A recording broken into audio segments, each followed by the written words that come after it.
5-year-old man, presenting to the emergency room, fat. QC fancies himself a nutritionist and has a self-proclaimed YouTube PhD.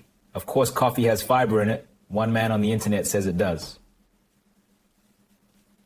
Due to malnutrition, QC develops brain fog. His carer Abby drives him to the emergency room where we are now. The admitting nurse tries to take his blood, but it's nothing but fat. Time is short as QC is fading fast. Doctors discover that QC is suffering from hypo-IQ-osis. Hypo meaning low, IQ meaning intelligence quotient, and osis from the Greek for condition. Low intelligence quotient condition. Unfortunately, this affliction is chronic and can only be mitigated with proper treatment. With the help of a court-ordered educational aid and a steady 2,000-calorie diet of gamer subs and burgers, QC was able to make a recovery. Take care of yourself. And be well. Dude, this Chubby Emu video, man. Holy, dude. Holy. People think I'm just sitting here watching YouTube on easy mode.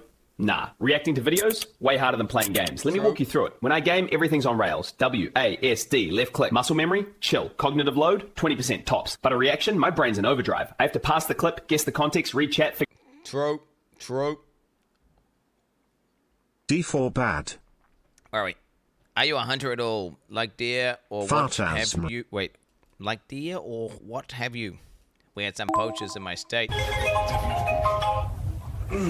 Oh, the Path of Exile 2 expansion video goes live in 5 hours. Nice. Chat! I don't need to play any games for 5 hours today because there is a Path of Exile video today, so I have the perfect excuse to gaslight my viewers that only chatting is not majority of my content lately. I don't know about that. I have killed one Hey deer. Quinn.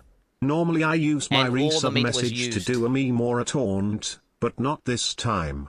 This time I just want to say that you are very entertaining and I love your stream. It is the one I hung around in for longest, 25 months with the God Gamer. Huh? Also, anyone typing vegan right now is gay. How? 94% of people get divorced in Ho Portugal. 2 let's go baby. Hope What? you're okay Quinton. What? Clown. What? Wait, that doesn't make any Prime sense. subs are free BTW. Path of Exile 2 hype. Ads fucking suck. Log in. Fat.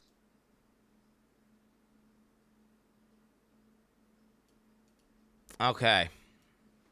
Okay, that compares the numbers of divorces in a given year to the number of marriages in the same year. Okay. So maybe tons of people got married back in the day, and now they're all getting divorced now, and not many people are getting married that often. I mean, it's unhinged. Wait, New Zealand is what? 41. India is 1%. Bitch. You know why? Well, it's actually not really that funny. It's like it's just acid, right? It's acid. That's it. There you go. Yeah, they if you divorce your husband in India, they throw acid on your face. That's what I watched a documentary on it. It's like super disrespectful. Yeah. So like people are and they've got prearranged marriages, which is like culturally, it's yeah, you don't fuck with that.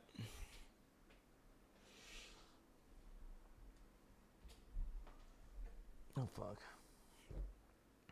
Okay, guys, let's get my let's get this closed. Get this up. We'll keep that up. We're gonna go to what's this? My Clown Day stuff. Should we do it here? We'll just do it here.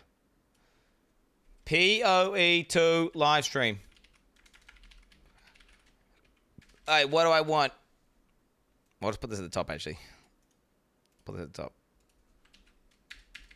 What do I want? Things I want. Okay. New at Zeri law on how she got 6 titties.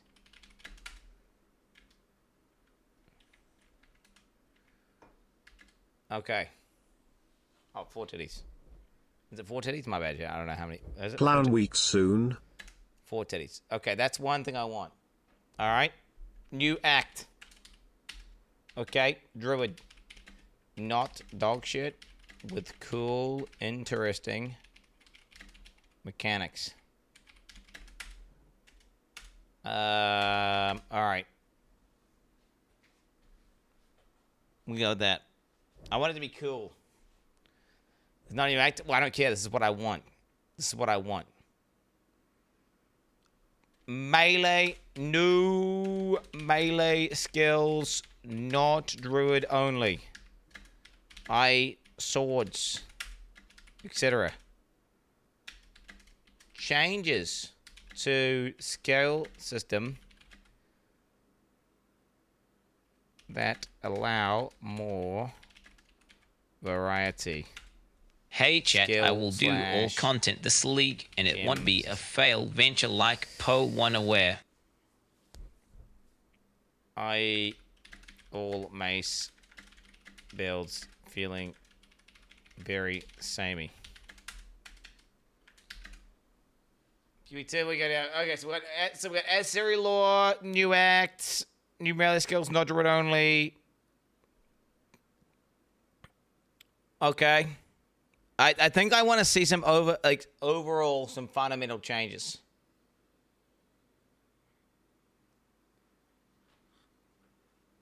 Longer duration on Twitch drops. Oh, did we have a command, by the way? Does that even know? What's it? Oh, might be here. It's for the wrong one. Does anyone have a fucking link to the PoE2 one? So then they can, whenever they're confused. Bruh.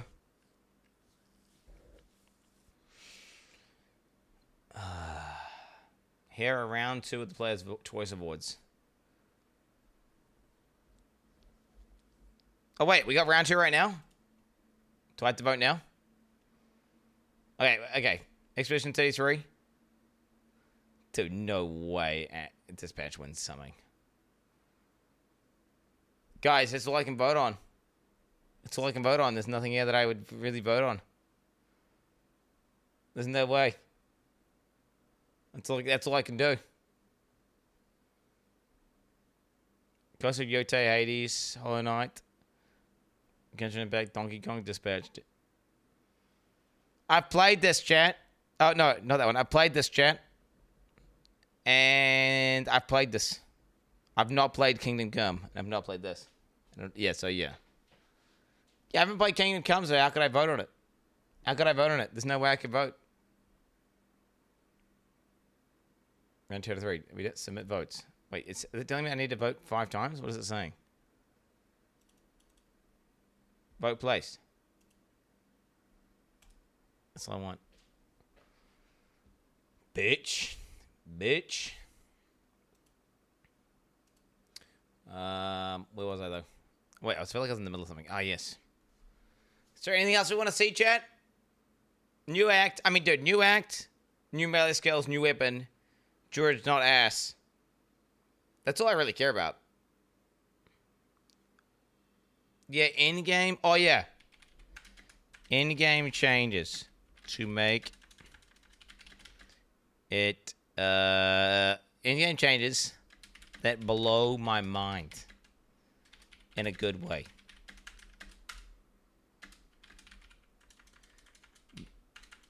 Reinventing the meta, not just copy-paste cased from PoE 1.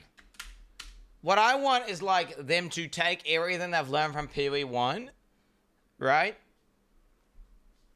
And then some new shit. I don't want just PoE 1 2. I want the end game to blow my mind. I'm not the game designer, so I don't need to figure out how they do that. I just want them to do that.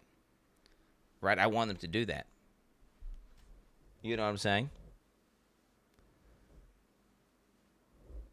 Whenever until release. We don't know that.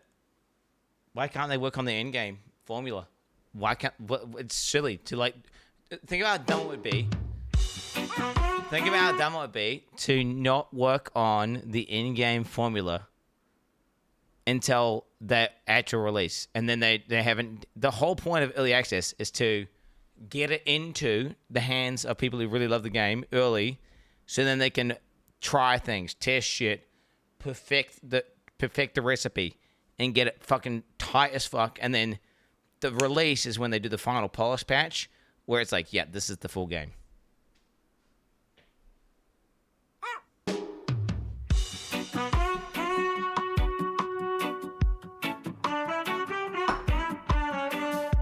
I think that's, yeah. Dude, this app is good. I boba in the morning when I wake up. Why is it on I boba in the evening I shake up. I boba in the middle of the summertime. I boba when I sit and come online. I boba every day. I boba every way. I boba hit the ground. I boba at the sound. Hey, hey. I boba. Hey, hey. I boba.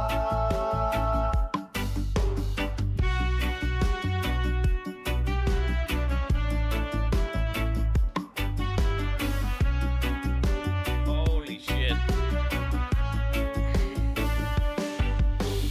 Boba when he talking about mechanics. Why did he Why is it in the game category? Why in the game category? Maybe. Why is part of Exile 2 in the game category? Part of Exile 2. With their live stream that's live. Why is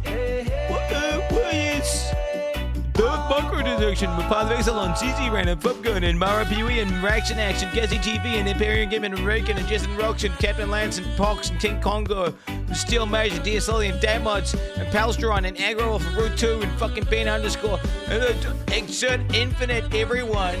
Why are they in the game category? What are they doing? They're not even playing the game. What the hell? Why are they in the game category? Dude, this guy looks depressed. That guy looks depressed. What? I don't know. Retard. Where's this little bitch? Oh, you're lucky I can't. You fucking little hiding bitch. You little hiding ass pussy bitch. You fucking hide away, bitch. You hide away. Hide away. You vote open. I already voted, bro. I'm one step ahead of you, dog. Hide away. You bitch didn't play the game. Yeah, but your mom's a bitch. What do you think about that, pussy, huh? Bitch.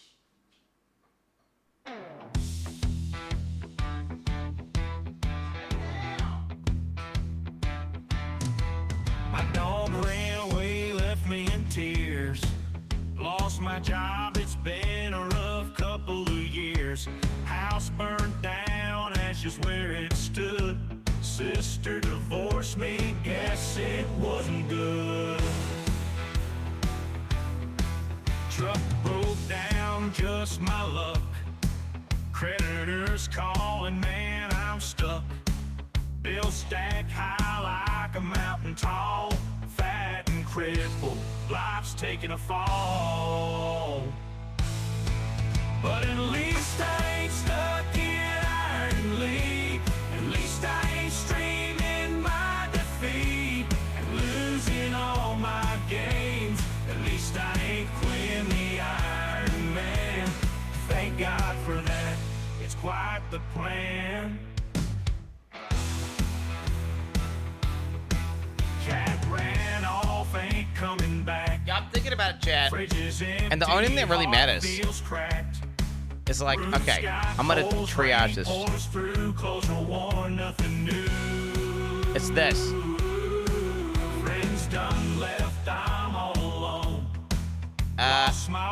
End game rework.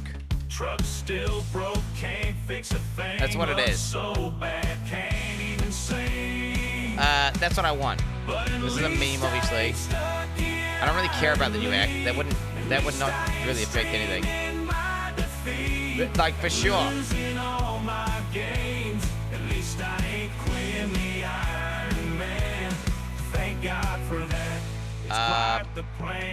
Collision mechanics that set them apart from normal shit. Create super unique hardcore flavor ascendancy. That's what I want. What does that mean, chat? I want them to see the thing about PoE is the way it's designed. That's spelled correctly. The way it's designed, I don't know what changed there. It just looks right now. The way they design the game is to make everything super interchangeable and like a lot of combinatorics. And they don't really go hard with the flavor and the fantasy because you can kind of like make a heavy strike build work on anything, right? And I feel like in PoE 1, a lot of these sentences don't feel that flavorful. Now, Druid is a super potent flavor. That's like some shit you either love it or you hate it. That's like a turmeric. That's like a turmeric. What do you call this thing, shit? A turmeric latte. It's a turmeric latte. That's what it is. It's turmeric latte. Whereas like a Marauder versus a Duelist is like, okay, this is like a fucking flat white versus a cappuccino, isn't it? Whereas a Druid is something completely different. You guys haven't had a turmeric latte? What's this? This is Druid. Like, it's a completely different vibe and a completely different flavor of ascendancy, is what I'm saying. This shit is like, if you have this, it's like this weird, spicy, fucking, like, nutty, gritty drink. And I get it all the time. I love it. But it's weird. I like it, but I hate it. I'm drinking it, I'm like, man, this is disgusting, but I love it. It's like healthy and shit, bro. It's like healthy. I feel like there's a lot of fiber in it. I don't know. That's just a vibe, though. Feels like a lot of fiber. D4 like, bad. If you don't mix it around towards the end, you'll have like a thick amount of turmeric at the bottom. So what I'm trying to say is this. In PoE 2, they've been making a pretty good job of making the ascendancies feel quite different, but Druid is like next level. Like, what would be insane is if the shape-shifting mechanics were locked behind the ascendancy. I don't know if that would be a good thing or a bad thing, actually. Like, what if you actually had to spec into it? I don't know. That'd probably be bad. But they better have something that makes them super, super fucking unique. Not just like, oh, you get some quality life stuff for shapeshifting. I want the ascendancy to be great. Like, have some crazy shit in it. And I want the shapeshifting mechanics to be really interesting. Like, every ascendancy should be able to do some nutty shit that none of the ascendancies can do, right? And that's good design. You should be able to get, like, all the shit in all these ascendancies. Hello there, Squinty. I ain't even call you a goop today. Care about vibes. Anyways, I was amazed to see off-stream takes in Zach's channel. Very potent, and the only reason I'm not clowning on you right now. Also, did you say I was right? I couldn't believe my ears. Okay, dude, why are you trying to bring that shit into here? Why are you trying to bring that? Get that chat v chat PvP out of here, bro. Get that chat v chat. Okay, did I seen you all fighting in Zach's chat? Nobody fucking understands what was going on there and has a clue what we're talking about right now. But yeah, some people are socially unaware of how weird some shit is. And you can't reinforce that behavior, otherwise it just gets worse. Queen.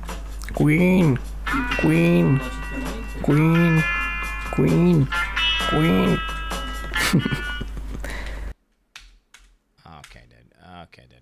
You're not.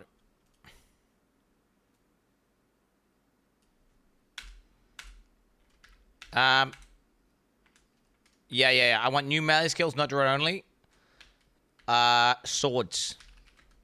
Swords? Or flails? New weapon type. New melee weapon type. Yeah, that's what I want. Like swords, flails. Will you be a bear this league? Etc.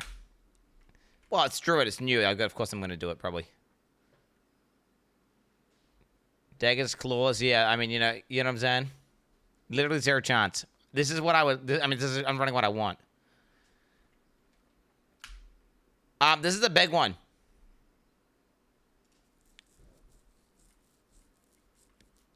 Like, dude.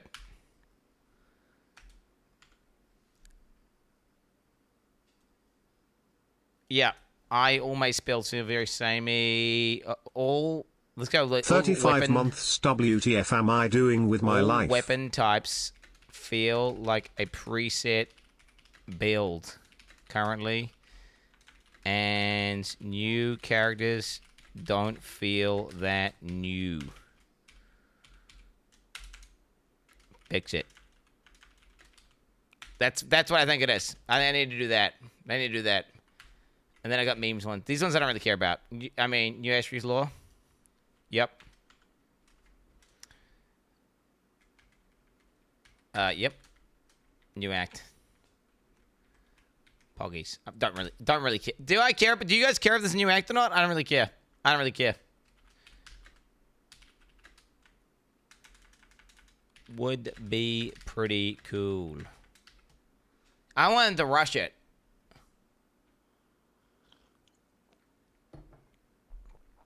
I want in-game, I want in-game, I want in-game. Well, you understand, them making a new act is them pseudo-making in-game. You understand that, right? Whenever they... 38 months with the God Gamer. Biggest biceps and biggest brain on Twitch confirmed. The Alpha Chad Supreme Commander. No one does it like you, Squinty Boy. P.S. Path of Exile 2 is a 7-year-old game. If Jonathan still hasn't removed towers, then PoE 2 bad. Berserk. I need to reach house. Why are you watching this shit? What's the point? You're gonna finish the campaign and quit. No one cares, bro. No one cares. All right, dude. I'm a fucking retard. Hey, what's the guy, bro? What's up? It's me. I'm the fucking retard. Hey, what's the guy? Wait, what is this? Why is this still on? I fucking just hate everything. It's me. I'm donating to say I hate everything. Will they be introducing a breeding mechanic with the Druid class? Guys, dude, that'd be sick. Yeah, no. Them creating new acts is creating in-game. So whenever they create a new act, yeah, it means they invent a bunch of new bosses, boss abilities, assets, environmental arts, like all the stuff that takes ages. Map layouts, it's everything. They are making They are making 90% of the in-game. If they just made like a fully fledged Act 1 to 10, that's like the majority of the in-game already made. Then they just need to figure out how in-game works and just create the UI elements and then SSF or handout mode? Like making a new act is making in-game. It's the same thing. It makes it like, you know, if you've got a fully fledged game that's got like a fucking story that goes for like whatever it is, 8 hours plus of like insane shit and different environments, different monsters, different bosses, all sorts of shit. Guess what? You can then convert that to in-game very easily.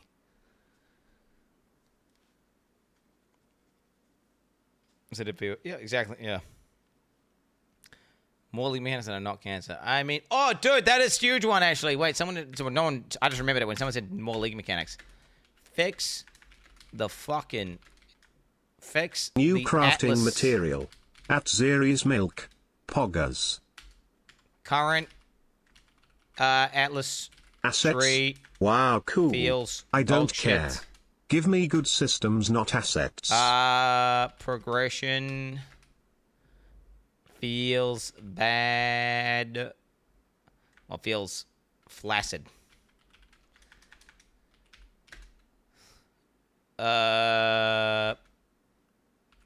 Points not noticeable, etc. Yeah. I mean, they got a decent amount of shit they could do. I mean, if they do most of these things, if they do half, I'm happy. If they do half of this, I'm happy.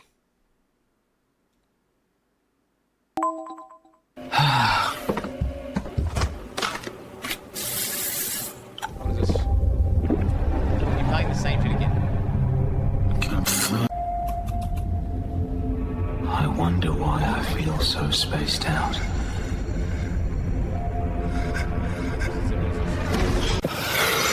If you play this ever again, I'm banning you. What is this? Off to a good start. MTX where? MTX where? This channel has a chair minimum of 1,000 bits. Chair 1,000 bits. Yo, let's go. Chair 1,000 bits to Path of Exile, dude. Path of Exile want to collaborate. Knock. Wait, there is like some weird shit, right? Wait. Following for 111 months, subbed for 64. So you're on the Trying to stream keep anytime. the streamers react versus gaming ratio. What? No, I don't want to click knock. There is like a thing. I know there's a thing that they do for esports now where you like some sort of stream together thing with the main thing. I don't know if they're doing that. There's like a weird thing. There's a new thing. It's not like stream together. It's more like you stream an event. It's I don't know how to do it though. I don't think they're doing it. I have no idea how it works. Chair 1,000. Wait, let me just check. No, they're not doing it. Otherwise, everyone would be locked in. Everyone would be doing that shit. Noob. Let me close. Okay, I'm closing. I'm gonna check this guy. Wait, let me 1 second here.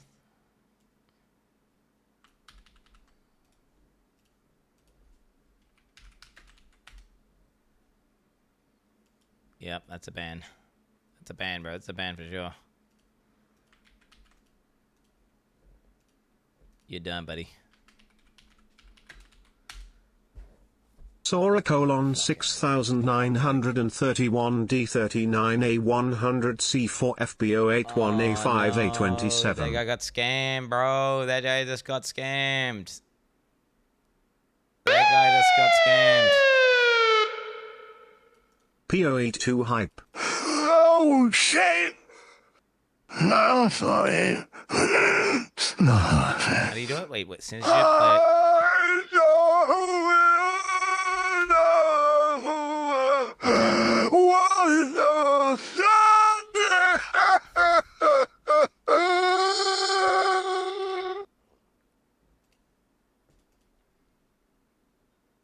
Five years with the God Gamer. Dude, such a the classic. cooked takes spitter, the clown weak delayer, the sauna enjoyer, the Estus flusk spammer. Here's to the Poe Druid absolutely shitting all over the D4 Druid. Sure. Yes. Hey, Quinn. I googled the following symptoms, and I think I know what is wrong with you. Brain fog, low energy, low or no libido, weak calf muscles, cruelty to cute or cuddly animals, and obsession or desire for turmeric. The result is from low testosterone. Go to the doctor, move thy food, kaha. Low T? Yeah, I actually want to get a blood Path of test. Exile 2 is almost here. Let's get some build ideas down. First, Cold Doty Occultist with Vortex and Profane Bloom. Second, maybe Ball Lightning Totem Hierophant. Wait, it's just writing Armor Stacking Bleed Titan build again. Fuck, you gotta put brackets on it, bro. You gotta put brackets Apparently I watched you for 1.3k hours this year. I don't know how to feel about that. on it. Yes, Sure. okay. Stop linking this. Okay, you've been warned. I don't know what the fuck. I don't Less wanna than close this. 3. You've got autism, Jessica. Okay. Methyl. Methyl. Methyl. I told you not to get hung up. Wait, isn't that my line? Mathil? What are you even on about? Who the hell are you? Growing up, my sister had a Ryan, are you unicycle. coming over again She didn't soon? know how to ride it, and neither I've did been I. stuck with. As far as we knew, it Dude, was where do you completely get one of impossible. these? I can't get one of these in New Fast Zealand. forward about 20 years, and I now know how to ride a unicycle. I learned in Wow, about an hour. this is epic content. Maybe I'm more Little goop. coordinated now. Time for or the maybe monthly I have an ransom. easy- Bada bada bada bada. Boppa bop boda boppa. Boppa boppa boda boppa. Easier time wrapping my head around the concept. Maybe I just have a longer attention span. Whatever the reason, I only learned to ride recently, so the learning process is still fresh in my mind. Here are the 10 key things that I learned. What's he doing? First of all, forget free mounting. That's when you try to start riding without holding on to something. This is for after you learn how to balance on a unicycle, so save it for later. Wasting your time on free mounting before you can ride will only hold you back. Okay. Second, forget about idling. That's when you kind of rock back and forth Oh, to stand in place. I still haven't learned this, but I couldn't imagine This guy's useless. This guy can't teach me anything, can he? I mean, what the fuck? I don't. That guy's got an insane unicycle that like looks easy as fuck to ride. I was looking super hard to do that, but I can't do it. No, stop linking fucking dog shit. Stop bringing dog shit. Okay, guys, is there anything else? In-game rework. Druid not dog shit. New melee skills. New melee weapon type. Changes to the skill/gem system. Cock in my sock. Skill, sock gem, in my weapon cock. system. Skill, gem, weapon. However you want to call that. I don't know what you want to call it. Gem. It's all the same. Skill, gem, weapon. It's all the same shit, right? Fix the current Atlas tree. New Atsery lore. New act. This is cool, but I don't think there's anything. Druid's gonna be buff. Oh yeah, buff, dude. So add in buff. Buff. Life. Nerf, yes. Pretty simple. Okay, Chad, I admit it. Chad, the reason I want to play Druid in PoE 2 is because I'm a furry, and I want to see those sexy bear transformations. Ugh! Yeah! Newest Entity Trial? I don't really give a fuck that much. No, I don't think I really give that many fucks about Newest Entity Trial or not. Crafting and Ascendancies. Let me think.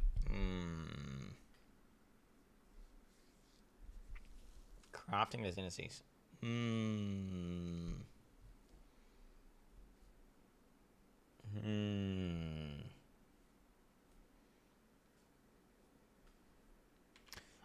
Do you know what? I'm going to write this.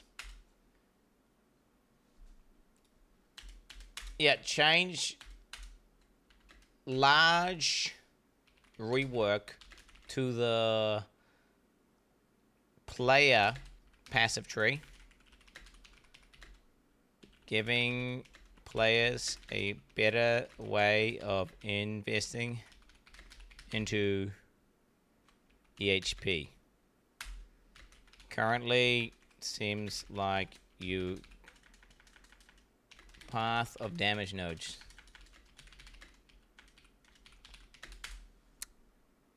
Yeah, wait. I feel like that would be good. Hey, you look like you could use a reminder. D4's still bad. Still empty. D4 dog shit. Sure, bro. Oh my god, dude. Yo, dang, good hell yeah. Yeah, I feel like this is big. It's like low-key one of the things that I hate the most. Is that, like, in PoE 1, there's tons of choice between how much offense you want versus how much defense you want. In PoE 2, it feels like you just get damage, more damage. It's just, it's like brain dead. You're just like, oh, I'm playing a mace build, I get all the big mace node, and that's it. Rework everything? Well, it's not, when I say rework, large change to the player passive tree. Yeah, not rework. Rework's probably the word wrong. They definitely need in-game rework, for sure. In-game rework is all they really need. That they can. The passive tree is fundamentally good. Yo, It just Quinn, needs changes. just came back from a 4-week vacation to New Zealand. You have a beautiful country, mate. Lots of sheep toe. Chat, what did I miss? 10 out of 10 Ubers destroyed? Clown week completed? Sure.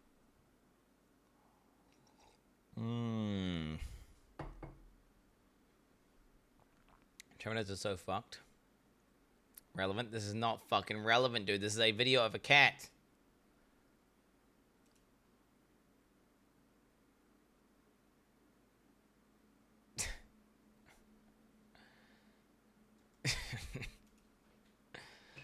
Okay, dude. It's a video of a fucking cat. That's it. I feel like that's it. Honestly, PoE 2 is really good. Like, chat, I don't want to sound like a turbo vegan or anything, but PoE 2, last league, I enjoyed it so much. And I was just loving it. Dude. I don't know. I was getting locked in, and the gameplay was fucking getting good as fuck, and it just felt good, bro. And I was popping off. Dude, Thorns was so much fun. I had a lot of fun with Thorns and like doing the Thorns builds and Thorns maxing and all that shit. It was fucking just badass. And I don't know, just dude, I don't know. I just had moments that felt like, wow, this is the future of ARPGs. And then there was also the moments of, oh, the end game is flaccid and kind of sucks, but I got a glimpse of what PvE2 could be. Doing the new act and just playing the game and the gameplay being super tight and fighting the bosses. Dude, I went through the campaign so many times that league. I was doing campaign league. Yeah, well, okay, yes. Guys, I'll admit, the PvE2 in-game sucks right now. Right? It does. Well, it does. Well, maybe they fixed it, but the previous patch, it sucked. Takes on the acts, though. I feel like Act 2 needs a rework so it's less of a boring mess. I'm sure they can make things a bit tighter. But no, I think the acts are amazing right now. We do a Forcing run this time. What's a Forcing run? Wasn't that what I was doing? Didn't I do a Forcing run last league? I did that. Isn't that what I literally did? Yeah, I did. I legitimately did a Forcing run. That's what I... What do you mean, what I do a Forcing run? I do it again. Do it again? I might. And then I just got to maps and I was like, all right, GG. Enjoyed it so much you just had to quit before killing any bosses and right after the 2 gift sub event, huh? No, Calm retard. yourself, him just memming. No, anyways, retard. hyped as What's fuck that for dog Pro shit 2, mean? let's go. You guys saying there's morons out there, retards out there that actually think that 16%. that's true, which just pisses me off. I played a fuck ton of PoE2. Now, I don't want to play the end game. I just wanted to do the campaign because the campaign's where it's at. 2023 Druid gameplay. 17 minutes. Okay, we have a quick gauge. So just see how much they've improved, eh?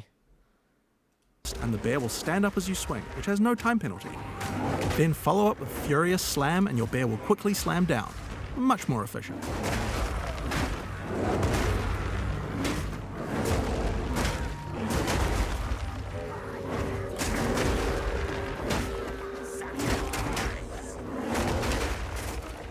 Quinbone Shatter. Look at him go, bro. Look at him go, bro. Next up, I want to talk about Ferocious Roar.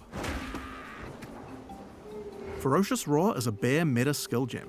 It allows you to take any Warcry skill that another class like the Warrior might use and allow you to use it as a bear. I'm going to take the Seismic Cry gem and socket it into Ferocious Surely Roar. LA Deadeye will You be can actually nerfed socket this more than one time. Warcry and use them all PoE2 together. login, D4 dog shit. But let's just stick to one for now. Seismic Cry pushes enemies back and has some stun chance, but the reason we want to use it is for a mechanic called Exerted Attacks. If there are any heavily stunned enemies in range of the Warcry, then your next slam skill will be powered to do double the number of slams. First, I use Furious Slam to stun these enemies. Next, I follow up with Seismic Cry and get the Exerted Attack, and then I slam again. See how 2 slams triggered?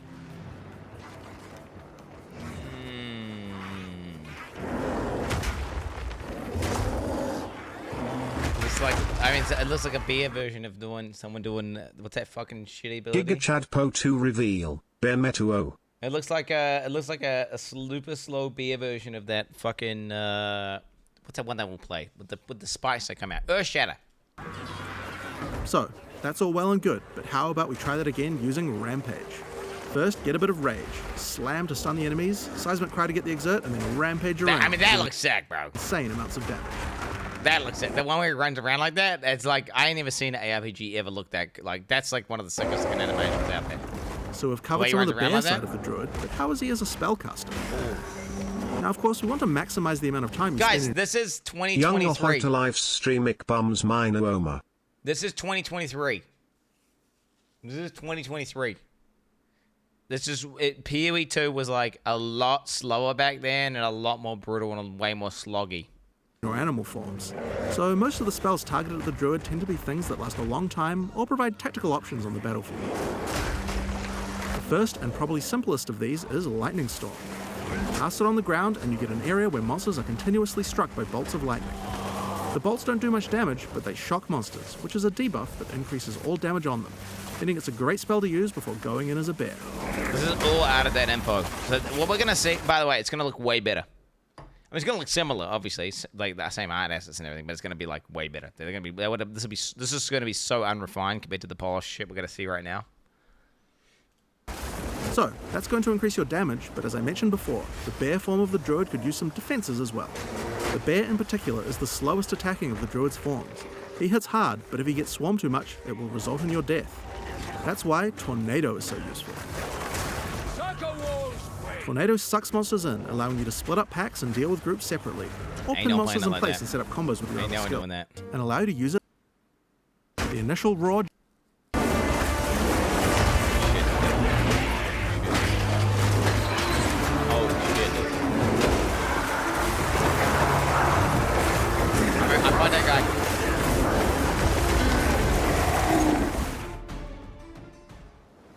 Hi, I'm Jonathan Rogers, one of the game directors this is a on Path of Exile 2023 2. video, by the way. 2023 In video. Path of Exile 2, you can pick from one of 12 character classes.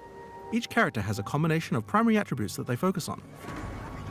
Today, we'd like to show off a character who specializes in strength and 5 years ago, intelligence, chat. 5 the years Druid. ago. In human form, the 2023, Druid 5 is a years ago. spellcaster who channels the fury of nature on the battlefield, a walking natural disaster. But get up close and you'll find out why the Druid also focuses on strength.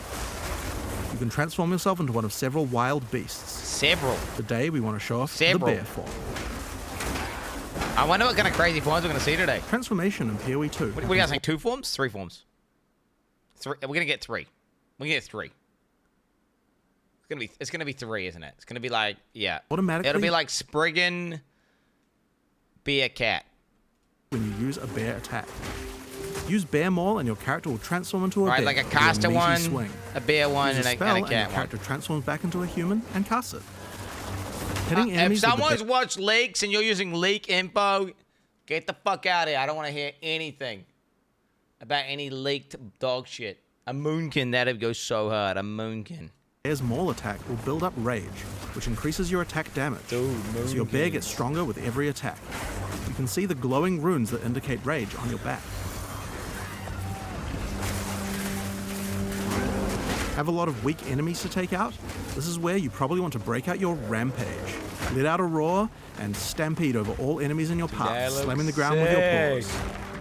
That looks so... The I initial mean, that roar- was 2 OP, actually. Imagine that, like, 6 linked with a bunch of AoE nodes. Where your character just runs around and explodes the whole screen. That's gonna have to be some sort of crazy cooldown. Generates rage, and then the rage is consumed as you charge along.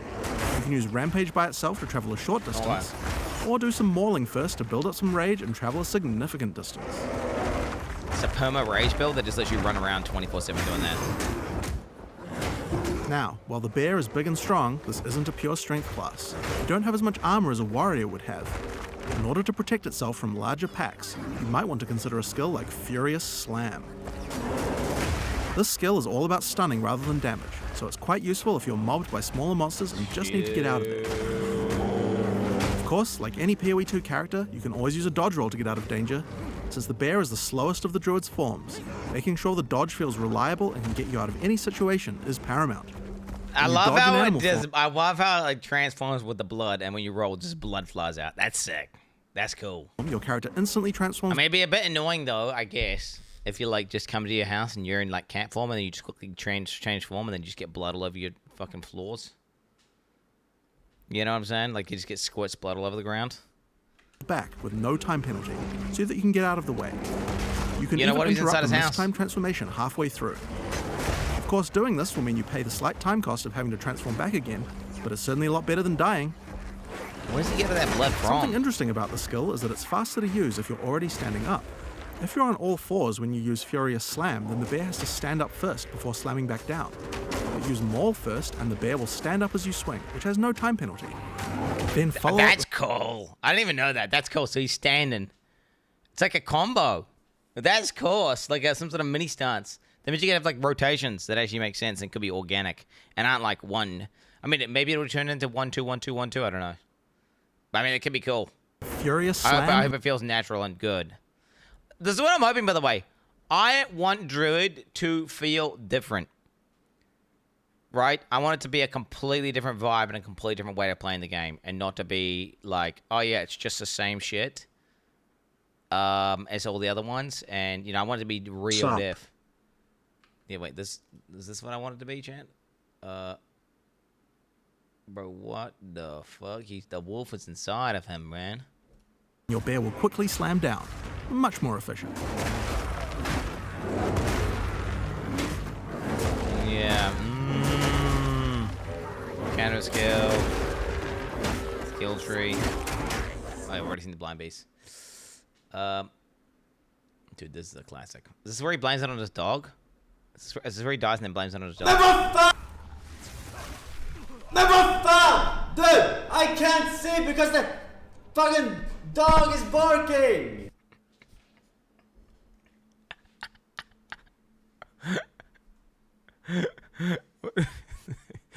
What is that, dude? Never found! Dude, I can't see because the fucking dog is barking! Dude. The dog is barking. He cannot see. Oh my god. Okay, so that's today, guys. Wait, why is my one 8 minutes? Why is their one 9 minutes? Wait, is there a YouTube? Is there a YouTube, by the way? I want to have the backup YouTube redundancy ready to go.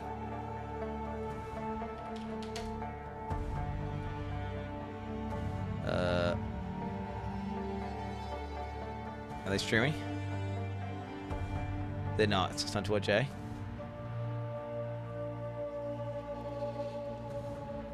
Hey, look. You can use this. You can do this edit command. Edit command. Drops. Wait, it's already there. Never mind. GG. Already there. 2 steps ahead of me, bro. 2 steps ahead of me. No, it's already fixed. GG. I didn't mean to do that. Yep. Do I have a bingo? I do not have a bingo. I've just got like what I want list. So yeah. I mean, I can go over it one last time. We have a class log. I want an in-game rework. Right? Because currently, like, dude, like, I got so inspired by PoE 2 last league that I played it. And the vibe was so on, and I saw the vision. And I was playing the game, and I was like, dude, I was having like a fucking orgasmic experience for moments there. And I was like, bro, I became a PoE 2 believer. But the in-game still sucks. So I want them to fix it and make it good. Which, you know, I believe in GGG. I want the draw to not be dog shit. I want it to have really cool, unique mechanics, unlike anything we've seen before. New melee skills would be badass, because then it gives me more stuff to do. New melee weapons would be cool, because it gives me more stuff to do. I currently don't like the current... I don't like the current gem system / weapon system. They need to remove all these restrictions How and let about players after use the more mods abilities. aka Semias are fixing the command for you, you actually say thank you for once. Smile. What the... I did. What do you mean? What do you think I just did, you little bitch? What do you think I just did, you little bitch? The fuck do you think I just did, bro? PoE 2 YouTube. Different link plus no ads.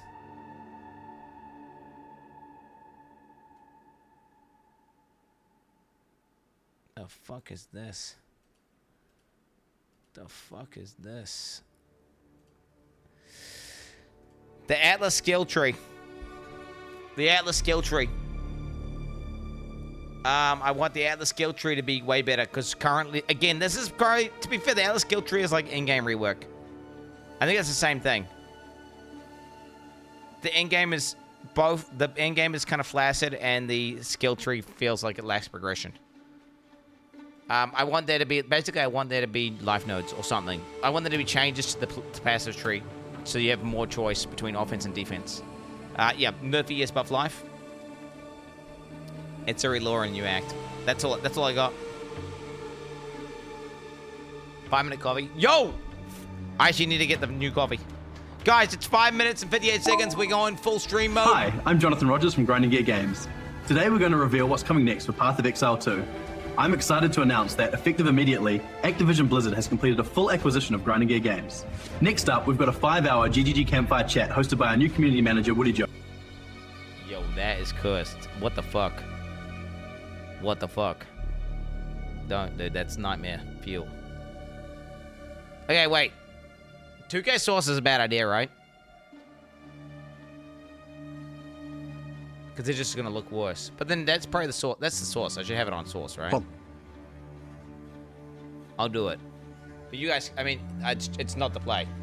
I don't know why they do this. Every time they do 2K Source, it always looks complete ass. Every single time. They haven't got enough bitrate for it, and it just looks pixelated.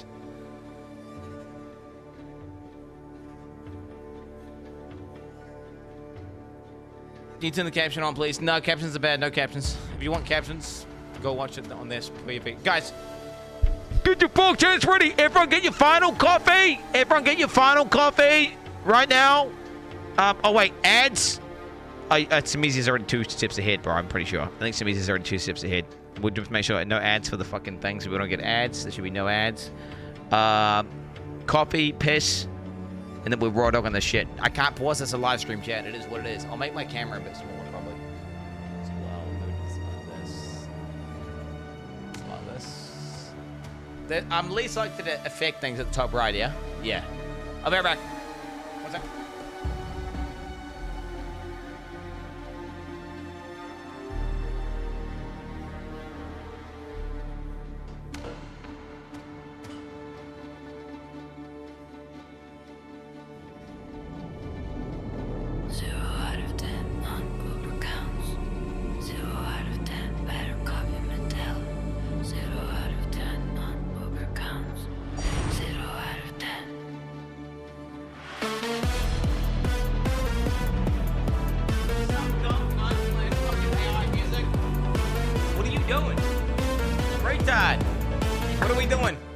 An anonymous user gifted a tier 1 sub to Mom Smelly Farts.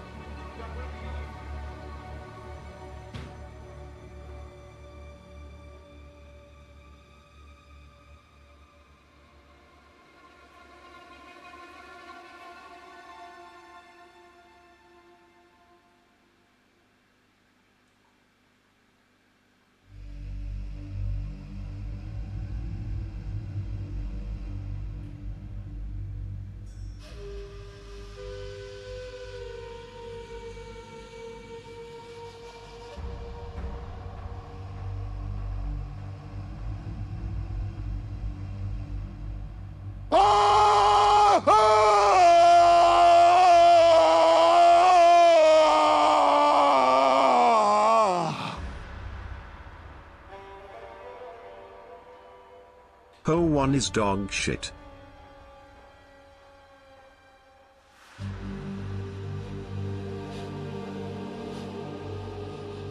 An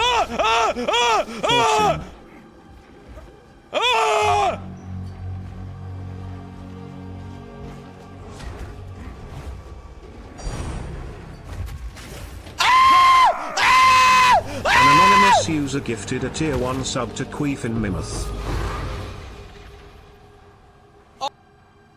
I_fucked_your_mom_last_night gifted 0 subs to this channel. Okay, I'm back. I'm back. Classic. I'm back. An anonymous user gifted a tier 1 sub to Huge It and Ass. Huge doesn't. He's talking about Adzeri. This is an Adzeri reference. Okay.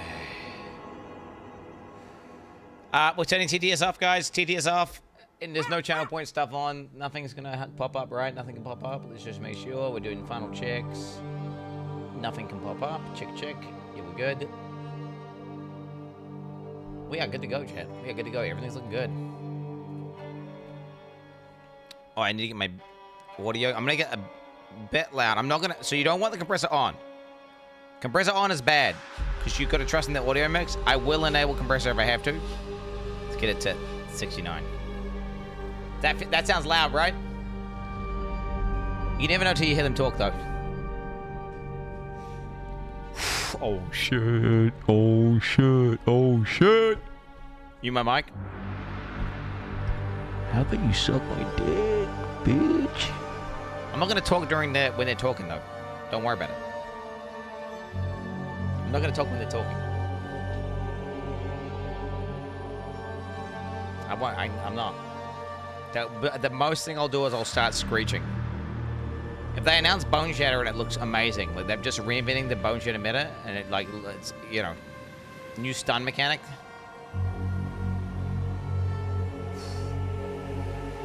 Yo, Kinky Cupcake, cheer, but 14, 13, 12, 11, 10. Oh my god. Okay, at least you procced that before it started. 6, 5, 4. Hi, I'm Jonathan Rogers, Game Director on Path of Exile 2, and welcome to GGG Live. Today we're going to show you an exclusive reveal for what's coming next for Path of Exile 2. Twitch drops are enabled on today's live stream, so you'll be able to claim your Verdant Wilds dodge roll effect by following the instructions below. Now today, it's finally time to show off a new class that we know everyone in the community's been waiting for. Yeah, it's on. So let's roll the trailer for Path of Exile 2, The Last of the Druids. Dude, they ain't fucking around, are they? They ain't fucking around. Wake up. Oh, shit. Dude, ass.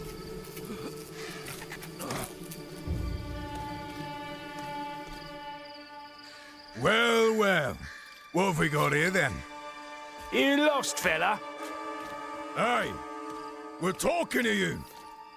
I asked you a question. Oh, he's a werewolf!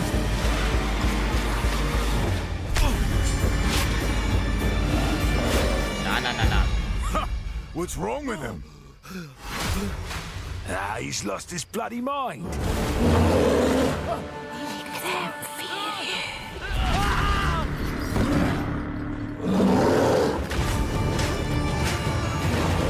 Okay.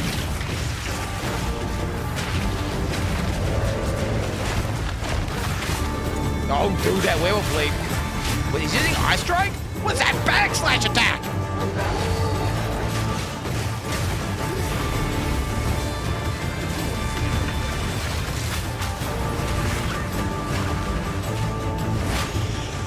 A dragon? A dragon? I wasn't expecting a fucking dragon.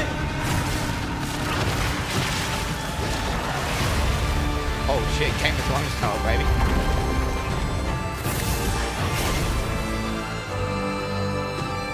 Okay. Oh wait, they don't have dragons in the game yet. They don't have dragons. It's a weevil.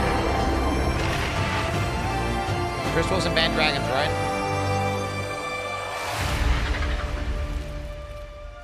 I will find you, Eve.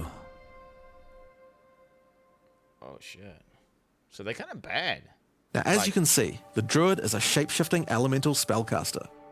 After his fellow Druids were destroyed by the King in the Mists, the Druid lost his humanity in the forests of Ogham, where he wandered for years as a beast.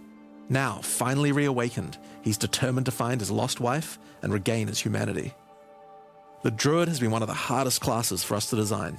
As well as having human spells, he has 3 animal forms, and we wanted to make sure that there were interesting combos between all of them. The Druid is our first hybrid strength and intelligence class. That means he needs to have the ability to use spells and attacks. As a human, the Druid typically uses magical staves to harness the powers of the earth and the natural world. One of the first skills you will learn is the ability to create small volcanoes from the earth. This skill spits out balls of magma at your enemies, and will continue to do so for some time. While the volcano is active, turn into an animal and wade into melee range. Many of the skills you use as a human last for a significant period of time, giving you a good chance to turn into an animal and rage out. Okay. But how do you turn into an animal, you may ask? Well, the answer is a new weapon type that Druids use, animal talismans.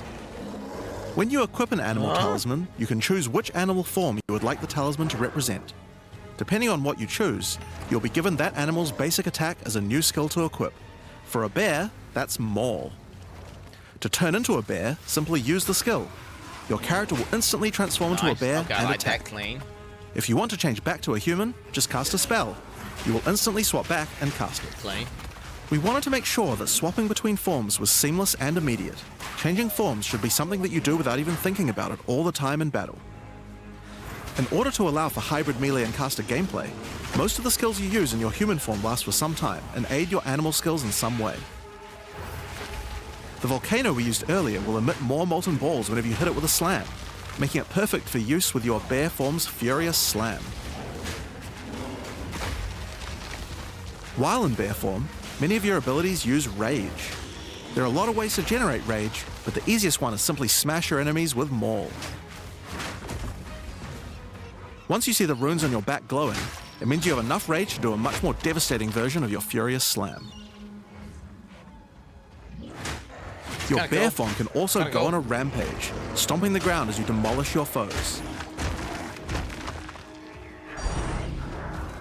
The more rage you have, the longer the rampage lasts, and doing it over a volcano makes it even better.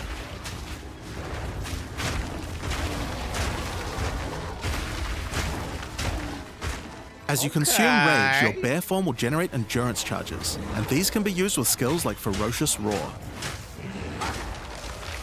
Ferocious Roar is a war cry that empowers your subsequent attacks to break your opponent's armor. The more endurance charges you have when you use it, the more empowered attacks you will gain. Did he just dash and But bear form? Ferocious Roar has another special feature too. It's a meta gem that allows you to socket any Warcry gem from another class into it, giving you the ability to use these skills as a bear. I just watched this video. Use the Warrior's Infernal Cry skill to make your enemies explode.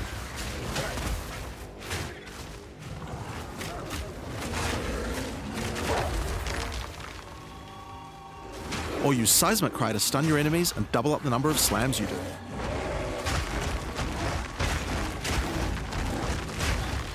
Dude, that rampage looks so OP. You can maintain that. You can even use it with Ancestral Call, a skill that turns you into the fire god Cow. Ever wondered what the Karui god of war would look like if he was a bear? Well, wait no longer. What the fuck is Finally, that? build up enough rage and you can use one of the bear's ultimate abilities, Walking Calamity. This skill summons a storm of fire around you for some time, while generating even more rage to power your other abilities. A true bear-pocalypse. Now the bear is known for being a slower and more lumbering animal, with slower attacks and heavy slams. But what if you want to turn into something a little more nimble? Well, let's check out the second animal form for the druid, wolf form. Okay, here we go, boys. Here we go. For the wolf form, we wanted to go fast and furious. Dude, that Even was just sick. the wolf's basic attack will leap forward and rake his foes. After attacking, the wolf stands up on 2 legs, but after running for a short time, he goes back on all 4s, allowing to move more quickly between packs of enemies. What is that dash? The wolf has a lot of cold attacks based on his association with the moon, and the first of these is Lunar Assault. It's great for freezing your enemies in place. After they're frozen, use your basic rake attack to knock shards of ice off your enemies, which land on the ground Dude, nearby ZDP and is explode. built. If you want to What get a into mess. battle quickly, you can use your Pounce attack. This skill leaps at a target and applies a mark to them. Killing the marked enemy will summon a wolfman into your side, allowing them to fight with you. Mark and kill as many enemies as you can to build up a sizable pack. Let's go. While an enemy is marked, your wolves will prioritize that target and do more damage the more wolves you have. So make sure you keep your pack strong. Now, one problem you might run into is your wolf pack dying in boss fights. You often don't have any enemies that you can mark and kill in order to regenerate your pack. To deal with this problem, you can use Cross Slash. Cross Slash jumps backwards and does a vicious double slash. Any marks on your target explode and triggers their abilities. This allows you to pounce to mark an enemy and then summon a wolf even without killing it. Cross Slash also has another feature though. Remember those ice fragments from before? Well, Cross Slash will propel any ice shards on the ground towards its central target. First, freeze your enemies with Lunar Assault. Then rake them to create as many ice fragments as you can. Then follow up with Cross Slash to generate a field of icy That looks explosions sick. to obliterate I think I'm them. going doggy dick mode. I think I'm going dog mode, boys. If they're still alive after that, your pack of wolves can finish them off. The wolf pack. Just like with the bear's raw skill earlier that allows you to use skills from other classes, Pounce is also a meta gem that you can socket mark skills from other classes into. Oh, dude. So for example, you might want to try adding Freezing Mark from the Monk to Pounce.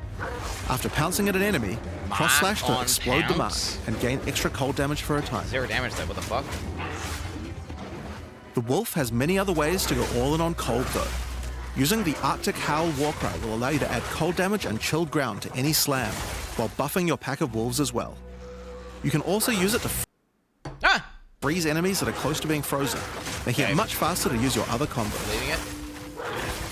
Finally, the wolf also has the ability to call down the power of the moon to transform into an Arctic werewolf with Lunar Blessing. In this form, you move and attack more quickly and deal extra cold damage. Consuming Rage will extend the duration of your Arctic wolf form, so you could try a hybrid bear and wolf build if you want to utilize the skill to its full effect. Oh my god, bro. Look at him go. Look at him go. When he's unleashing like that. Oh, dude, do the backslash. Alright, Let's talk about the third form available to the Druid, and I think it's a cool one. The Wyvern.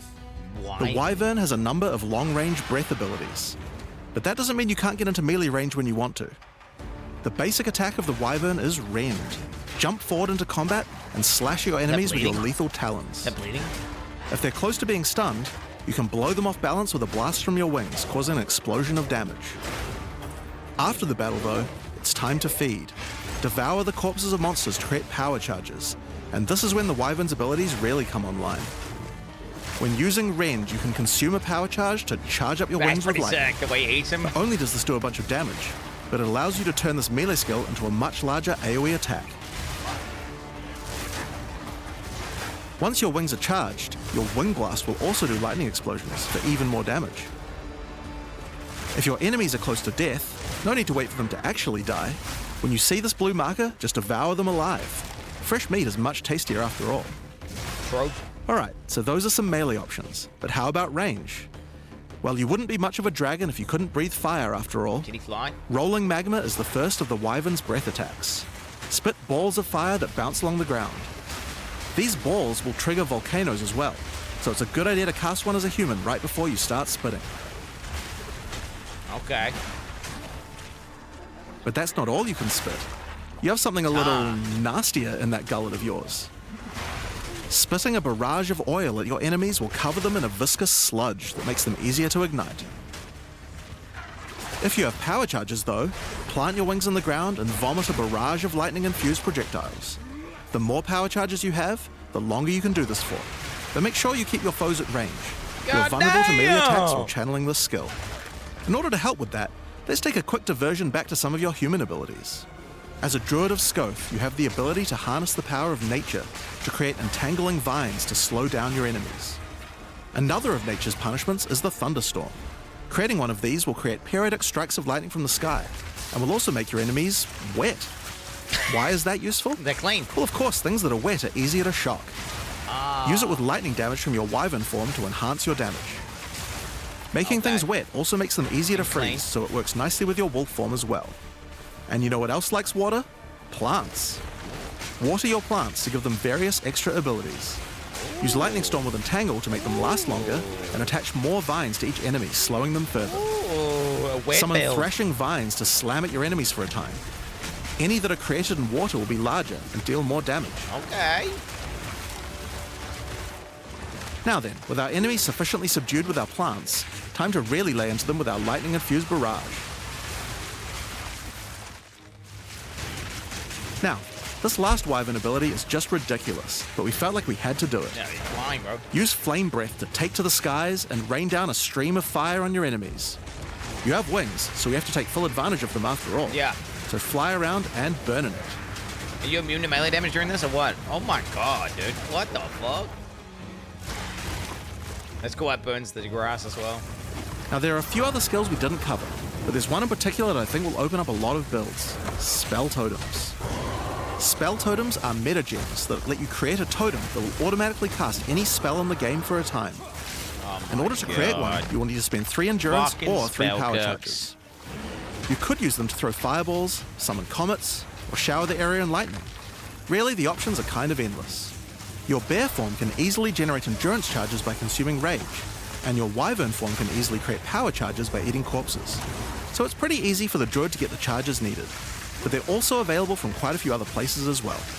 I'm sure we'll be seeing a lot of different spellcaster classes thinking about how best to take advantage of these. Now, of course, along with a new class comes a bunch of new support gems. We've added over 30 new supports throughout the game, but I'll show you a few of the cooler ones here. Okay. Fan the Flames can be added to any wind skill to spread fire from one ignited enemy to the other enemies behind them. Okay. It's great for the Wyvern's Wing Blast. We can also use it on many other classes with wind skills, like the Twisters on the Huntress, or the Monk's Staggering Palm projectiles. Accelerated growth causes extra explosive plants to erupt from the ground whenever you grow plants with rain. And Advancing Storm changes storm skills like your Thunderstorm or Tornado to move across the battlefield. It's great for watering plants en masse, or to turn tornadoes into a real disaster by sucking up multiple ground effects as they travel along. Oh shit!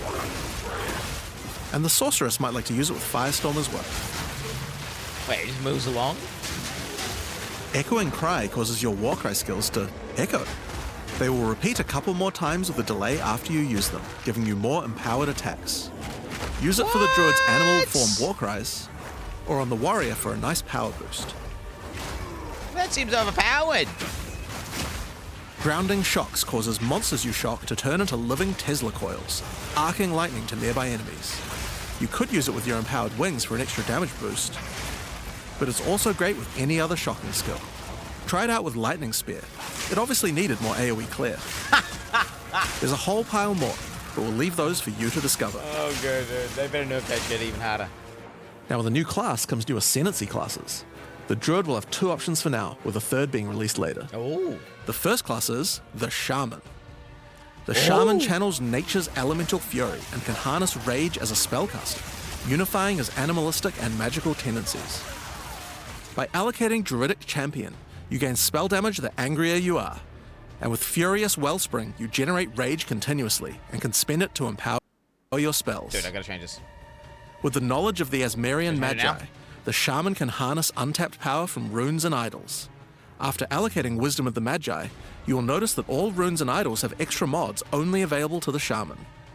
These new mods unlock countless new possibilities for enhancing your build. The fuck? You can also allocate Bringer of the Apocalypse, allowing you to become a walking natural disaster. After dealing enough elemental damage, storms of all elements rain around you, destroying all who would face nature's fury. Oh, this is a D4 ability right here. There are other abilities for the Shaman, but I'll just show a few from each class for now. Fuck. The other Druid Ascendancy is the Oracle. The Oracle perfected the power of foresight and utilizes this in combat to gain massive advantage. When taking Fateful Vision, you will see visions of your future self using specific skills. Don't they already have a If time you decide class? to follow this path by using the skill yourself, it will do significantly more damage.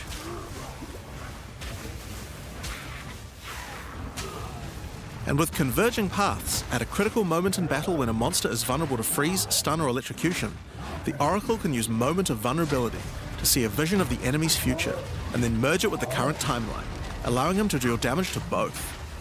Huh? And one of my favorites, when you first become an Oracle, you'll notice over 130 new extra passives appear in the Druid section of the tree.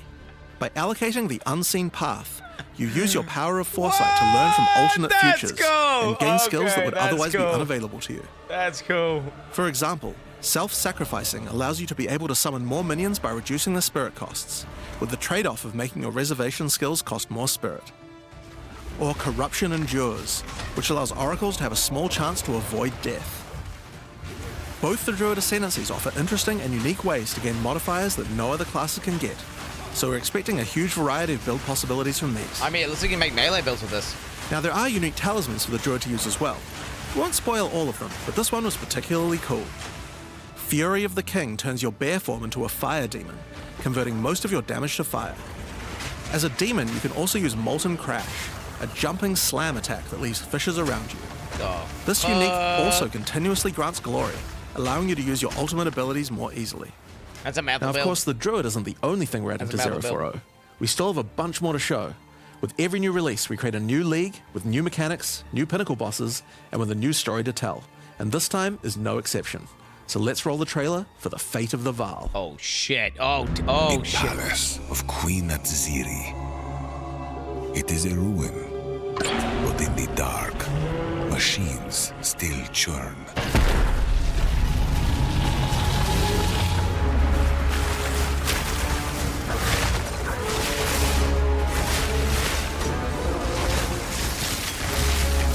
The temple has many functions, and with it, What a the chance to fuck save is the Vaal. that? A gateway through time. That reminds me of Synthesis League. Travel into the past again and again. Alter the temple. Uncover its secrets. You will be rewarded for your sacrifice. And somewhere in the deepest chamber, my queen awaits. The beast cannot give you what you desire. You may have studied it, Doriani, but you do not know it like I do. It adores me. Oh, shit! Oh! Come now, give unto me your desire. At last, fulfill my soul. That's how she gets the extra titties. That's how she gets the extra titties. Oh my god. Oh my god, this is looking good. Hi, I'm Mark Roberts, Game Director on Path of Exile. In the Fate of the Vaal League, you will find remnants of the ancient Vaal civilization scattered throughout Rayclast. They seem to attract nearby creatures and affect them strangely. After killing them, the remnant appears to gain some amount of power, but not enough to fully activate it. It seems you will need to find 5 more of these arcane devices, and sacrifice the monsters you find there to fully activate one. But things don't always go to plan. These devices are old, and sometimes infected by corruption. Twisted versions of ancient Vaal may emerge, and sometimes even stronger foes. On fully activating one of the devices, you finally discover its true purpose. A portal opens and takes you deep underground to a lost temple, once the home of Atziri, Queen of the Vaal. What treasures could still be inside? I think you're gonna want to find out. In front of the entrance is a console of some kind, and on activating it, you can see a map of the temple. Atziri's personal chambers are on the far side. Okay. But how could anyone get there? There are disconnected rooms, and the layout doesn't seem to make sense. And that's when you realize the purpose of the ancient devices scattered through Rayclast. The temple is powered by sacrifice. Oh, shit. And this energy can be used to modify the very structure of the temple itself. Each time you run the temple, you will be given 6 rooms that you can place, allowing you to craft your own dungeon to explore. Place paths to link up the dungeon, and place rooms beside them full of precious loot. Okay. After you are happy with your choices, open the temple I'm a game and designer discover now. the results of your efforts. Let's go. Each room contains different challenges along with its rewards. Oh my god. On entering a room, the doors will slam shut behind you, and you will need to face the encounter within. But choose wisely. It's important where you place the rooms to get maximum returns. For example, when placing a commander, you could just place it anywhere along an existing path, but a much better strategy is to place it next to a garrison of troops for him to command. Combinate, yeah, okay. With better leadership, the garrison will level up, making the monsters harder, but also more rewarding. Okay. Different rooms have different requirements for leveling up. For example, if you want to fully level up a smithy, you will need to supply it with golems from an adjacent golem works, and hook up a generator to the power network to supply it with power. After doing so, the golems will be powered up, making them much more dangerous. That looks bad. You don't need to memorize what interacts with what. When selecting a room, you will be shown the locations that will make other rooms level up, and exactly what effect it will have on the temple. Okay, I see. Okay, I see. After running the temple, a few of the rooms will destabilize and be removed. It will be up to you to rebuild the temple, adding 6 more rooms each time you come back, making the temple larger and larger and larger. Well, you run it every time? So, that's the basic functionality of the temple. Rerun it every time. But there is a lot more. Once Doriani finds out about your travels to Lera Vaal, he will attempt to persuade you to take on a new mission. The temple entrance contains a prototype of the time portal device. It will be able to take you back in time, but only to one specific point. Right before Atziri triggered the cataclysm that destroyed the Vaal. Oh shit, okay. He requests that you go back and attempt to stop Atziri to prevent the Vaal from ever being Back when she destroyed. in 2 titty mode. This is pre-4 titties. So you fight 2 titty Atziri. It's like a prequel boss fight. Oh shit. Atziri is on the far side of the temple, so you will need to expand the temple significantly to get to her. And even worse, her chambers can only be unlocked by a room that isn't currently accessible to you. In order to deal with that, you are going to need to visit the architect of the temple. To get to him, you will need to place path rooms. But while doing so, you will probably want to exploit some of the Vaal technology only available in the past. Once you can travel into the past, a whole new set of rooms are available to you, and they have some pretty insane rewards. At level 1, the corruption chamber can be used to corrupt a single item. But placing it next to a thaumaturge to run the place, and a sacrificial chamber to provide soul energy, you'll be able to level it up. And it's worth it. What's that? What does that do? Because once you get the room to level 3, there are some very nice rewards to be had. Double corrupt or what? In a level 3 corruption chamber, you will find this mysterious device. What's that? It has a slot to place an item, and it only accepts items that are already corrupted. What will happen to them? Huh? Triple corrupt? Well, normally once an item is corrupted, you can't modify it any further. Uncorrupted? What? But this device allows you to corrupt your item a second time, adding another enchantment. This has the capability to craft some very powerful items indeed. But be warned, the Vaal are all about taking risks in the pursuit of power. There is a 50% chance that the item will be destroyed. Okay. So that's kind of cool, because you have to land the first corruption first, and then you gamble on the second one. Each room has its own interesting mechanics that saves a bunch of time. And rewards when it levels up. Many of them contain bosses to fight, special drops, and in many cases, new crafting opportunities. 10 corruption, okay. There we go. For example, a level 3 alchemy lab has a nasty Vaal construct to fight. But if you can defeat it, you can find new corrupted soul cores. Like Guatalitzi's thesis, which on boots allows you to sacrifice your life to run faster. Or Sita Qualottl's thesis, which on gloves will revive one of your minions whenever an offering expires. Get a sacrificial chamber to level 3, and you will need to face a highborn priest of sacrifice. Defeat him to be able to further corrupt a Vaal unique, modifying it in unpredictable ways. Item ascension, right? One of the mods of this unique will be removed and replaced with another random mod. Shit, the animation's sick. For example, this Soul Mantle. It gives you an additional totem, but lowers your totem's life and curses you when they die. I see, get rid of the downside. By using the machine, this could result in a terrible item if you remove the good mod, but also some amazing items if you replace the downside. Damn, dude, Ziz is Kumi right now. Now, one extra thing to mention about these Vaal crafting machines. You don't have to take the items you want to craft into the temple. If you don't have the item you want to craft with you at the time, then clicking this button will allow you to create a currency item instead, allowing you to do the craft later or trade it if you want. Wow. Now, there are all sorts of interesting rooms you can find in the temple, but the last one I want to show you today is the Flesh Surgeon. Get fuck scammers. Get fuck scammers. That's just fuck Vaal scammers. Flesh Surgeon can be leveled up by placing him next to a high-level synth flesh lab.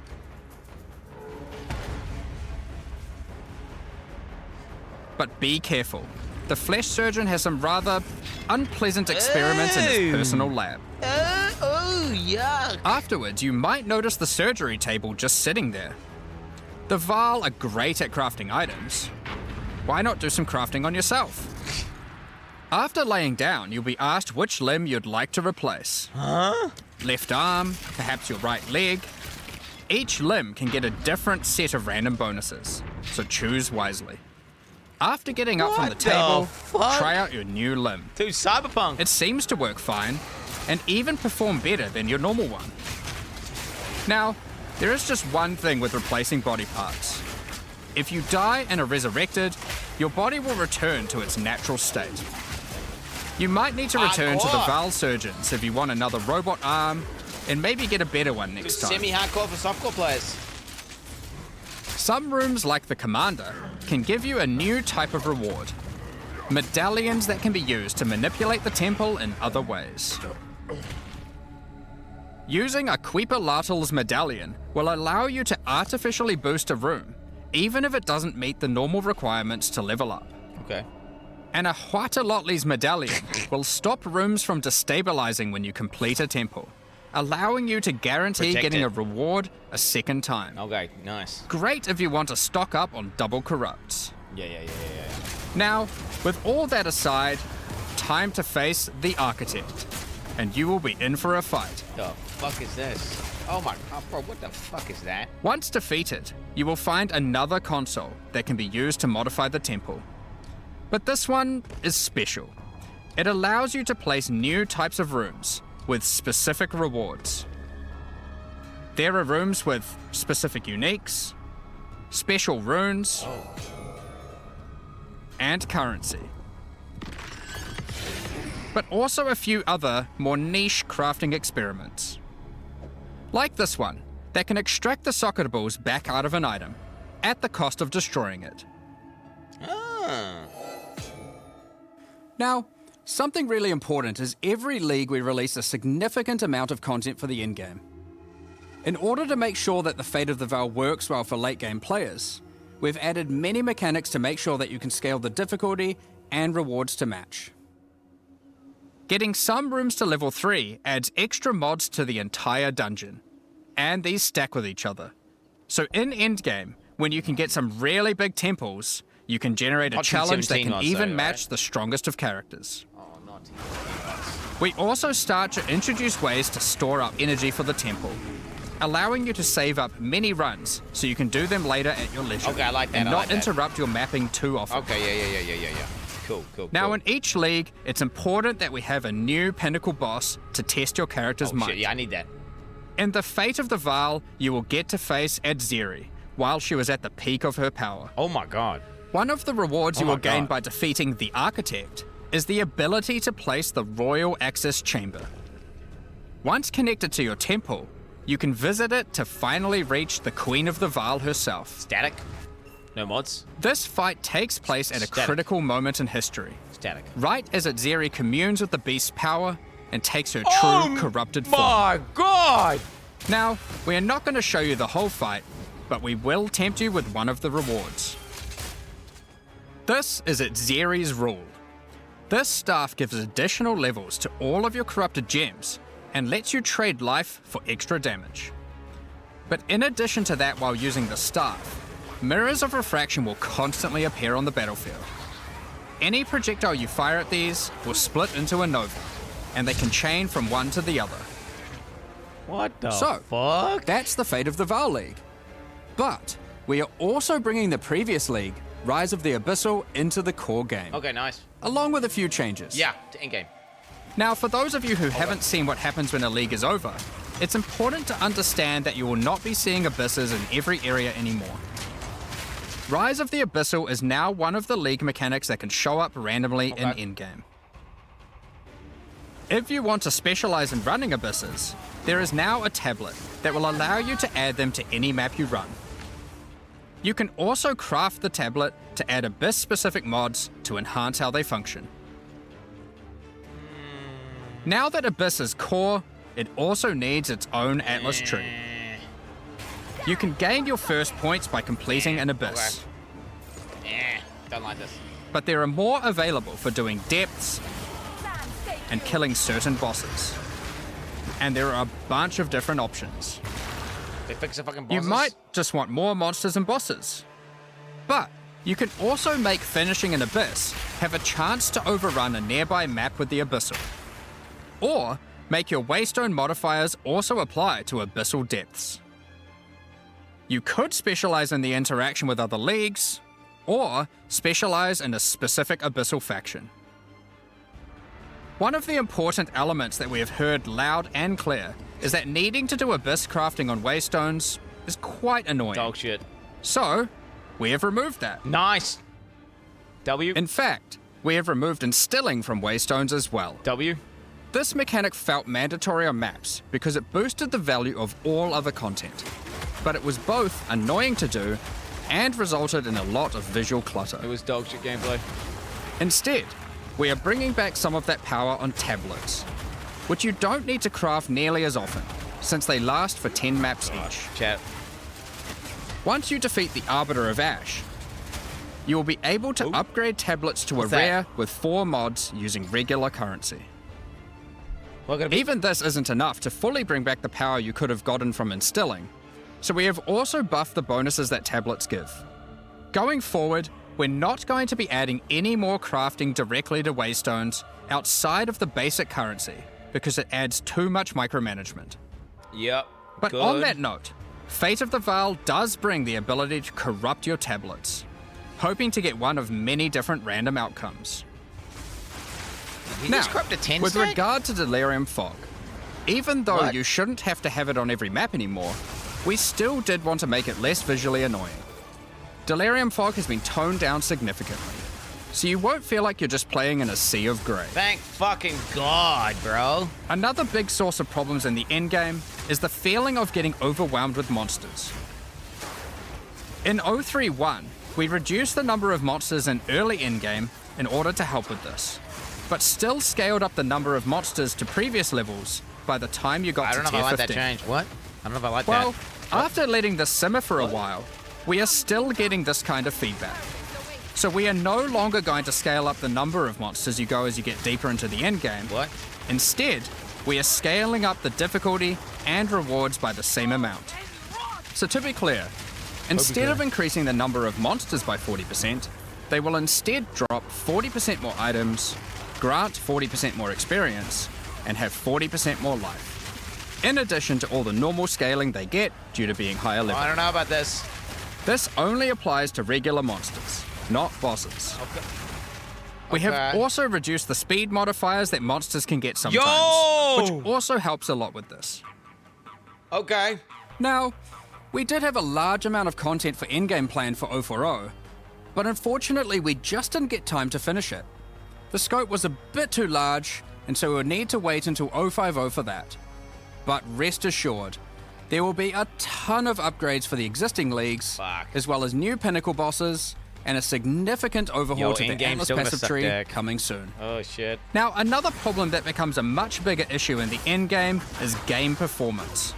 And we have done a lot of work here. The primary issue is CPU load. And to address that, a lot of things have been optimized. And we have done a lot of work to take advantage of more of your CPU cores. Okay. You should see frame rates of at least 25% higher, and a lot less bad frame spikes during gameplay. It does make quite a big difference, I wonder if we're gonna see new especially crashes. on consoles. A lot more work in this area is ongoing, and you will continue to see performance improvements over you the can't next see few it. months. Oh, fuck. My head's on it. Of course, another it was like important the same area frame rate, is but 20% game better. balance, and we have made a lot of changes. Now, most of these we will save for the patch notes, but I'll do a quick summary of some of the numbers. As well as adding 11 new unique items, we have rebalanced dozens of others that are not currently used very often. Okay. We've also done a pass over lineage supports. 21 of them have been rebalanced. Okay. As well as adding 9 more. What? Any new? Alongside the 2 new Druid ascendancies, we have made balance changes to almost all the others. Ooh! With some of them getting a grander rebalance, such as the Smith of Katava. Alongside the 20 plus new Druid skills, we've also rebalanced 90 other active skills across all the different classes. And to top it all off, there are also over 250 new passive skills added to the passive tree. Okay. These changes should go a long way to increase the viability of many more Life skills, notes? uniques, and overall build variety that can tackle our most Life challenging notes? content. He would say that. Next up, we're going to be talking about our new supporter packs. Today, we're launching 2 new series of supporter packs, the Precursor and Kalgurin packs. Each tier contains the pack's full face value in points, alongside several exclusive microtransactions. As always, Cosmetic. the microtransactions in these packs are purely cosmetic and do not affect your character's power or progression in any way. The Precursor series of supporter packs contains 6 exclusive microtransactions. First up, the Marble Statue Character Effect. Once you finally stay still for a moment, a podium rises up out of the ground to immortalize you, turning your skin to marble. When you next move, the stone crumbles around you. Okay. The precursors had mastery over gravity manipulation. So too can you, now with the Gravity Well portal. Witness the power of its pull as you approach it. Draw in enemies with your own gravitational pull with the Awakened Precursor armor set. The Precursors designed and built many mysterious ancient beings. This one used to serve as a scout that would patrol and tase intruders. Why salvage gear yourself when the Master of the Forge can do it for you? Yeah, that's gonna go. Molten I like gold that. spills out as the Forge Master breaks down your items. That's cool. The Relic of the Precursor's map device is a mysterious machine that sits atop ancient colossal statues. Ooh. It keeps track of the number of charges consumed on your Precursor tablets used in the device. The Kalguran Pack series also contains 6 exclusive microtransactions. Those level ups The never work. Kalgurans had astounding skill in astronomy, being able to track They cosmic never work. events with absolute precision. It's never Harnessing loaded. that skill, with the Astronomer's It's level always up in biz. effect equipped, you too can now see exactly how long it took you to level up as it outputs the time in That's chat. fucking cool. The time That's taken cool. to reach your last 3 levels is also displayed on the item, so you can link it when you have a time Oh you're proud shit, of. yo, that's cool. Crush unique enemies by unleashing the wrath of the lost Kalguran fleet, led formerly by Captain Heartland himself. A Kalguran seafarer needs armor fit for the treacherous seas of Rayclast. Okay. This set has you covered with the classic tricorn, Pig leg. and of course, a pig leg. The Lost Treasure weapon skins top off your appearance of a true raider of the seas. These gilded weapons can be applied to wands, two-hand maces, and shields. After a Fucking long gun. day of plundering loot, retreat to the Kraken's Cove hideout, a home of some of the most deadly, ocean-dwelling creatures in Rayclast. Many ships have met their demise here. What better to accompany you in Kraken's Cove than a kraken itself? Replace your stash with a dormant kraken waiting for its prey. As you approach, it will awaken and Ew. terrify both you and any guests in your The hideout. fuck is that? Alongside this, an extra stash skin item will be granted to you, and when placed, will automatically open to any stash tab set with the currency affinity, to help having to navigate through your tabs. Huh? Additionally, Wait, that's any kinda cool. microtransactions from the Pay supporter to win. packs will be Pay to made win. available for use in Path of Exile 1. Yo, pay to win. Thank you very Pay to much win. for all your ongoing support. We're just about to start the Q&A with Ziggy D. Afterwards, at 11 AM NZ time, we'll post the patch notes. 11 AM, that's... With release at the end of next week, our community team will be posting crucial information you'll need for the release. Keep an eye on the news. So it's 8:43 right now. Thanks for joining us 9. today and checking out our latest developments. So two We're looking hours, forward to playing alongside our fellow 24 shapeshifting minutes, exiles. 26 minutes. All while uncovering Lost Vale secrets by doing some dungeon crafting. We'll begin the Q&A shortly, so please get your questions ready. What's on the screen? Oh, shut the fuck up. I was doing the maths. Okay, bitch. I was doing the fucking maths for you guys. Okay. How long we got? Let me see it. Okay, so. Let's see it, chat. Druid looks good. So we got like a check mark. Oh, fuck. Welcome back, Exiles, to the Q&A portion. I am your host, Ziggy D, and today we're going to be touching on the design of the Druid and the fate of the Vile League while we gather some community questions. Then we'll deep dive into endgame, balance, and other game design topics. I am, of course, joined by game directors Jonathan Rogers and Mark Roberts. How you guys going today? Oh, very good. I mean, you know, it's been a great one to work on this one. Like, I've really enjoyed it. So yeah, it's definitely great to see you again. And it feels like it's only been like no time at all since the last time you were here with the PoE1 release. It feels like only several weeks, and that's pretty accurate. yeah. We get to see you twice as often now, so that's fun. Yeah, I'm around every 2 months or so now, roughly. It's great. I love it. Let's keep going. So I do have to open with this, though. Is like Druid looked a little bit weak, I think, in the demonstration demonstration video today. Yeah, I think one of the issues that we have is like we're so concentrating on like just demonstrating how the mechanics work that we sort of forget to be like, okay, let's actually make sure the damage numbers that we're doing on this like test character we're filming here are actually like in line with what people actually normally expect. So yeah, there's just a few things there that we probably should have caught and made a little stronger there. But yeah, when you actually play it, it's certainly from the alpha feedback incredibly powerful. Like Yes. you know, the like you know, we were seeing some people say, oh, you know, the wolf looks weak or whatever. Well, I can assure you that on alpha there's a bunch of people saying the wolf is super OP. So you know, it just comes down to the things you go through in order to demonstrate stuff. I think we probably going to be worthwhile. We make some videos showing a bit more of the less demonstratey side and get them posted and stuff this week. Because honestly, you can just play it literally right now, and it's you know. Yeah, I've definitely been playing and recording a bit myself because I was like, when I first watched it as well, the draft, I was thinking, it's like I don't really get a feel for what it feels like to actually play it. There's good demonstration here of the mechanics, but yeah, I can understand how from your perspective it'd be pretty easy to be like, oh, I want to communicate how this cool thing works and this cool thing works. There's a fine line there for sure. Where if you get too hectic, people are like, I don't even know what's going on. They're just looking at a ruckus. And then, yeah, in this case, let's say we went on a little too far on the other side of the line, was just a bit too slow. And they don't want to show you as full a result, ruckus yes, mode. it can look a bit weak, but they don't want to show you full ruckus mode. Try and get some like raw bad for Druid demonstration. gameplay out to people to understand. I think particularly for this class, because of the shape-shifting stuff, it's so hard for us to. Normally, we can look at something and be like, "Oh, that's just a demonstration." We kind of know what it would look like at endgame. But I think it's like with you the let Druid, the players it's just discover so like what unusual, six links so and shit look different like. that it's actually hard to judge what it would be feel like to even play it.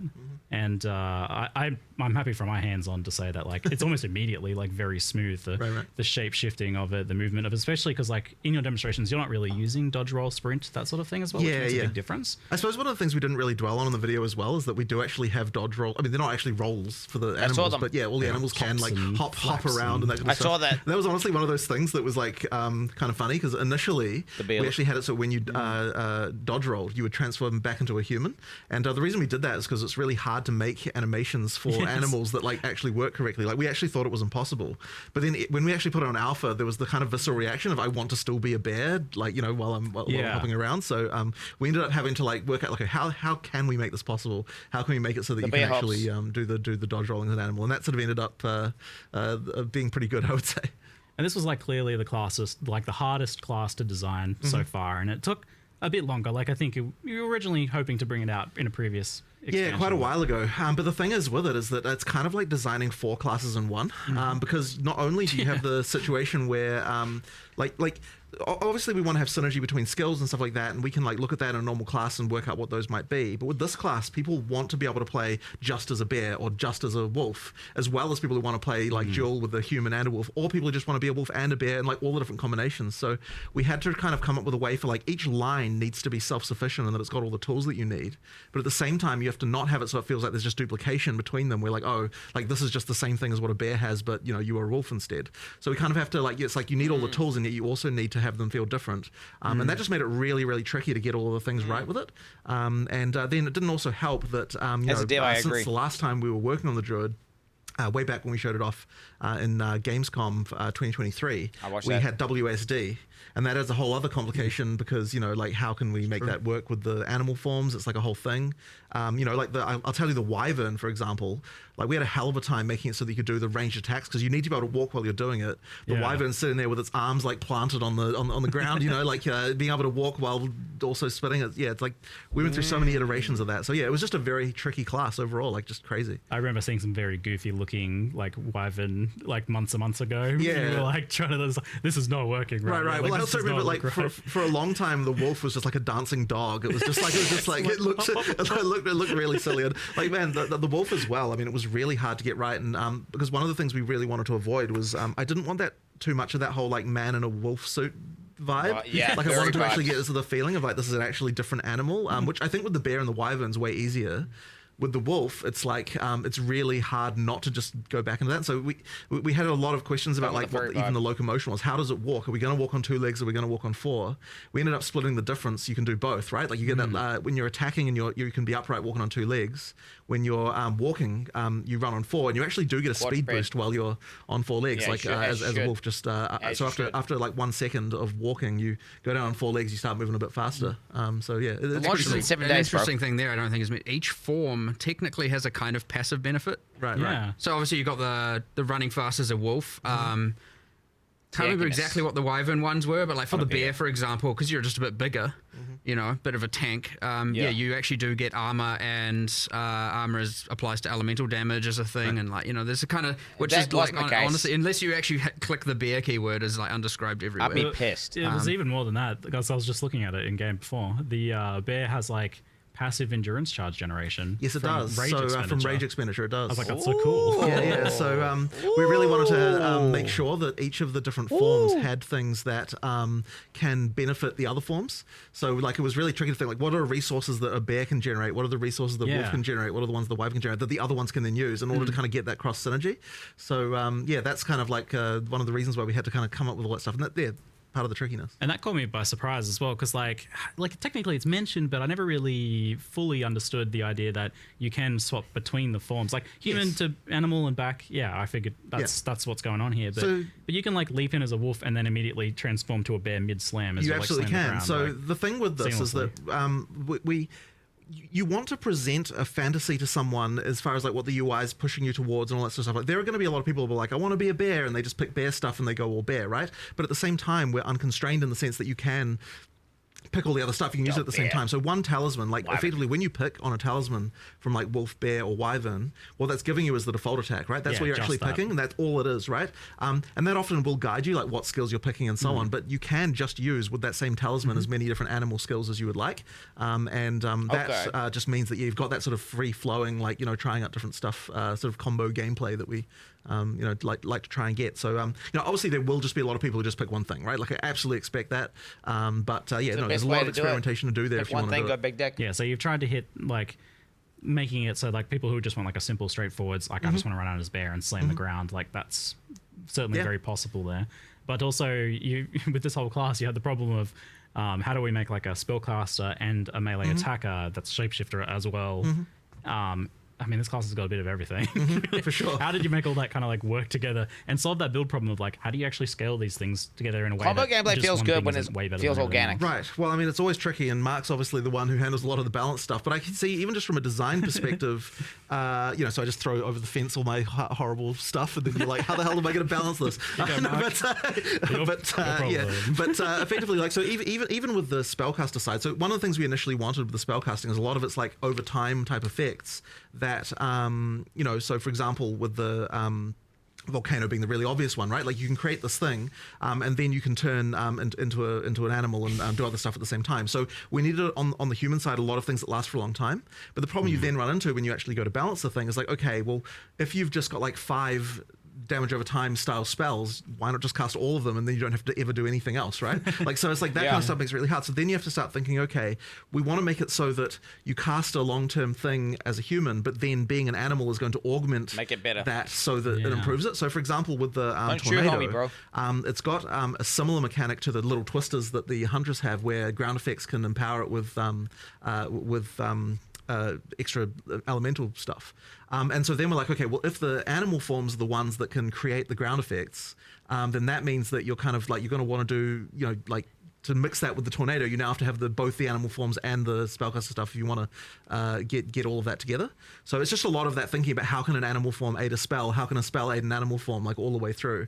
And then, yeah, as I said, we throw it over the fence, and then Mark tries to work out what kind of numbers can actually make it it's a web of infinite difficulty, right? Because like we're talking about the 4 forms within the class, but each of these skills also synergizes with every other class and every other skill in the game. And it's becoming growingly more complicated, but that's also what's fun about the game and what all the things you can unlock and the crazy builds you can do. But yeah, I mean, like this week's focus has been like, okay, we had all the, like during our alpha testing and internal testing, we had like, you know, there was the I want to be all forms going between, there was the I just want to be wolf, I just want to be bear, I just want to be a dragon, and now we're getting a lot more of I just want to cast nature plant skills and do plant stuff. Plant stuff looks cool. And so it's like, okay, well, how do we make that work? Well, because they're quite long duration, so we're having a bunch of complexity with that as well, and it honestly just, it does just spiral into the wet build, bro, the wet build. Oh my god, there's 20 million variables here, but it's fun. And at the end of the day, as long as it is honestly fun to play, then honestly we're golden. So, you know, I would say we're pretty much there on almost everything with this class. I'd actually say we're a little bit more prepared than normal. We've had a lot of testing. Yeah. Despite, I mean, partly because it's been in the works for so long. Confident. But yeah, it's, I don't know, like ultimately pretty fun. I'd say there's still something, obviously there's still more to do. There's obviously always more to do. But yeah, there's a lot going on, a lot of enjoyment. It's better than D4 Druid. I saw yesterday, I was just like walking past someone's computer and, you know, someone was mentioning like, yeah, it's just fun placing 6 volcanoes and then just slamming on them. I was like, all right, sweet, you do you. Like, that's fine. I was definitely enjoying obliterating bosses in bear form, like with dropping tornadoes, and there's the totem which you can summon in animal form. Yep. And then you're putting fishes down and they're exploding, and you're putting extra things on the ground and they're exploding. And there's definitely some boss deletion going on there. So. Even just walking past the just many entangles going out, and then there's that plant support gem. I'm like, all right, it's putting the new... I see chat being like, no, Ziggy, don't get it nerfed. I do have to admit that I did already get one thing, let's say fixed. Okay. There was a thing that was like double generating rage. So I'm like, I don't know if this was intended. Right. And like, no, the designer said that's probably not intended. Thanks, Ziggy. I'm like, I don't know. Sorry, we'll guys, see where not that again. goes, because I was like, no, that's fine. This is a fish. It made it to me, and I was like, no, I'm fine with that. Yeah, because it generates rage when you first slam, and then the fishes, every time they pulse, it generates rage. I'm like, oh, really? Oh, yeah. Oh, shit, I didn't even know that. Because like the totem's making it pulse, and that's generating rage each time. Right. I'm like, that doesn't that's interesting. seem It's fine. Yeah. It's fine. I love that, because that's like ridiculously powerful. That feels like way permissive. I was like, this feels illegal, but that's like...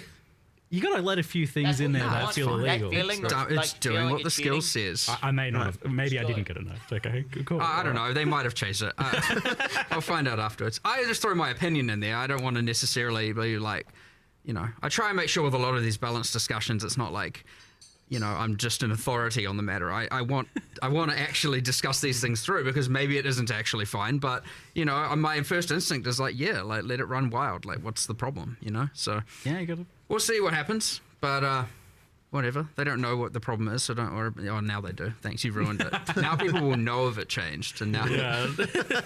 I'll see the thing not generating rage, and yeah. Well, let's see that line of text. Now, that's the Ziggy line of text. I'm developing a reputation now. Just helping finding bugs. It's okay.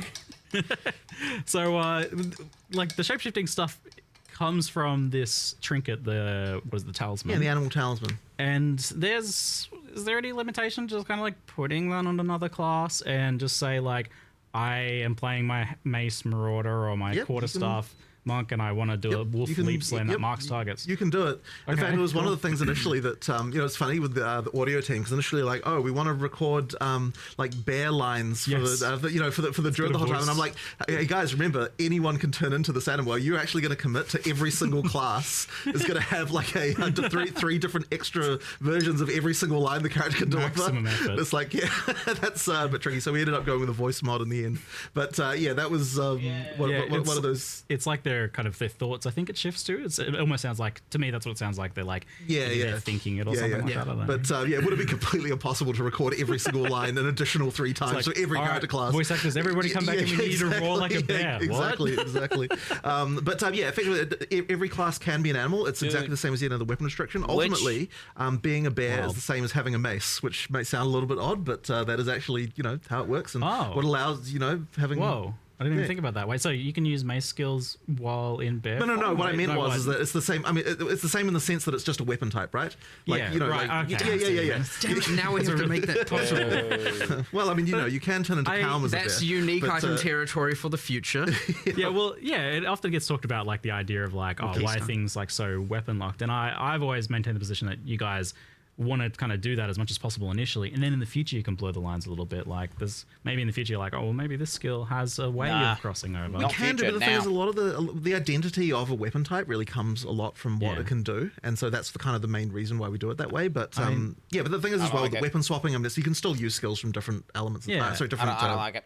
Weapons and things like that. The thing is, like, it's funny that you mentioned that with the bear, because like definitely some of the bears, I noticed parallels between some of its skills and some of the mace stuff, and I could see absolutely combining like this bear skill that places fishes with the other stuff on the mace that triggers the fishes. Like there's like very obvious like cross yeah. synergy build. Well, I there. mean, they're adjacent classes, right? I mean, you've got like strength versus strength int. Like, we want to be able to make sure that some of those key elements do like cross over, just so that to open up the way to have synergy between the different classes more easily.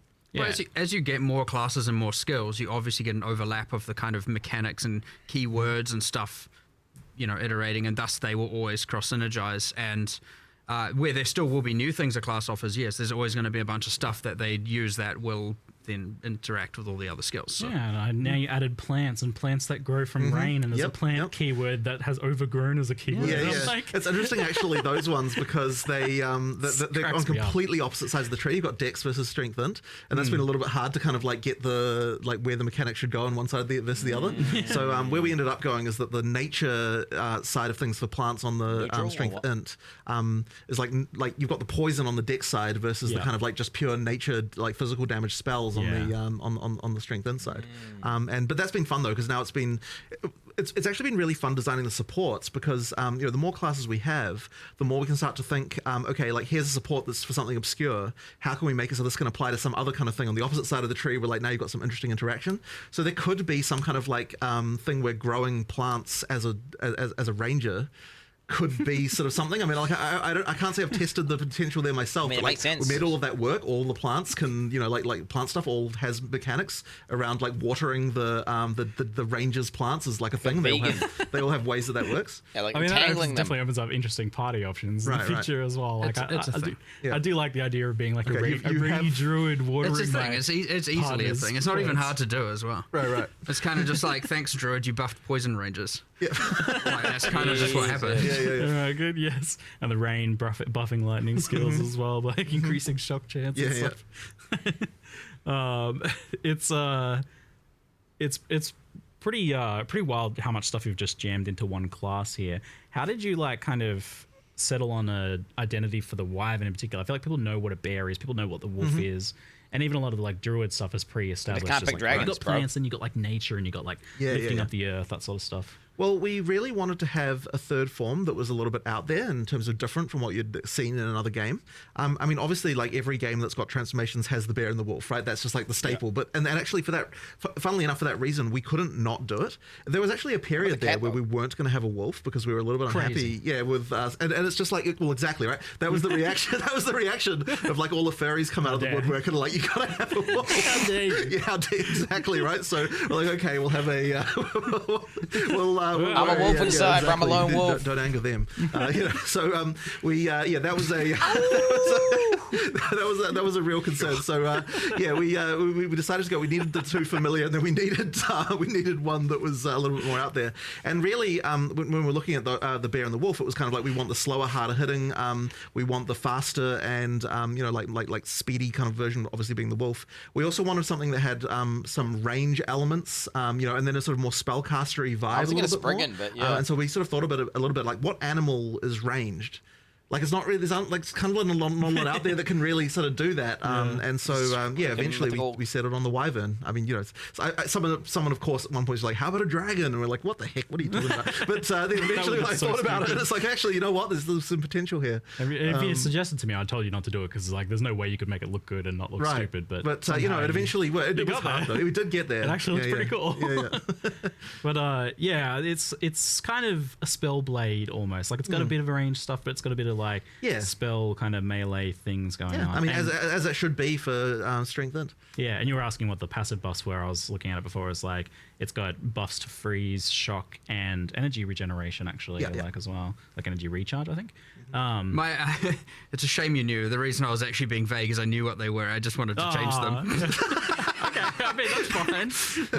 Do something. Sorry for my slight disingenuousness. Do something cool. I kind of feel like they shouldn't. I didn't want them to be offensive benefits. Yeah, they're supposed to be defensive. It forces you into certain build types. Whereas, like, if they're utility or defensive, that way they will work across all board. That's my general philosophy. So I was like, I feel like I want to have a go at trying to design the energy shield thing. I don't mind.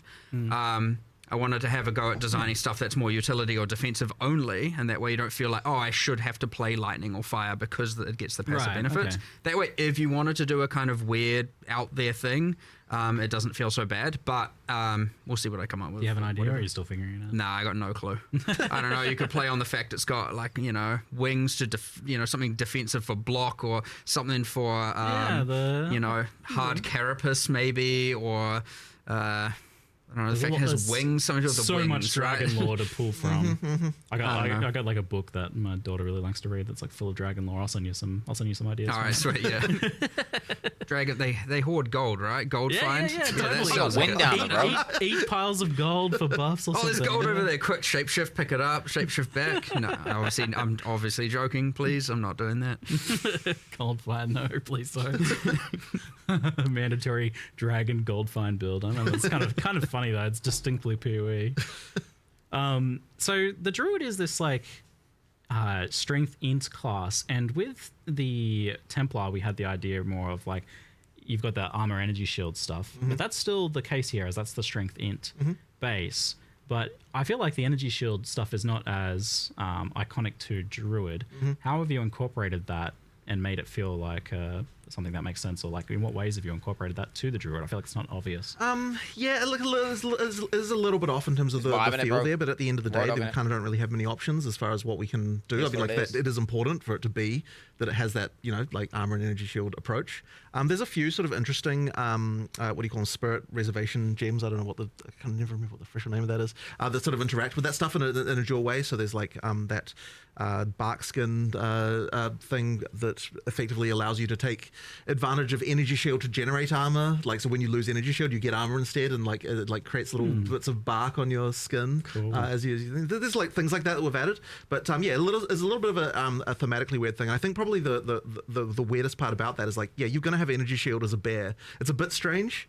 Like, getting hit as a bear and then Why there's a little doesn't energy that shield pop. transfer? I mean, yeah, it is what it Shouldn't is. ES turn to flat armor or something? I mean, you don't have to. What? Well, I suppose, sure. You can go just full go armor if full you armor. want, but Well, yeah. I feel like because there's like such a range of identities within that one class as well, that you've got the bear maybe that doesn't really align as much with that. There's definitely more armor stuff. Yeah, going so you on could build more strength when depending on what animal form you're playing, of course. Yeah, whereas like the wyvern I feel like potentially it has more of should that kind of transform magical it. aspect to it, where it's like that's I mean, and that's why the wyvern itself does get the benefits to energy shield, and the bear does get the benefits to armor, in order to kind of make it so you are like, depending on what animal form you're going, there's a bit of alignment in the defenses there. I mean, really, it's the tree that inspires and motivates this, right? Like, a sorceress could be on the bottom side of the tree and still have the same skill set, and obviously the damage nodes are a bit weird, but it could work. I did that. There's nothing saying. I mean, that's part of the beauty of the Blood Witch of melee the game character as did. well.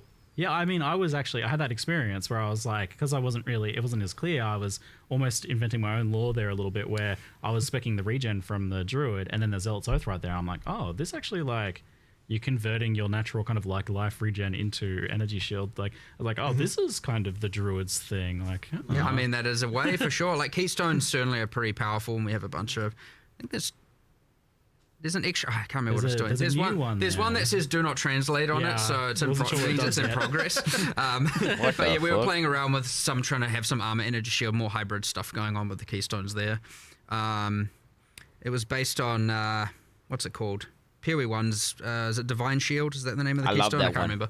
Too many names. I love that one. But it's based on that, but not exactly the same. Like a derivative of that we're trying to get going. But yeah, it's just because I was like, we need more keystones that I feel more druidy, and I know there's a rage one there that is embracing the animal ferocity, where it like what does it do? It's like doubles your maximum rage, but makes you don't get inherent bonuses from rage. So it's like, if you really want to do the skills that are rage consumers, like rampage, and you just want to rampage for as much time as possible, you obviously go for that keystone. You lose the benefits of rage, but you get to rampage around for twice as long. Double generation rate as well, a few things right? like that we're trying to add that are thematic as well. And I think that's another one of the really cool parts about adding a class is 1/6 of our tree was just filled with just placeholder garbage. Like, actually. Okay. Like, there's a giant link thing there. There's no links in the game, really. It's like, what are we doing with that? It's like, so I was like, well, that looked like a vine. Just make that a plant thing.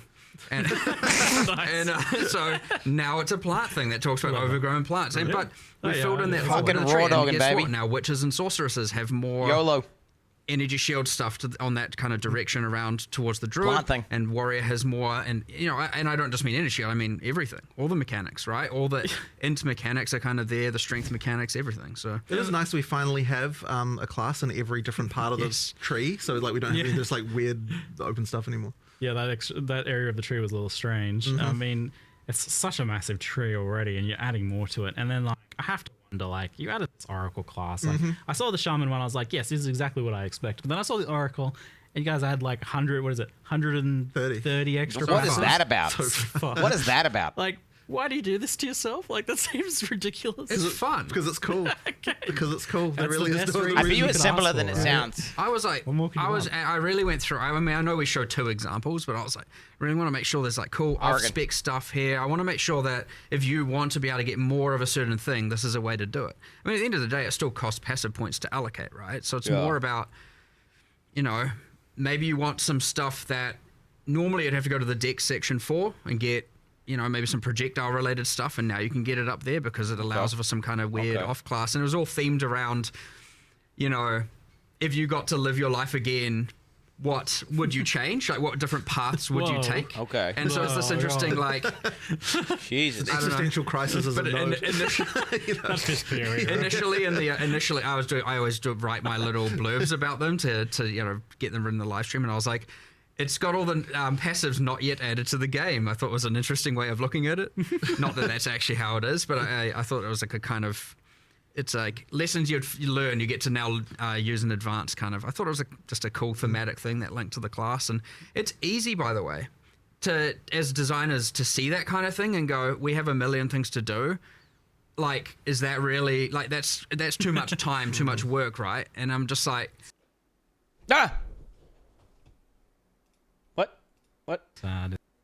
Revealing hidden powers. Like, we're setting ourselves up for a large amount of cumulative time over a while, right? What the fuck? Any rune we add, anything, like we have to add and consider the shaman stats, and we have what the fuck? Meta balance every league, and same with the Oracle passives, and every time we change the tree, and like when we eventually add the Templar, we're going to have to relocate all those nodes because that tree's going to get a giant. Now we've got 3. Going to get a giant. Now we've got 2.5 classes in one section, but it's worth it. It is actually worth it. You add so many builds, so many cool things, and sorry about that, chat. If you don't want to deal with it, just pick another. Oh my god! End it, internet. You know, you don't have to, or pick other nodes on the same class. You know, you don't have to take that node. So, I think this like very clearly communicates that you're also okay with this idea of there being just like hidden cool stuff to discover that you're not going to know ahead of time, because you can't like look at the class options on the character selection screen and know what the passives are going to be that are hidden behind the Oracle ascendancy, right? So it's like, yeah, that's cool, that's fine. Yeah, I mean, you just look.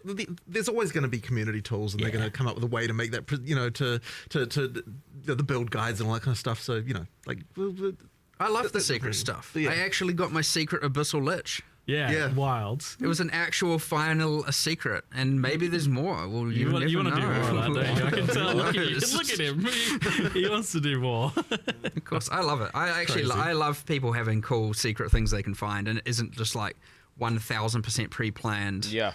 Out of the gate. Like, I understand the need to plan, I understand the need to have confidence in a build, and you don't want to go in and only realize you've made the wrong decisions and stuff like that, for sure, but I definitely want to find that balance where you have that while you also get your cool secrets that you get to add to the game that are fun. Yeah. Data miners suck. I think there's like a couple more chat questions on Druid, but we'll try and move on to the other stuff soon, because I know people want to talk about the other thing. I could talk about Druid all day. I think the design's super interesting here. But some of the questions were that I think people are a bit confused about like the talismans and the forms and how that stuff works. So the talismans are effectively just like another weapon. Yeah, exactly. And things like attack speed, movement speed on gear and everything will affect you in your movement. Absolutely. Animal forms. It's not like... I think because a lot of other games do it where when you change form, like all of a sudden, oh, your weapon's not affecting you, or this thing's not affecting you. Well, I mean, effectively... fucking goddess. What? Wait, pause. I'm just going to pause it. Weapon swap, so you've got 2 weapon sets. I'm going to get... Oh my god, bro. Oh my god, Like, bro! if you're playing a druid, you are going to have to learn how to use weapon specialization passives and stuff like that if you want to have the spellcaster and melee thing. Now, a lot of the passive tree nodes, like in the druid section of the tree, all have like attack and spell damage and that kind of stuff. So like certainly for most of the start of the class, you won't have to worry about it. But as you get deeper in, and if you want to do hybrid spell attack, you are going to have to think about like, okay, what are my attack passives, what are my spell passives, and do that. I was actually surprised at how simple and straightforward it was to do. So like the weapon specialization tree thing, you still do need to think about and understand how that works. But the basics of it, like using the actual skills, just happens automatically. Like I didn't ever have to actually go in and No. You don't have to worry about that part. Just because of the fact that because this has always been the rule, but it's really apparent here. Like if it'll swap to the weapon set that can use the ability, so therefore you don't have to actually tweak it. You just put it in and it kind of works. So like if I tried to use my spell, it would shift to human automatically and use the staff. So like that was all automated, and I didn't have to like program anything like that. Right. Like I have on some other builds, I guess, where it's a bit. Yeah, more mostly that's just because you get into a situation with those where because it's usable on both. Now you have to start going in there and tweaking that stuff. But here, because it makes it much simpler when you don't have to worry about that. Yeah, so there's a decent onboarding there, given the potential complexity of that. All right, so we'll move on now to the Fate of the Vaal expansion. It's pretty easy to understand. And there's definitely more of a like clear divide between the two things, and you even actually made two separate trailers this time around. Well, it would have been super weird to have these like two completely clashing themes in the trailer. So yeah, in the end we were like, normally of course we'd make one trailer with everything, but we're kind of like, man, it's really hard to unify these two things in a kind of reasonable way. So yeah, in the end we decided to do two trailers and just like show the content completely separately. And they're not connected. I need to go watch.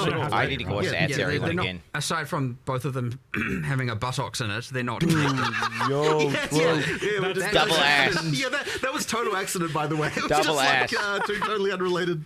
Yeah, sure. Did this pause. Oh, come on! I was praising the equality of it. Like, yeah, I was great. There's buttocks for everyone here in this trailer. Excellent. Thank you. So this expansion is, and we saw this a little bit where you tried to work in the previous League mechanics into like story quest stuff, which I was super keen on. This expansion definitely feels much more deeply linked into the campaign and story, to the point where like Doriani's saying, go back in time and try and change these things that happened in the campaign. I was like, this feels like a major campaign story beat. Yeah, so I mean, there's a few things going on there. So like initially, this League, unlike I think what we've done too much of in the past, the storyline develops quite a lot more kind of like through the campaign with different events that happen and sort of link in a lot. And part of the reason originally for that is that one of the things we sort of don't like necessarily about what leagues do is like you've got this situation where you like walk out of town in like literally the first area, and it's like some eldritch entity is immediately recruiting your services. You know what I mean? Like it's actually very like unfortunate. Put this rusty thing in your body. Exactly right. So we kind of wanted to try and make sure that there's a little bit more like it doesn't feel like the world is on your shoulders like right from the get go. Like there's actually like a little bit a growth of epicness throughout the League. So like if we'd have had it so it's like you're time traveling into the past, like the moment you walk out the gate, it's like it's just not quite right. So we decided what we'll do is we'll make so that there is the temple. We've got a kind of like almost a baby version of the mechanic where you've got a lesser number of rooms, like it's kind of a bit simpler like to start out with, and then once you pass the sort of key point in the storyline, then it like really opens up. You go into the past, you've got a little more story stuff going on. It did add quite a lot more work to kind of have to make two versions of a bunch of things and that kind of stuff, but I think it is worth it because it means that it feels like the League has a lot more going on, and depth. It just doesn't kind of break you don't break immediately the feeling of the world, which has been a problem in the past. I have very strong opinions on this one. It's like dark horror, gothic, secondary. 3 dimensions deep of I'm in the past or in some sort of demon realm now. I don't know what's going on here. And I mean, it's fine as you go, but this is actually one of the challenges I think we're going to have just designing leagues generally, is that they're going to require a bit more work to make them feel right. I mean, even just something as simple as like the Vaal sacrifice circles that you get throughout the world. Normally what we would have done is like make one thing and call it a day. Here what we've done is we've got like 10 or more. There's a ton of variations of those where for like each act we're like in like each area we're thinking like, okay, which like we need more of these so that we can use them so they feel natural in the place where they are, like do a bit of material reskin, stuff like that. Like that's kind of the stuff that we now need to do to sort of make it feel like you're not breaking like the world stuff. the Peru 1 style, betrayal basement You know, you just okay, so there's just a basement everywhere, like in the mud flats. Like, okay, you know, that just doesn't fly anymore at all. So like we want to make sure that these things are way more believable. What about the abyss like inside the second story of a building, bro? You know, this makes sense. Abyss in the second story of a building. I'm not just in a basement in the mud flat in a swamp. You know what I mean? Yeah, the Val is a very distinct thing, and it's very like tied to Act 3 as well. So I was a bit worried about like the tone of Act 1 with the Val stuff, but then like it fits in reasonably well. Like you've definitely taken good care to make sure that it doesn't. Well, I mean, yeah, it's a matter of making it feel like there's some ancient ruin that then later someone came along, like some Ezomites went in there and they built some stones around it because they're like, well, what is this thing? And like, we just thought a little bit about like how would the culture here have reacted to the fact that there was this ancient ruin from long ago in this location and that kind of thing. Yeah, okay, interesting. And you mentioned to me that this is the bar for what you want to be doing. This is the quality level for what you want to be doing. Yeah. So I'd say that like it does sort of. I would say here, like the level of polish and the stuff that we're doing, like the amount of content that a league needs to actually be good. Like, you know, obviously when we did 020, the league was a little bit like, you know, it was just the Asmerian spirits, and like, I mean, it was a league, but it wasn't really. Didn't have like the depth of content and stuff that you needed. And then with 030, I think we did a lot better. Like it came a lot better, but I still don't think we quite got there in terms of like the PoE 1 level kind of. Yeah. And then this one here, I think like, you know, you get up to the level of quality that we really want to be delivering in PoE 2, like, you know, post release and everything, and like the kind of the amount of content you need for a league. Like it needs to be quite sizable and good. And it did take a lot of effort, but I think it's worth it because it sort of shows you what we can do when we. I was gonna say that's like a high bar that you've effectively kind of like locked in committing to for expansions. Well, hopefully I don't come to regret it, but you know, it's and honestly the scope did explode a little bit because when we in-game's next batch. One thing. So when I initially designed the league, I was kind of like, okay, we're going to have like some limited number of rooms. We kind of spec'd it out, and like we, you know, and each one will have a few levels, and it kind of didn't seem like it was that large. But really, in the context of PoE 2, it's like, well, if you're going to spend effort to upgrade a room, it needs to feel meaningfully different and have meaningfully better rewards and all that stuff, and it pretty soon expands into like a really huge list of like different combat encounter mechanics and different like crafting mechanics and different rewards and everything. Like, there are so many new rewards and things in just in the temple. It's crazy. I like how you can itemize it. Like, yeah, there's a lot there. Like, certainly the number of expanded crafting options and all that sort of stuff. Yeah. I mean, you know, we could take some inspiration from what PoE 1 did with Incursion, you know, in terms of double crops and stuff, but we had to make it work in a PoE 2 context. You know, I fucking hate there's just a lot there. Yeah, I've followed your progress with Double Crop designing Simulator. this That's one it. from the very beginning. Yeah, the funny thing is about that is that it actually came from a game that you recommended that I play. I wasn't going to even say no. So you recommended that I play this game called Loop Hero, and I really enjoyed it. I should have played that game. Everyone's going to think that the game we were inspired by is Blueprints, but it actually wasn't. It was Loop Hero. It was so good because I told you about that game, and then it was like a week later or something, you sent me a message like, "Hey, I've made this little program." Yeah. So I prototyped up like a thing that's for what would become the UI for Incursion. We actually ended up. It's funny because this is like the first league I've actually personally done code on in like quite a long time. You got into it. Yeah. Because I mean, it was a real fun, just like evening thing to like go and just like, you know, work on this design. One of the great things about doing that is that I got to make so many design changes just in the course of like of writing it, like, which I don't think necessarily would have gone exactly the same way if I was getting other people to do it. So yeah, that was really fun.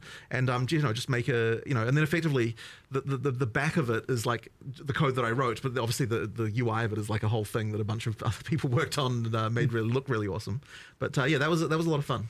Yeah, what is it like about this one that grabbed you so much? Because you got so involved and so personally, like working on it at home. Yeah, I just really enjoy this kind of like little game within a game, like little metagame things. And just that dungeon design thing is just a really fun thing for me. Tile placing, yeah, good, right? It's always it's really fun. Love a good tile place. You know, and I just like coming up with all little ways that they can interact and that kind of thing, and you know, try to make one each feel a bit different and that kind of stuff. It's just a good time.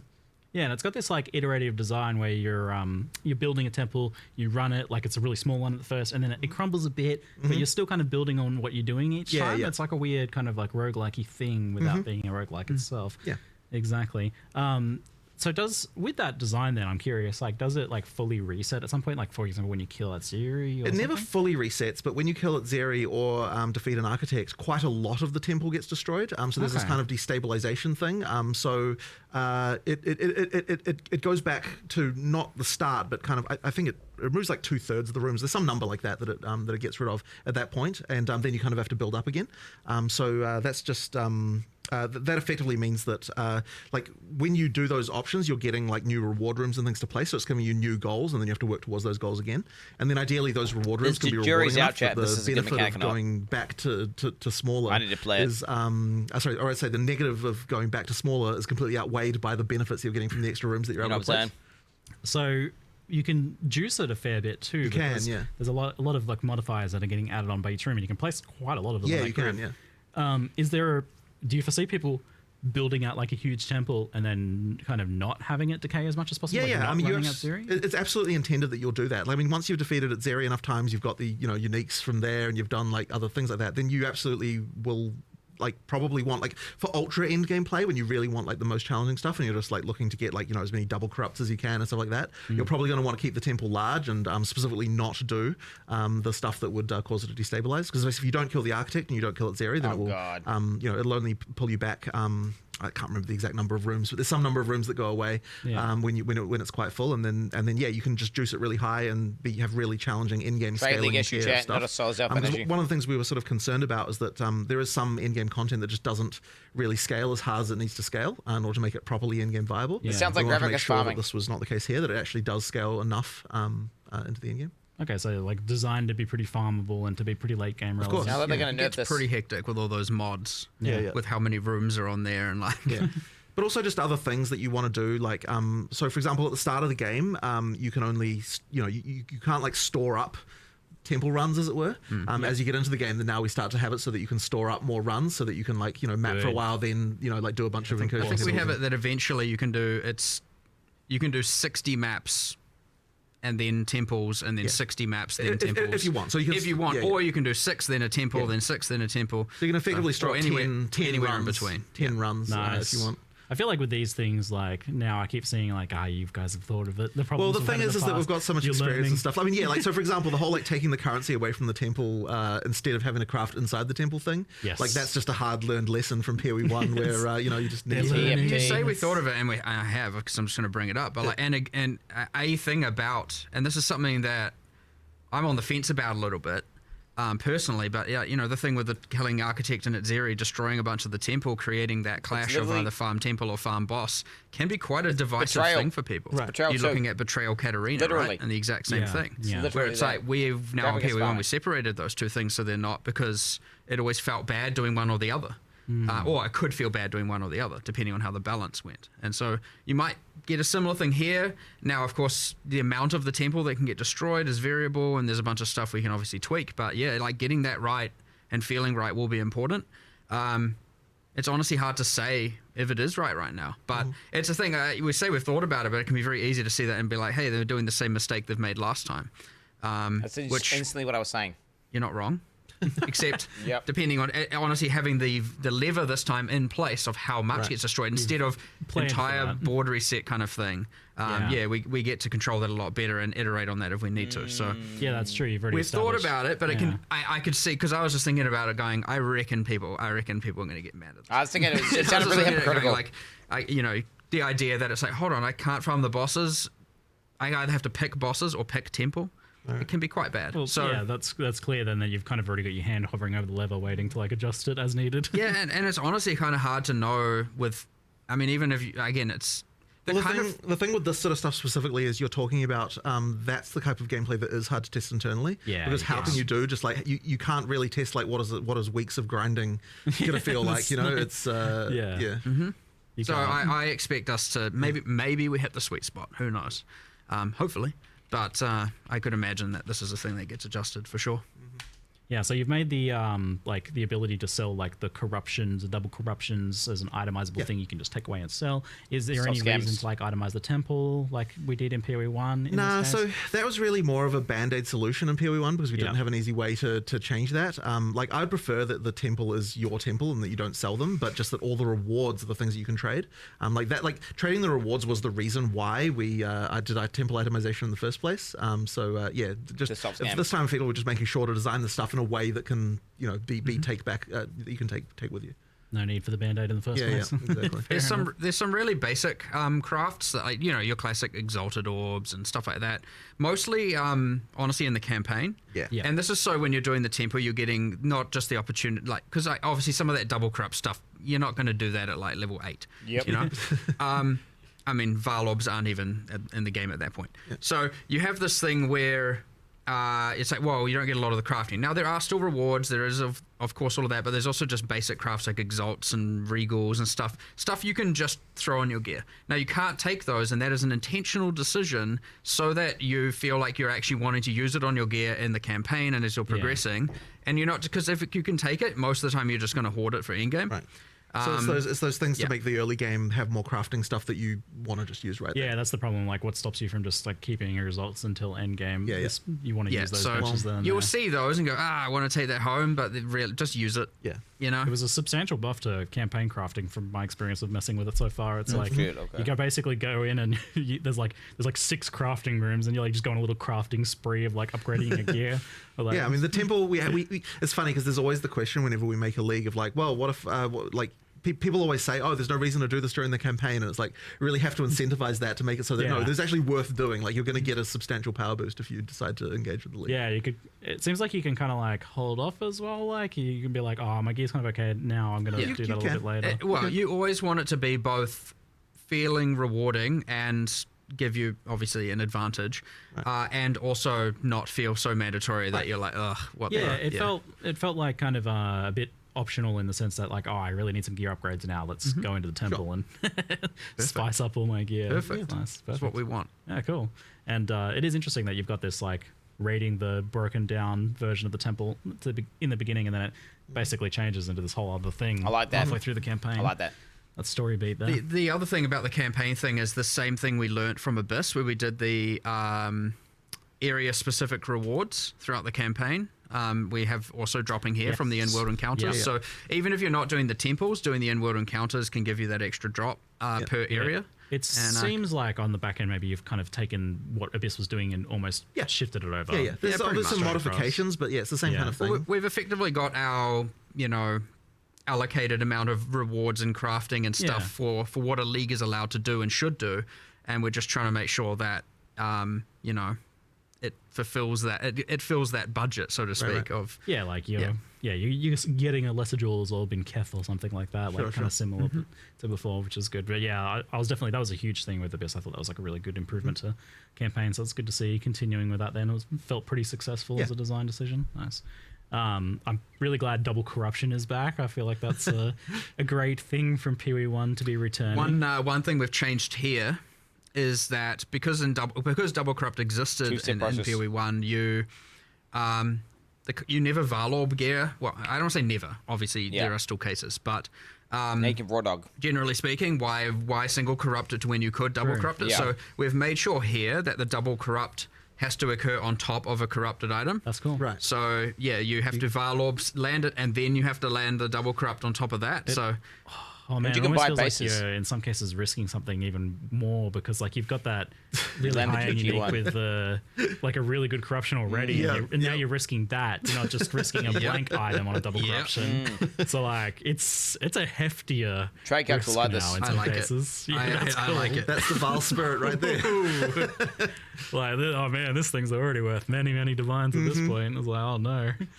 Some good streamer moments. So you actually have to though. Like it has to be crafted. Yep. So you craft first, and then you can apply the double craft. Okay, cool. It keeps a usefulness of the Varlords there as well. To kind of I didn't want the Varlords to just. I mean, you'd still use them on like waystones or whatever, but. I didn't want them to just be like never used on gear anymore because you'd rather just double corrupt. This is way better. So it was a suggestion a developer made a while back, and I was like, that's immediately a win, and I almost want to change that in PoE1 as well, but then I just forgot about it, to be honest. So it's an easy layup, I'm not sure if I do want to do that just before everyone maybe people goes, you get to buy way more shit. Consider it. I like the idea, and I think it is an overall improvement. Yeah, it sounds like a great idea. And then you've got this whole other system now, which you had a little bit of it in PoE1 recently, where you can corrupt uniques and it replaces a random modifier on them. Yes. So this is limited to specifically Adziri. No, what Not is it? Adziri, Val uniques. Yeah, so uniques. initially, I really wanted to make it so you could just replace arbitrary mods on any unique. But the Crazy. problem is, yes, it was just a can of worms that like was just not even possible to contain. Basically what we were like, okay, is there still a way to do this that's like not going to be quite so crazy? And then we were like, okay, if we can pick a subset of uniques, and we ended up going with Val uniques, for obviously thematic reasons, then we can sort of make sure that like while it's still crazy, like there's still some insane interactions, we can kind of at least have somewhat of an understanding of what happens. But it does truly work where like it picks a random mod that's on the item and then replaces it with another random mod. So Patch notes is 1.5 hours from now. You can create some. You can use it on non-Val. It works differently. Huh? I don't know. This is news to me. I didn't actually know that. What does that? Excuse me? I think it's similar to Ancient Orb in PoE 1. So it like re-rolls. The idea here is like it's meant to work on these Val items because they've been like infused with royal bloodline blood, and so it's like the way it works on Val uniques is different to just random uniques. Where it's like, hold on, it works a bit more chaotically. Here, and, that's what I was thinking. Chaos just changes the item entirely to something else on non-Val. So, and I only say that because obviously it's pretty bad to be like, I have to have a Val unique in order to use this. Now, no, you can take the currency home, so that's never the end of the world. But I want it to be like, just go grab some random unique and re-roll it. Yeah, using it on the Val uniques is like quite cool. Right now, I'm trying to make sure, a process that we've been doing is that we're not just replacing it with kind of just some random basic stuff. Like that will happen. That is a part of the pool, but we're trying to go through because we have a more limited set of uniques we have to actually do the mod replacement on. I want to make sure we're actually thinking about, for example, the Zerfi's body armor that has like Soul Leader, and it's like a level 39 base type. Yeah. And I'm thinking like, this is a tool we could use to make that more in-game viable. And so you can do things like heavily increase the defenses, because obviously level 39 versus a level 75 base type or whatever is going to have very different defenses. But then you can also be like, what about if I was like, what other weaknesses does this item have? Well, you can't generate Soul Leader stacks on a boss.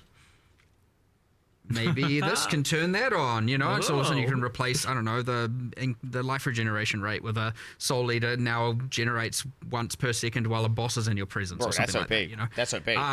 Now, these are kind of examples, but that was a specific one that I really wanted to do. Relax. So, but I was like, I don't know, what if you did plus 25 Soul Leader stacks and stuff? But it's like very specific outcomes, very specific to that unique. Yeah. And I wanted to do a bit of that to use it as an opportunity to be able to save low-level uniques, if you know what I mean, to make them more in-game viable. And I thought that was a cool way. And obviously that's restricted to the Val pool for now, but like, if it works and works successfully, there's no reason that like some other mechanic can't do it for Ezomite uniques and other, now, So, we'll see how it goes. But I'm hoping now, obviously, because I don't know how far through we'll get with all of these specific, because it's like a lot of stuff. Once you start doing specific things for specific uniques, there's so many. It's a then lot every of unique stuff becomes the second step. So I don't know how far, but I was like, let's start with the mythic uniques, the rarest, most powerful ones, and we'll work backwards, getting to the more common ones at the end. I mean, you've also got the general like buffing of a bunch of other uniques as well, right? I mean, there's a lot of that. What would Rishi do, Chad? I mean, that I was think he part would of do that that when I was like, okay, how can we buff this? How can we buff this? How can we buff this? And then I was like, well, a lot of them are like, this is too low level. And I was like, well, we have this system in the league. So yeah, I mean, we'll see how it goes, hopefully. And it's the kind of thing where even if we don't, obviously these leagues end up often going core in some various means. So if we don't hit the mark entirely with all the uniques, I'd like to eventually get there where we'd have a good, cool, really thought out set for literally every Val unique. All the default ones suck. Hopefully that's fun. And then you do the cool things where you just get these really, really... I assume you're going to get some that have these... You replace the exact two bad sides with the exact two... Because you can replace more than one sometimes. Oh. And you get the you get the exact, like, holy, this unique just went from being worth, something... They're breaking the rules of the uniques. 300 divine, kind of territory. So hopefully that happens. Fine with just Vals, but not all. But we'll try. You can never know with these things for sure. And this includes the new, like, Adzira uniques that she's dropping then, obviously, since she's kind of the queen of the Val. Adzira uniques, Trial Master uniques, a bunch of stuff. So it's a fair few there then. Is that something that you anticipate expanding upon in the future then? Like, I mean, we'll be always adding more Val uniques. Right. So yes, but in terms of for other cultures, that would probably come in a different form in a different league mechanic or some other place like that. Yeah, that makes Don't sense. do it very unique, in terms of the bro. overall Please. idea of upgrading Please, low level bro. uniques. Yeah. Please don't do it. Did you ever like discuss the idea of Val's skill gems? It feels like weird to like add that when you're still adding regular gems. It doesn't quite. So, I mean, fundamentally, what a Val skill gem is in PoE 1 is like a kind of ultimate type style ability in some sense, you know? So it's like we're kind of doing that in our normal gems at this point. So it didn't really quite make sense to do it here. It's like the glory on the skills. Glory is kind of like, yeah. Yeah, that's what I figured. That it's kind of like you'd only be really doing it for nostalgia. Right. I don't like Val Souls. No, it isn't to say there won't be something in the future, but I agree that doing something like that when you haven't even got, you know, all the classes and skills in place and all that. I would say that's like a post-release feature, you know, not a pre-release feature kind of thing. Yeah. And are you still kind of with challenge leagues planning on having things like challenges, challenge rewards, etc. So post-launch? So the plan for that was post-launch. Like it basically was kind of like during early access, it doesn't quite make sense to do that. But post-launch we'll return to that again. All right, shifting onto the topic of endgame, but first, just a brief detour. Trial of the Ancestors, or the mystery content in the new act, and our third means of ascending. What's the progress like? On well, we don't have anything to say at the moment, but it'll need to come obviously at some point. But we didn't have time in this one certainly to work on that. It keeps coming up. It is really just a matter of when, at what cost, etc. The classic, you know, just resource distribution kind of things where it's like, when are we going to do it, and what, you know, instead of this, and we have all these different ideas, and so it's just, but right now, Why was I farm 6/7s? So on Endgame, firstly, thanks for nerfing the Delirium Fog. Yeah. You saw the memes, Thank I guess. fucking God.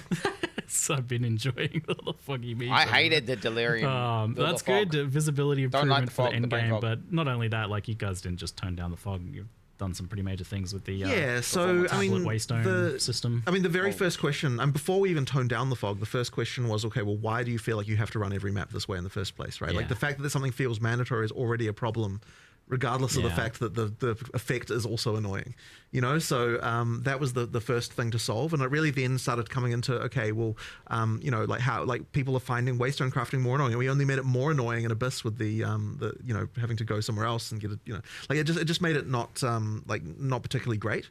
So the first question is, well, how can we fix this problem, right? Like and effectively we're kind of like, we can go two ways with this. We can either make it so that every league has something that feels mandatory that multiplies with the rewards, or we can say no leagues do, in which case it's more about you know, like which league do you want to run for different, you know, for various different content that they can provide. So we decided to go with no leagues do, because I think that it's probably just like less busy work, less annoying. Like if every league gave you something that you needed to like craft and do something with, it just would have been a pain.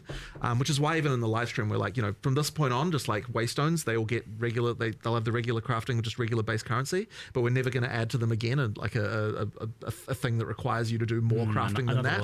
Another layer of that, because I think that having to do that every map is too frequent. Bloat, bro. Doing it on the tablets means that you know, it's just way less frequent that you have to do these things, which helps a lot. And then of course the question was, well, how can we make sure that we're not like doing a nerf to overall juicing potential here? So then we had to look into, you know, like how can we get back the, you know, like the power you had. So that's when we got the into density changes sound scary, by the way, and things like that. I'll be real. In order to sort that out. Now, obviously, you were hoping to do more endgame for this expansion. So, what's kind of happened with the? Well, I guess the sort of two things that we see as like the major problems in endgame. One of them is when you get there, it can feel like you don't really have a proper goal. Like you don't have an immediate, like, okay, here's a quest to do this and a quest to do that and that kind of stuff.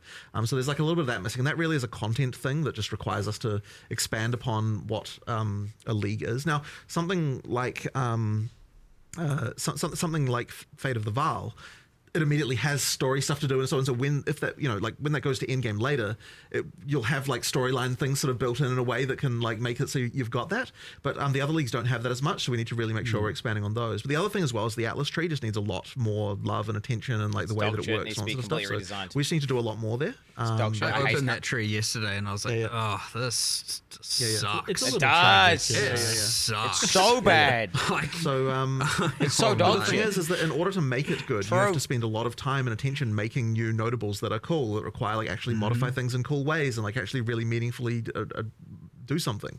And that's just a lot of time and work to do that. So do you have an idea for what you want to do with the ascendancy tree side of things? Like, is it kind of angling more towards what you've done in Path of Exile, which has been pretty successful? Well, I don't think we should be talking about that yet, just because that'll be it's more for later. But yeah, I mean, there's things we want to do. It's good that he knows that it sucks. We're trying not to spoil anything here. If he's a D4 dev, we he's obviously it's are fine, spoiling it's the fact we are perfect, doing something. Bro. And I'll tell you, it's not even. It's not the same. It's not similar. It's like it's in a whole different universe. Rework. So it's kind of like, which makes it a little bit hard because obviously we're in this state where we want feedback about the in game. Yeah, and so I do want to put like people should keep giving feedback because I don't want people to think they're reworking it in game anyway. So I'm not going to say anything, just in case. You never know. There's and we also also different parts of the in game that kind of are like independent of the just things like how the Atlas tree works. Yep. So But yes, that tree is effectively going to be completely reinvented. So that will get a full drastic change, and then the something that like PoE1 with the whole complete your Atlas being a very clear, very obvious goal. You just complete all the maps and you get your Atlas is complete. So good. And then there's heaps more beyond that, of course. There's all the boss farming and all the different progressions and even that has like multiple quests throughout the main quest line with the different pinnacles and all that. We just don't have any of that really. It's just immediately into this infinite unguided adventure, and there's a little bit of things with the corrupted zones and bit of that and like the burning monolith but it's still mostly unguided. You don't really feel like you have like, I've completed the main thing, now I'm going to farm, at the moment. It's pretty unsatisfying, I'd say. So really trying to drive that home. And then the other thing that honestly, we spoke about upgrading the leagues and adding more bosses is like, that whole like having King in the Mists and Olroth as the pinnacle bosses of the leagues, just being like copy pastes from PoE1 was not our end goal. You know what I mean? Like they're a bit sad as pinnacles right now, and like honestly we need to up the epic. The epic a lot. So we got a lot of that coming, and then just general upgrades to all the leagues. Like some of them are too, Ritual has the whole omens are too good, and others are just like, well, why would I do this? And there's a bit of that going on. So just a general balance, and via adding more content and different axes and all kinds of stuff. So there's heaps coming. But based on all that, to answer the original, is that's how you can see how it didn't make the cut, because it is a ton of work. It turned out to be way more than we had anticipated, and it was just like, oh, damn, we kind of talked about wanting to do an in-game upgrade, a big revamp in 040, and now we've got too much work, and we still believe it's the right thing to do, so we're going to commit. And normally we often get faced with the option: do we cut it down to make it fit? No. Or do we do it once to right, commit to it all and do it? And do it once to right. I don't think in this case we could have cut anything without kind of just honestly, or do it second time, making do it right. it look half-assed, to be honest. So we were like, no, we need to do it all, which means unfortunately, yes, it's not going to make 040. But then we were like, well, we can't just now do nothing. So what can we do? Well, obviously we're not just going to be like, because we're doing an 050, we'll just leave the fog Make alone. It a little bit Obviously bad, which was a bug, by the way. Really? All fogs, like the volumetric fogs in the game, have a cutout around the player. Yeah. That like cuts out and then tapers off. And all fogs in the games, there's multiple different fogs, had it except for Delirium Fog. It was the only fog that didn't have and this. You don't notice that. That was we can start there by re-adding it, and then we'll iterate until we feel like it's about right. But yeah, kind of sad when you look into these things and you're like, oh damn. Oops. It was just broken the whole time. Spaghetti code, bro. Either way, like a player doesn't know if it's broken or just intended. So obviously, fixing it is the important thing. But yeah, I know there's the guy on Reddit doing a post every day, and they can finally rest. Thank you for your service. Your watch is complete. Yes, we can actually see the ground. It was just hilarious in some maps, whereas like they have holes in the ground, and like there's so much fog you actually can't tell where the holes are. It's like I can't move anywhere. I know what he's talking about. It looked a lot better from the footage, so it's a big improvement for sure.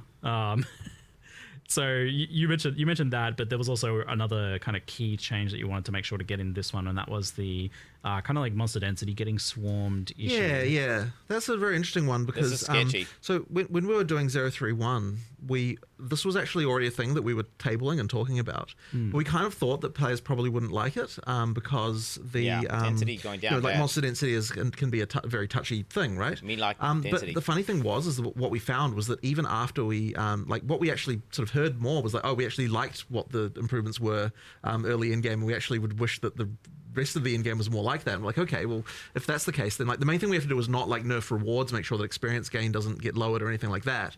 But you know, overall, we don't necessarily need as many monsters as what we were having in the top. And I think this is actually going to also just generally improve things because it makes when monsters have more life like that, it makes more builds viable. And because like there's obviously a point where like once you can one hit everything, then there's no point in like you might as well just go for whatever the fastest thing that could do that is, right? Yeah, the lightning speed. Right. So effectively, by making it so that monster life's a little bit higher as you get up there, it sort of actually means that like higher damage builds become more useful. The need for having to target so many enemies goes down. Exactly, and thus right. You aren't just now funneled into the highest AoE thing possible. So it means that like things that are less AoE focused and more like, I mean, obviously you're still going to want AoE. You're still going to be wanting clearing like slower, more like methodical that sort of stuff, of course. But like effectively, just by tweaking it down a bit, you just don't have the like so much need for everything to target quite so many things. And so you know, the sort of higher damage skills that are a bit less like, you know, not like more than a screen in size can actually be viable. And that should hopefully improve the situation there. I want to make sure that even if people are like, but I prefer the swarminess, and it was fun for my build. And the thing is, like, that, speaking of, like, Atlas Tree, that's a thing where the Atlas Tree should be the thing enabling. 40% more it's like mobs, your build. 40% less loot. So, like, I want to make sure, like, for now, not doing it, but I wanted to do a thing, because we're doing this whole, like, monster effectiveness goes up more, right? I mean, it's a pretty... Fuck does that mean? Hard thing to understand because monsters just get stronger with higher levels, so like it kind of just happens. You don't really, it's not like a thing you need to worry about or anything of the sort. But I want to do a thing where you can spec into making, like on the Atlas Tree, you know, I guess this is a little bit of a forward spoiler, but we're adding a little bit of it in a few places, but I want to make sure that you can invest into making monsters tougher without increasing the number of monsters, where like often it's just been pack size, and stuff like that. So but then I would love to do a thing later where like you can convert that effectiveness increases you can get into like pack size. So it's like, you know what? Nah, I want the swarmy, you know, weaker monsters thing. And I don't want one to at that point you can make sure the conversion results in the exact same amount of drops and XP and all of that stuff. So that way you can incentivize. Well, you don't incentivize one or the other, right? Like it's more about what your build is, what you'd prefer, rather than being like everyone has to have most pack sizes possible. Whereas right now, pack size is just a straight up multiplicative drops XP scaler. I mean, obviously not for rares and bosses, but you know it is, and for a lot of people, it's a multiplicative fun scaler. And I don't want to take that away. Like I want people to be able to do that, but that's what the Atlas Tree should be able to achieve. However, it is too chaotic at a base level. Right. You get this weird thing where it's like the campaign has a entirely different vibe to the end of the end game now, where it's like you step into the end game, it's kind of a right, and then you get towards the end. I mean, at the start, for people who didn't play 031 onwards, it was just like, okay, I'm going through the campaign. It feels a bit more tactical. It feels a bit more, you know, intention. My actions are more intentional. And then I get into endgame, I'm like, what the heck is going on? There's monsters everywhere. It's out of control. And so obviously 031 alleviated this a bit, but it is, I don't want it to be that there's this feeling of there's two games there. I want it to be that you build that extra layer, that you change it through your Atlas Tree and through decisions you make for the end game, as opposed to it just being inherent. So if you want to, we're going to make sure that we try and keep it that if you want to make it more swarmy and that kind of stuff, you can, but it doesn't give you a drop advantage necessarily over the tougher monsters. There are reasons to do both. That's fine. There'll be heaps of mechanics and stuff, but like ideally you can kind of play the game you want to play the game. And so in our tree and our builds, much like you can play the character how you want to play your character, we can do that with the end game as well. And that's the beauty of the Atlas Tree, and the keystones and stuff like that. So but I can't. It's hard to get into more of that without getting into like kind of spoiler territory. That's, but yeah, that's interesting to hear that you want to kind of. Oh, you guys got make ads? things a little bit less right, binary. right, Where like in the past, it often has been the case where it's just like, oh, you just stack as much of all of the things you can stack, or it's just stack as much pack size or stack as much rarity as you can. But maybe I don't know. having angles for both of those things, like I'm juicing pack size or I'm juicing difficulty and rarity with. I mean, that's exciting to me because I like the ability of being able to spec content that rewards your character that has low AoE, that is like really good at like dueling really tough rare monsters. And like, you know, we did get to see a little bit at Imperial 1 where there was different strategies for juicing where like you had like Titanic Scarabs or something that was making like really strong rogue exiles, and that took a specific sort of build to do. So it sounds like that's kind of the direction you want to head with that, which is pretty exciting to hear. And kind of tying into this topic then, and you touched on it a little bit, was like, there's definitely been, like, it's been noticed that rare monsters seem to drop the vast majority of loot in endgame maps, or at least compared to normal and magic monsters. There's a bigger difference, I guess, than has been the case in the past. And where are you guys at with, like, noticing or feeling that, or what problems do you foresee with that? It gets talked about a lot. I don't think it's necessarily wrong that it's like that. One of the things we really want to try to make sure of in PoE 2 when we're sort of doing a sort of from scratch pass on this is that the amount of rewardingness of something is equivalent to the amount of difficulty that it takes to kill it. And that's kind of where like we're trying to normalize that because by doing that, it means that we can try to get like we don't want a situation where like some content just is randomly just way more rewarding than other content, and so we're trying to just make sure that we're keeping tabs on that really well. And what that's kind of ended up with regard to the magic versus rare is we've got the balance of that where it should in an ideal world be the case that like killing a rare versus killing a white monster is does in fact drop the correct amount of rewards relative to each other. Now the issue can come with the fact is what if your build can one hit either of them in any case? Well, so that kind of like changes, I guess, the way that feels a little bit. So, but as I said, it should be the case that rares drop more than white monsters, and white monsters can drop anything. Still, it's just it does make a certain amount of sense, but I guess like with what you were talking about, Mark, it seems like something you'll have to think about because like if you want both strategies to be viable, like the pack size juicing, then there needs to be a reward, a payoff to that ultimately. 100%. So that's something you'll be looking at then. But I mean, as far as I'm aware, it really is the case that if you looked at entirely just around the life of the entity, the drops should be pretty equivalent to the amount of life that they had to in order to kill them as far as like relative to each other. So if it's got 5 times as much life, it does 5 times as many more drops effectively. Like that's kind of what we're shooting for. We're trying to balance. Shits out a bunch of loot. Yeah, I think with the balance of how things are and the options we have now, it probably makes sense. But yeah, it looks like something you'll be keeping close eye on. You kill a Kandi mob and it forward. takes ages. There's a bit of a parallel with one of the kind of issues I see in Path of Exile 1 where like everything is in reward icons, the little floating symbols. And that seems like something you're trying to avoid moving forward. We haven't really been doing that for a little while now. There was certainly a period there in PoE 1 design where it was like every single league was just like those reward icon type things, and it ended up really beiging the rewards a lot because you just had this thing of like every league drops, every other league's drops, and it kind of didn't really like it wasn't really that great. So I mean, it's going to be a little while since we've done that stuff in PoE 1 even, and in PoE 2 we kind of steer away from it to make sure that like everything feels like it's got distinct drops and a reason to do it and that kind of thing. Yeah, I mean, it appears in some regards. Like, for example, when you get the reward rooms in Fate of the Vow, you have a unique item room. Sure.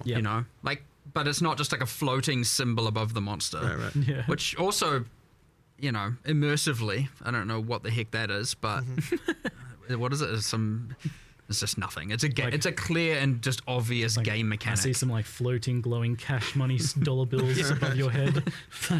Guy's loaded. Whoa. Don't kill me. Don't kill me. You can't have my loot. But I just remembered you spoke about rare monsters and I was like, hold on, I don't think we deployed or spoke about this change, but I know that taking away all the rare minimap icons was a bit anger-inducing. Because honestly, we knew it. We knew it was going to be. Yeah. Now, they aren't a requirement of the map, but as you're saying, they kind of drop a lot of the loot, and people were just doing the whole minimap, coasting between minimap icons. The middle ground we've come to here, which I think is quite cool, is once you've activated all the checkpoints in the map, which sometimes is 4 too, the things for fast traveling and respawning, then all of the things appear on the minimap. The The funny thing is I thought we already deployed that. I don't think we have. Okay, right. That's what I was just remembering. We intended to deploy that back when people were complaining about it, and I feel like maybe we just kind of forgot. But that was implemented a while ago. Play your map. You generally find the checkpoints. If you're in a straight line map, there's one at the start, one at the end. Yeah. How the heck are you missing rares? Anyway, I don't know, but it can happen. Yeah. But it doesn't just reveal the rares; it reveals everything. Every icon. Yeah. So strongboxes you missed, rogue exiles you missed. Okay. Just so basically, you find if there's any content that you still wanted to grab. Oh my god, what if you get a now, speed some people might argue, well, hold on, I'm just going to run around the entire map, activating them all, and then go clear. And I was like, well, okay, if you want to waste time. Right. But you're going to clear the map while you're doing that, right? So you probably clear the whole map anyway. Yeah, so it's kind of just meant to be a like, look, you've explored at least, I mean, like, if there's generally speaking, if you've got like a big square or circle map, you're going to have 4 checkpoints. You activate all 4. You've at least explored probably 75% of the map, right? Yeah, it's about getting those last things, and then it's like, okay, look, you're now allowed to see if you missed anything. But then you can also use the checkpoints to get to the closest place where the stuff you missed was, which is kind of nice. So yeah, it kind of helps with that. So we did finally find a solution. I'm hoping this is a good middle ground. Because so then at least you've done 75% of the map, probably without just doing blind mini-map gameplay. And then from that point on, it's like, look, I get it. You probably missed something. You know where it is now. It should actually maybe overall be even more helpful because it's not just revealing the rares. It's going to reveal even more. So you'll know about everything else you missed. So we'll see how it goes. But yeah, I understand that was a bit of a aggravation for a lot of people. But, that's a perfect example of, again, it's, it's why I don't want people to not give feedback. You think you want this the kind of mini-map, stuff still but you should be don't fixed check. pretty imminently. And so, it's a good case study because I'm honestly surprised that you did do that because this seemed like I loved the rare icons, but I was definitely a victim of the, like, I'm only looking at the minimap now, so it kind of seemed like a change for our own good situation. But what you're doing I think here... this is a good middle ground. Yeah, it seems like it's saving the players that feel like that they're FOMOing because, like, I know I missed like a league mechanic in the map somewhere after this. Like, that is really bumming me out. And then they have to go and crawl back through everything and waste a bunch of time. So that's just kind of saving them that. Bro, look at Silent Hill 2 and how immersive that game nice is. Little extra bonus reveal there. They basically have no UI You in the just said video rare game. monsters and I just had this random... Legit. Good. Wait, What more words can I say? Probably should have put that in the live stream if we hadn't deployed it yet. But everyone forgot. It's in the Q&A. Good stuff. Yeah. We shall move on to kind of gear and passives, and this is in the topic of balance and character power, and this sort of stuff has been talked about a fair bit. Something that's mentioned a lot is that the ratio of player power that comes from gear versus what comes from ascendancy and passives is much more tilted towards gear than in Path of Exile 1. And so kind of like roughly for an example, like the average PoE 2 passive is like 10%, whereas the PoE 1 passive is 16%, whereas the amounts on gears are pretty similar. So like the 100% increased fire damage on a wand is consistent as tier 1 affix between both games, meaning that like more of the power has kind of been shifted away from the tree, the thing that you get by default, to gear. So this seems like a conscious decision to make gear more powerful. Is there something like you've thought about or made like specific strides towards? Probably the main thing that we wanted to do in PoE 2 was make it so that the tree is more like we're trying to be more stringent about how the tree is multiplicative with what your gear does. That does make gear more important. I wouldn't say there's necessarily been a thing of like necessarily wanting to the amount of power overall that you get from one and the other is more unbalanced, but it's just making sure that like when you are using the tree that it's specializing your character more towards what the bonuses that your gear is giving you to kind of make the two things together. Two trees mid. Like be sort of important to be thinking about both. So that was kind of our primary goal, but I don't know if you've got a different feeling mid, about bro. It certainly wasn't like the passive tree being weaker. Like I guess we didn't really even think about it in the point of comparison. We just kind of like went back then. We went really back to the basics and evaluating a lot of our base balance, and so it wasn't like let's nerf it compared to PoE 1. It was more just like what do we want gear to do? What do we want the passive tree to do? What do we want? And all of that at the end of the day is just relative to then how do we want the monsters to scale? And I don't like it. Which they're all different, right? The way that the monster scale per level isn't the same. The way that the tree and thus the tree benefits are different. The gear is different, and everything. So again, not really. It was conscious decisions, but not conscious decisions to nerf from PoE 1 or anything of that. I feel like this is like theory versus practical implementation. Yes, I mean, I don't. couple other things. I mean, we made, for example, the decision that like we wanted the class starts on the tree to be weaker than the exterior. So generally the nodes are meant to go up a little bit in power as you get further away, so you don't just get the like class hopping kind of thing that historically occurred in PoE 1 quite a bit. The class starts were stronger than you know, you get stuff, the M on the top and stuff like that. And so that was a decision we made. But yeah, I mean, I guess we did kind of have like, we want gear to be more important, especially base gear. I think we maybe overcooked it a little bit right now. I think they overcooked it. It's bad. And just a little bit. Well, more the ease of it, the ease of getting it. But that's a whole crafting discussion, I guess. Talk about that too.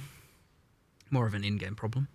But yeah, I would say, I mean, I'm personally pretty happy, honestly, with how it is. No. You know, just that like ratio of importance of gear compared to passive. I guess like it's a question of how much power do you get for free, right? Like ultimately that's what it comes down to is like if my gear is, if I'm wearing all white gear, like how powerful is my character from just the tree? And that's like a little bit lower, I think, in PoE 2. And the reason that for that bothers some people, I guess. The reason for that specifically is because the tree is more multiplicative than it was in PoE 1, where there was more just base stuff, right? You know, there. I mean, you can look at it even in simple things like, you know, just life on the tree, for example, right? Like that's sort of another example of part of the thinking there is like, you know, we you know, like the more base stuff is available on the tree, the more the same characters can be because they can just allocate the same stuff and get the same stuff without having to worry about the items. So yeah, that's kind of obviously just that's not entirely base in PoE 1, but you because you have base life. As in life without gear. Yeah. And where are you at on the life just thing? way more bland and boring than PoE 2. Still pretty happy with the decision to like remove that from the tree. I mean, look, we just wanted to. We just didn't. It's more that decision's mostly about not wanting every character just another one of those cases of every character being the same. Yeah. You know, like it's like we'd rather you specialized in the defense that relates to your character rather than just the same stat that every character should use. So yeah, we'll just have that general feeling. I mean, we've obviously still got imbalance here, and there's obviously still work to do. Never ending. Marketing spaghetti. So, like, you know, the tree will just continue to evolve. And, like, we added a lot of passives at some point that are a lot more powerful, and we intend to keep doing it. And now we've obviously just added all the druid ones. But not just that. Like, we added more, like, ignite support on around the mercenary, you know, for example, this time, like, as in 040. We're doing that. And then there's some changes to, like, more prod speedy stuff. Because, like, we were, like, you know, looking at shotguns and trying to see how can we have them scale. And it's like, well, it turns out if you get a bunch of piercing with prod speed and some other stuff, like you can shoot them across the screen. And so we're like, well, how do you get that? Oh, there's not many, you know. So we're doing a bunch of like little increments like that, just based on what builds need. I know bleed needs a bit more love in the bottom right, and you know, so to make it not just entirely all blood mage spear users and that kind of thing going on. So again, it's going to just, honestly, we'll just do more and more and more and more and more on the tree. I suspect you'll get more. I'm not saying I'm going to increase the value of every node, but just by the nature of how many more things you can invest in and multiplicative elements, you're probably going to end up with a lot more power coming from the tree than what you do right now. But I actually prefer it doing it that way than just increasing all the numbers anyway. I just want because at the end of the day, if we then increase all the numbers and then it turns out the game is like too easy, well, then you have to nerf something somewhere or just buff monsters, and then you kind of end up in kind of the same place. The EHP nodes so suck, what did you actually achieve? So with the like approach to life then, which I feel like makes sense, like not wanting the trees to like look the same and whatnot, how do you feel about like why does ES kind of get a separate treatment when it ultimately, although it's a defense like evasion and armor, it functions much more like life? There's a lot of ES scaling, and ES numbers are pretty high compared to life, and definitely I mean, that's a current balance issue for sure, but like, you know, just because it happens to function more similar to life, they're all at the end of the day a form of effective HP, right? So I mean, they just, as long as they're not entirely symmetric, which is what makes them interesting, which is why one works this way and the others work a different way. And but yeah, I mean, there's clearly a misbalance. I mean, you got issues with Ghost Dance obviously being a bit hectic, and I guess going to start listing off things I'm going to nerf, I suppose. But you know, like, I don't know. There's changes to be done here. There's a few changes coming. But we're at the point where I still look at it and I'm like, I'm pretty sure ES is still going to be pretty crazy. That being said, it's like, you know, I don't want to make any last minute kind of knee jerk reaction nerf kind of things around this. So like, because we've changed and rebalanced so much, it's really hard to know, and even changes to how the monsters scale and whatnot. It's kind of hard to know exactly how things are going to play out. So it's this kind of thing where I'm like at the point again where I'm like, all right, let's get all these changes out, see how the metas evolve, see what's good, see what's bad, and then like reevaluate it again. So ES is worse, but I don't think it's honestly, I don't think it's nerfed enough, to be honest. This is kind of where I'm at with that. So, but we'll see. We'll see. A little nudge in the right direction, perhaps. But I know in the past when we talked about this, we discussed around the idea of like letting energy shield values be high, but really focusing on the recovery side of things and making that like you just said, like making things not homogenous, making things different. Like life's really easy to recover, but energy shield's much harder to recover. Like you still kind of that is still the intention. Yes, that is still the intention. I like that. It's just really easy for all of a sudden some cool design to come out, and then all of a sudden it's just a completely trampled recharge. Yeah. Yes. And then it's just like, well, now why do I care? You know? And I mean, like, it's okay sometimes if it's like via an insanely, like, I mean, Essentia Sanguis is a perfect example of doing this, right? Like, it just straight up ES leech. And the thing is, like, I don't want to take that away. I just, you know, This is my there's wife's a level cooking, of bitch. there's some balance to do and or commonality to do. Like, if that's a thing you strive for and can eventually achieve, and now your character's like freaking god tier, that's exactly what like high-end unique items should do. So in this case, you know, I know we're making that item rarer. Hopefully that doesn't affect the economy too much with some me giving that away. But on standard, sorry. But at the end of the day, I would rather do that than just gutting it. You know what I mean? In this case. But yes, those things are allowed to break the rule.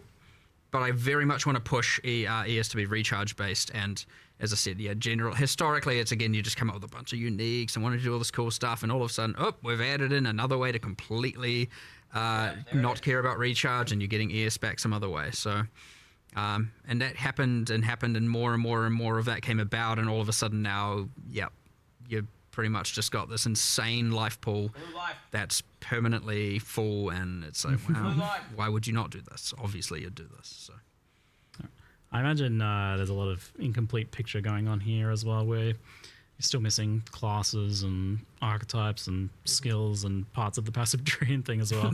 It probably makes it hard to like commit too hard to certain areas of balance when it's such an incomplete picture.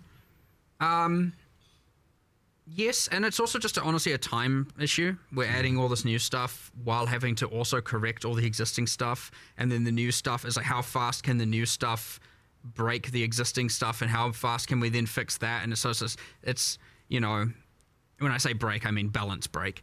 You know, it's to the point where it's like all these new variables are being added as we're trying to fix all the existing variables and balance them, and these new variables are like, you know, it can be hard, like real difficult. When you're at the point where you're not adding so much new stuff, you can just catch up, get to a point of stability, and for sure it's there. But like, we have expanded. Like, I've got 3 new people. I don't know if new. I've kind of taken a few people that were more balance oriented out of our QA. I mean, some of our QA people are kind of elite, you know. I don't know if I should say who they are, but some of them are off, you know, top hardcore ladders and stuff. And I'm like, well, Cool. look, they do know what's going on. I'm like trying to teach them the philosophies and how to do all this And the game stuff. design. So I've got 3 new people doing that.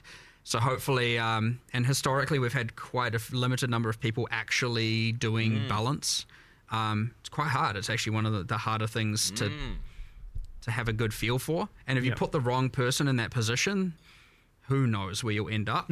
So it's really important to make sure that obviously these people understand the philosophies and are trained well, and you know, you're being cautious with it. But yeah, I got 3 new people with that, so much larger team in the future. So I'm hoping we can tackle a lot more, and we're not just going to be up to like 1 or 2 of us. I mean, historically it's been pretty much me and Andrew, and that's it.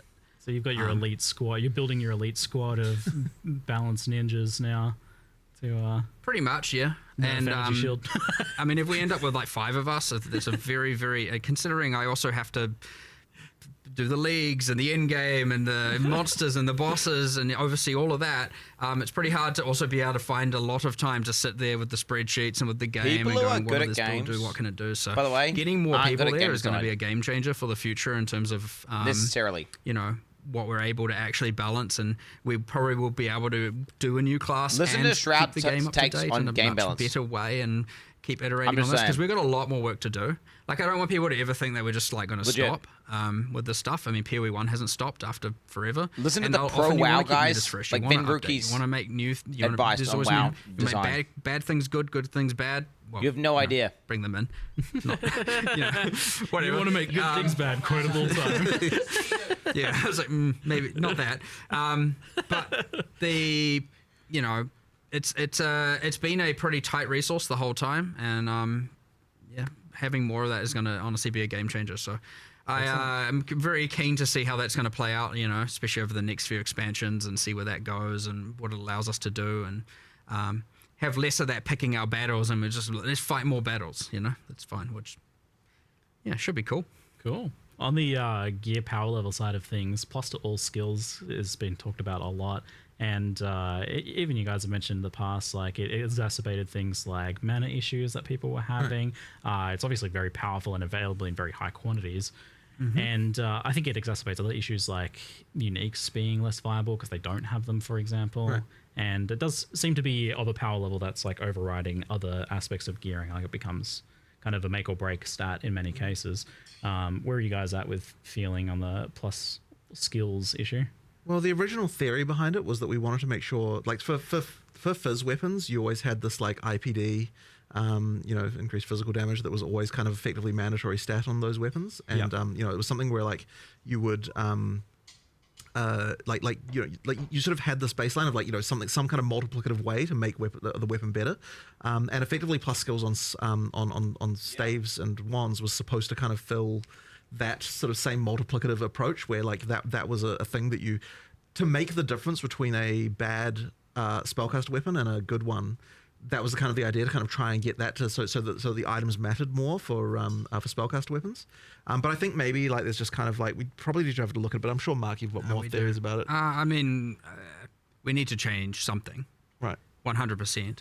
I mean, I know this, like, you know, we obviously have the illegal mod, the old Essence of Sorcery, giving that extra +1 to focus, the +3 to focus foci, and the old homogenizing for getting the +3s on amulets. By the way, they're gone. Goodbye homogenizing. I was ready for that one. They were illegal for other reasons. Don't know how people are going to feel about that. I'm not sure if I should look at the chat over there and see if it's a W or an L, but whatever, they're gone. It was adding an insane amount of complexity to crafting. But anyway, I particularly was W's. I particularly was like, I actually don't like crafting mechanics that cause you to have to think about mods in the exact way that they needed you to think about them. So, you know, how do you mean? Well, it's a bit tricky. I mean, it's like a whole other conversation probably. Yeah. But yeah, like they I don't think that that they were quite right for PoE 2. So yeah. But anyway, that's kind of off the point. I just randomly just started talking about stuff We'll talk more on the It's real easy to just pivot to start listing nerfs and things you're removing for some reason. Calm down.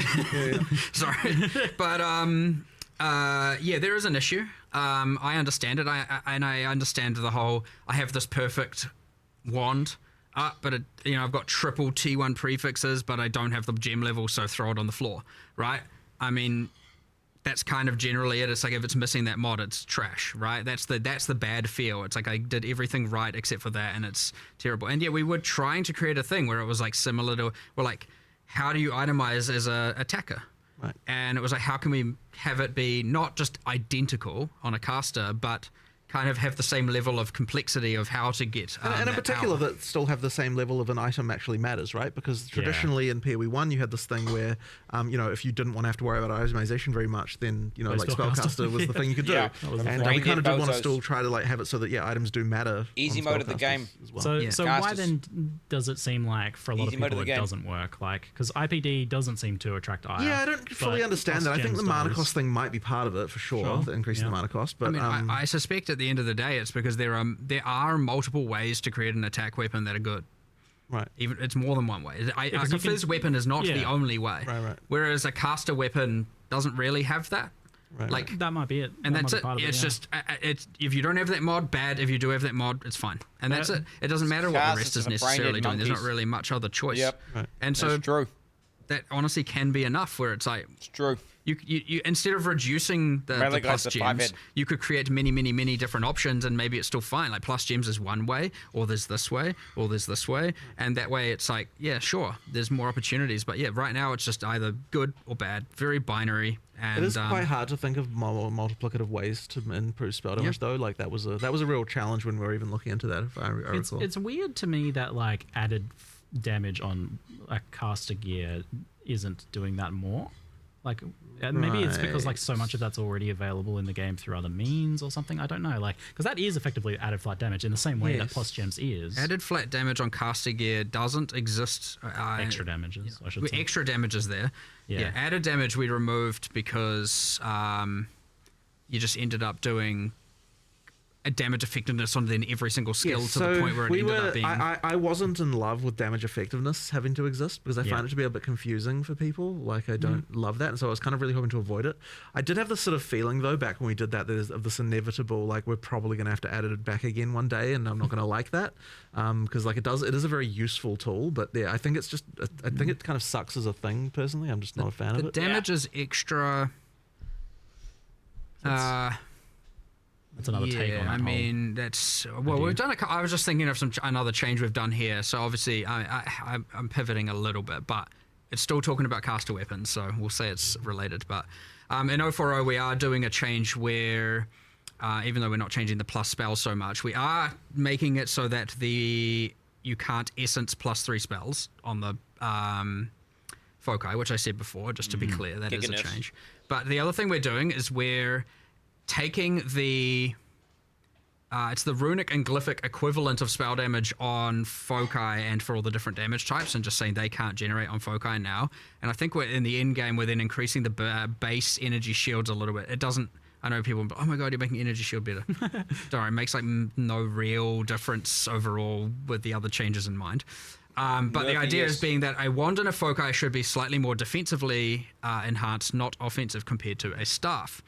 And so one thing we've done is we said all staff prefixes. So that's the damage is fire, the element damage is the types. It's the just increased specific damage, increased spell damage. What is it? Mana. I don't remember what else. The prefixes. Those are all now double wands as opposed to, I think it was 50 to 55% higher than wands, give or take. So, and then, so if you want... Like it just adds more reason to want to use a staff. So the staff prefixes are double wands, whereas a wand plus foci is not giving you...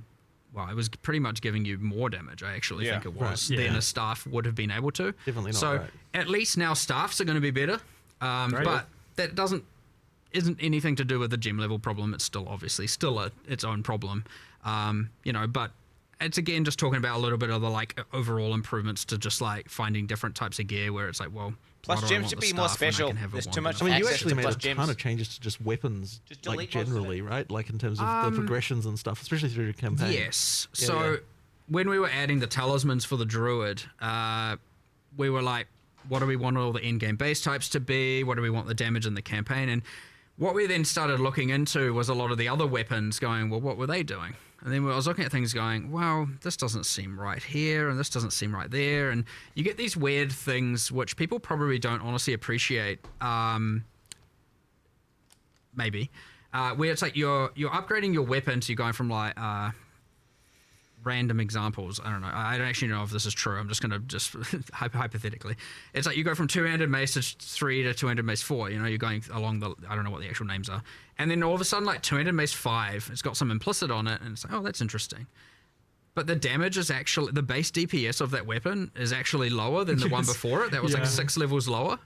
And you're like, I don't know if that damage is worth the trade-off of the implicit. And so definitely it isn't worth it. It isn't, yes. The valuation of the implicit's damage penalty was mismatched in a lot of spots. And so you get these things where every third weapon in the campaign is just like a random DPS drop. Yep. And so we're changing all of that as much as we can, at least. The thing is, you might not even necessarily recognize this as a player, because generally speaking, you just like, you see a weapon that dropped and you're like, okay, what's the DPS of this compared to another one? You're not necessarily thinking about the fact that there's a new upgraded weapon type, or that's like, or that should have been higher. So what it ends up being is there's just a whole of like 20 levels go by where it's like, I can't get a weapon upgrade, and it's frustrating. And that's what it actually feels like when you actually play it. But in reality, what it was is that the weapon type that was supposed to be an upgrade is actually a downgrade. That's something that Mark immediately we saw, and he was like, okay, we're doing a little bit more. I don't know if we're going to get through all the weapons, but we're trying. Whereas like, you get to end game and it's like, okay, what's your fast weapon?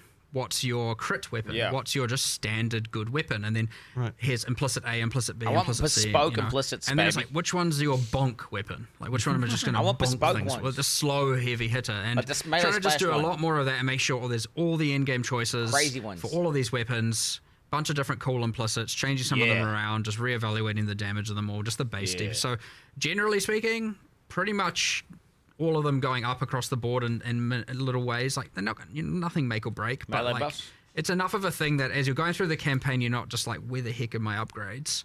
And also the end game, just increasing a bit of the choices of different base weapons you could use for different builds and whatnot. So yeah, it's kind of one of those things that, it's easy to go a little bit underappreciated, but, it matters, like in changing the staffs and all of that stuff. It does, contribute to the overall picture of just things feeling good. And, it's another one of these things where it's like, we just in the process of adding the druid weapons, we were like, well, let's go do the rest of this right as well while we're at it. So yeah, we've still got a bit more to do there, but I don't know if that will come in this, week to come or as opposed to afterwards or something like that. But we're just going to try and do as much as we can. So even if not all the weapon types are in the patch notes, it isn't to say we aren't going to do the rest of them before the end of next week, because it doesn't take too long to do them. But, at the same time, you don't want to rush it and mess it up. So, I don't know. Just a random thing. I think people are increasingly souring on rarity and gear, especially now that it affects currency drops, and which makes it feel very mandatory, right? Like, fucking delete it, obviously, from the don't you game. Worry, we've had our, every 3 months discussion of talking about rarity and what just we're going to do with it. We did it again, didn't we? We did a little bit. We cut off some of the top tier mods, so just the overall amount of it is lower. It's a stopgap. I don't quite know. We haven't come to an exact decision, but like, it is true that it feels like every change we're making at this point is getting slightly closer to just it despawning. I will just remove it. Get rid of it eventually. It's just we need to find we need to find the mods that can replace it in the mod pools that like in order to make it work. The only time it's good is when it's ass and no one uses it. Thing is like legit. If we just removed it right now, there just wouldn't be enough of a mod. Like the mod pools wouldn't work. There is an interesting thing we see where and I don't like. For sure, it is understandable, but we see a lot of videos being made with just absolute 1000% misunderstandings of how it all works, and which probably isn't helping its cause in any way. Right. Because it has all these hidden DR things and just a bunch of hidden mechanics in it. But yeah, there's certainly a mass amount of misunderstanding as to how it works, and people going, look, it does exactly this change, and it's like, it's not even doing 1/10 of what you're saying it's doing. Crap is cooked. That being said, I'm not saying it's not a problem. It is 100% a problem, but there is certainly a mass misunderstanding with, again, because we don't even call explain them out, it anywhere. pussy. It's just this hidden. There's some formula somewhere, that no one has access to, except for us. And you've always been a bit secretive on drop-related stuff in particular, and like, you guys kind of happy to keep it that way for that one, or is it something you're like misinformation? We wanted to make it clear. We wanted. Okay. We were like, why don't we just get rid of the DR and find a way to make it work and actually display the actual value? But that is at conflict of removing it. So, there's a little bit of like, we just got to pick our direction here. It's inherently unclear even to us in some sense. Like, we can't say like the number of the like what okay, but that sounds a bit weird. What I mean by that is like, it's not like that when you get that it just increases currency. Like, it's through like 10 layers of like different ways things work that kind of result in an overall amount, like overall in currency increasing. You mean like the content people are playing and stuff? Well, not just that, but even in terms of just just the way the system works, right? Like it's a very indirect method by which currency is increased. It isn't just that we just drop. It's not just like there's some code somewhere where it's like increase currency by this amount. Like it is actually like Sounds like spaghetti code to me. It is a result of multiple systems on top of each other working Fucking delete to it. result in that, and that's why like the only way for us to even know like what it even does is by simulating actual drops from actual monsters in order to work out what it actually did. So yeah, it's like sort of I understand that might seem strange, but it's because like the drops are complicated, and there's like so many things we've done over the years to kind of like massage them in various ways, and it's like it becomes quite unclear at some point even like what the relationship between one number and another can even be. We don't even understand our own code. I think the takeaway is Jonathan said he's removing it. I want to get rid of it. We just need to find a thing to replace it within the mod pool. And that's very, very difficult. Okay, I don't need to understand it. It's exactly the same conversation if we bring up what Dex gives as a it's like it's 100% the same type of problem. So what should Dex? Put light radius in, bro. Remove rarity. Put light radius in. Exactly. Dex scales currency drops. Yeah, exactly. But through several layers of abstraction. And gold find if you're a wyvern. Only if you're a wyvern. Yeah, just for dragons. Makes sense. Oh, no. Okay. On the topic of balance for damage types and damage scaling, lightning damage seems like a clear-cut winner at the moment overall. In terms of doing more raw damage, having access to shock, and even having its own kind of version of stun through electrocute, and I guess separate problems with, like, for example, fire and ignite. Where are you guys at with like the balance between the elements and lightning damage I'm not going to overall? say that they're now equal, but like a few things. So I mean, I know there was like a 15% more max damage notable. That's now 10. We've done, I think all of the skills that had multiplicative shock effect are now increased, so they stack additively with the tree. So, you know, it's honestly just like a whole bunch of different little things. Lightning rods are nerfed at endgame, just while we're here. Don't worry, lots of things are buffed that aren't aren't lightning builds necessarily. Nice. But no, some are as well. But yeah, it's. I don't want to just make it about let's gut lightning. I want to make it be like, well, let's make these other things feel cooler and more special. So it would be very easy to just go and gut lightning across the board. Yeah. But that just seems like an overall net loss of fun. I'd much rather, find ways to incentivize the others as opposed to just take away the thing that currently is, kind of enjoyable. That sounds like a D4 dev take, though. Yeah, again, it's more important to not just nerf. That's a D4 dev take. That's Leviathan and Blizzard Div is in chat, right? Saying so, yeah, only buff. I won't say we're there yet, but the problem is obvious, so at least it's not. And you don't really want things to be like the same power level ultimately. Like it seems like one of them should be more damage, and one of them has like more utility, like cold with freeze. Oh, for sure. Like cold was but ultimately, people aren't going to accept if one element has more clear speed than another. So like, while it may not be damaged directly, it is in some indirect way it needs to translate to damage on some level. I mean, because, you need to it needs to, or rather, it needs to indirectly translate into clear speed in some manner, right? So that's unless you're making the monsters 40% stronger. Well, and but that's what I mean, right? Because and then you're freezing them. Yeah, I mean, because we're doing that, it means that it ultimately means that the higher damage, smaller AOE, like not having to actually rely on arcing all the time to be able to get the massive AOE can kind of like make a difference. So even just that change alone can shift the meta like a little bit. Yeah. Okay. So it sounds like fair amount of changes to like the passive tree scaling for lightning and stuff like that. Yeah, shock. I mean, shock is pretty hectic. You have this thing where it's like, okay, well, let's say even cold. Obviously, you can freeze more often, but then often the boss is sitting or the monsters are sitting in there. Then, poise timer before they can be CC'd again. You don't have any real control over that. And chill has a maximum magnitude of 50, so you can't really scale. So, like already alone, you can 5x the power of a shock, because I think the cap is 100. And in some cases, Stormweaver even go further than that. Whereas you can't exactly be doubling the power of a chill necessarily, and so on. So there's like boss, baby. Even just that as a random thing. Go. Like Ignite doesn't have enough love right now for sure. Yep.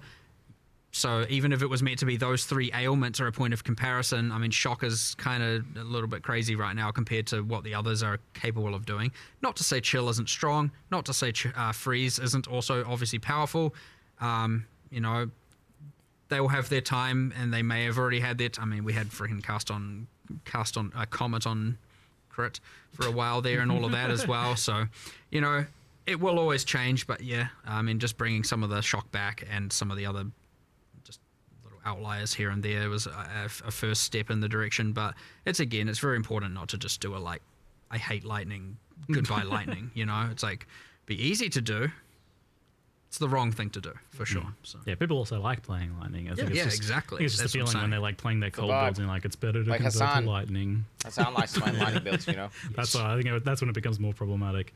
It's the vibe thing. You kind of mentioned you touched on the fact just want to shock some shit. You feel like Ignite needs some love.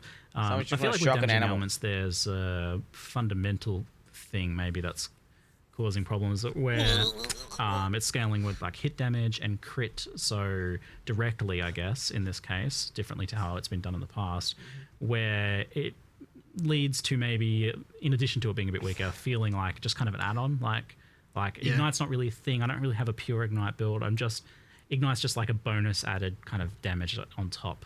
Yeah, of like, it's a bit flat, honestly. I agree. A lot of dot builds feel like that, like discussions here about all kinds of different options. We had some boil down to whether or not we're going to do keystones. We want to do something. We just haven't landed on exactly what we want it to be and how. Whether or not it's like we change the base versus change it through again a keystone or something you spec into. But yeah, it is a bit flat, and it doesn't have enough. I mean, well, yeah, it is as you said. It's just here's a bit more DPS, I guess. Yeah, at feels the end bad. of the day. It's like World of Warcraft design. And then even there's limited ways of kind of scaling it, and you know, I'm not going to say there's none. There are some, but it's not enough. It's yeah. I mean, overall, I'd say it just hasn't got enough love. So, but we want to. Backtracking a little bit on the like gearing, we touched on crafting a little bit, and so I love 0-3 crafting. Like, it was such a huge change from like a game that some would joke didn't have crafting into some of the most powerful and interesting crafting we've had ever in Path of Exile. I think like it's right up there. 0-3 crafting was amazing. Like the combination of the core currency changes, the changes to essences was really good, and how these things interplay with some of the omens. And I didn't like the omen dog shit. So like definitely felt like some things were a bit illegal, and just the overall like how good it was. Like I don't know, like, oh no, I feel like this is illegal. So what of that was illegal or is illegal or is being? Well, you said essences. So we talked about essence of sorcery. It's not like we're gutting anything like that, right? There's just a few illegal things. It's a few. Are you pretty like you like overall like where it ended up? I mean, I think it's way better than it was before. Like, 100%. Great. Yeah. It's what I found playing, and obviously and collating a little bit of data, but you know, it's the kind of thing where I don't have enough data to go and or enough feedback to go and make some sweeping change. Is that people find that getting the, you know, it's too easy now to get to the absolute upper echelons of gear. Is what I kind of honestly, and I assumed that there'd be a bit of a public civil war about me saying that, because I could see people going, no, that I love it that way, and a bunch of people going like, well, I'm completing my characters way too fast, right? I got nowhere to go. I got no, you know, I want to play for longer, and I have nothing to spend my time doing. Like, it's done, my character's finished. And I could see people being very binary on that for sure.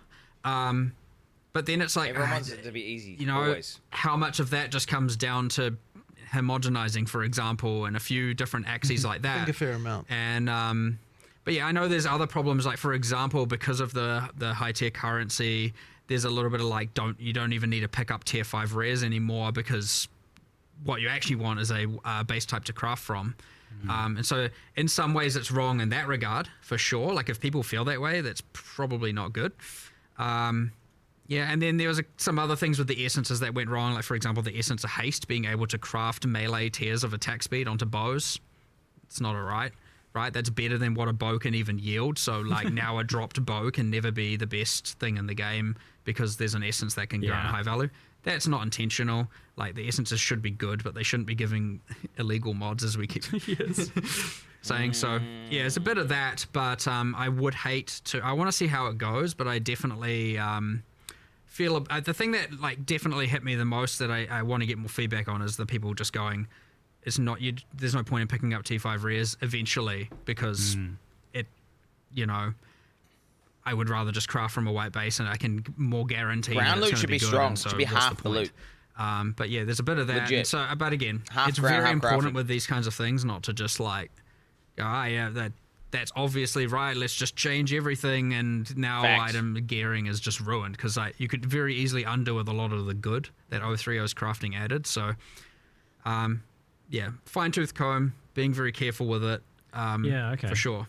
So it sounds like definitely getting rid of a few specific things. Omen of homogenization was a pretty clear one. I think that was like seemed hyper illegal, as well as like some of the specific essences. Like the tiered currencies, you feel like you're pretty happy with that overall? I think Or overall success? I like them. Yeah. Okay, cool. And like the essence changes in general. Yeah, for sure. And what about abyss crafting? Now that that's going core, is that like changing a lot? Because that I think played a pretty important role in giving you some interesting decision making in crafting. It's not changing very much aside from the removal of waystone crafting from it. Yeah, Sure, there'll be a few Steel Mage is mad, by the way. Yeah, just little bits here and there. Well, I mean, inherently we have to, because we buffed staff prefixes. Yeah, we have Homo to go Exalt, and look I at remember it. everywhere that adds equivalent mods and They make were sure broken. those are increased as well. And so, like, either way, there's some overflow effects that just kind of happen due to balance changes all over the place. But nothing like no significant change to that at this point for sure. But People who it's just like still there. crafting When you're playing Vertic, through, yeah, even though it's I'm core, pissed. when you're playing through the campaign, much like you get the world map icons, or it's like, oh, there's things here. We've got a bunch of areas where there are abysses. A few. Yeah, I think it's 6. And each give throughout the entire campaign. Each will give a crafting thing, so you have at least 6 guaranteed campaign crafts. Oh, great. Awesome. If you explore and do the areas, and you can see it on your world map if you've done it or not. And so you're giving you a bit of that throughout. So we don't lose that the league had. And then in-game, sure, use your tablets and then start running it. And awesome. If you want to get the crafting. I don't know if I like tablets. I'm going to have to try them to again. hear that, like, overall it seems to be fairly intact then, because I was definitely a huge fan of like the direction crafting's taking there. So, and I'm excited to see it getting built upon with like the Sacrifice of the Vile stuff too. Well, the new Vile stuff. Excellent news. Alongside that, we had the addition of asynchronous trade, and both things obviously very powerful for gear acquisition, raising both like the kind of floor of like what's considered your like baseline gear. What's your one exalt gear basically goes up a lot, but also like getting it more accessible to get to, like to craft or to obtain the really high end gear. How much of an effect have you seen in terms of like players kind of making the game easier? Like, has the game gotten a lot easier overall for people? Are people like reaching their final product earlier? It's really hard to tell how much of it is the trade system and how much of it is the crafting changes. Like, it's actually really quite hard to disentangle. So what about as an overall picture? Yeah, I mean, look, but at the end of the day, Majority it's like trade, the bro. crafting system the trading system as it is something people just need to have. So, like, we just have to, Bounce work around within that.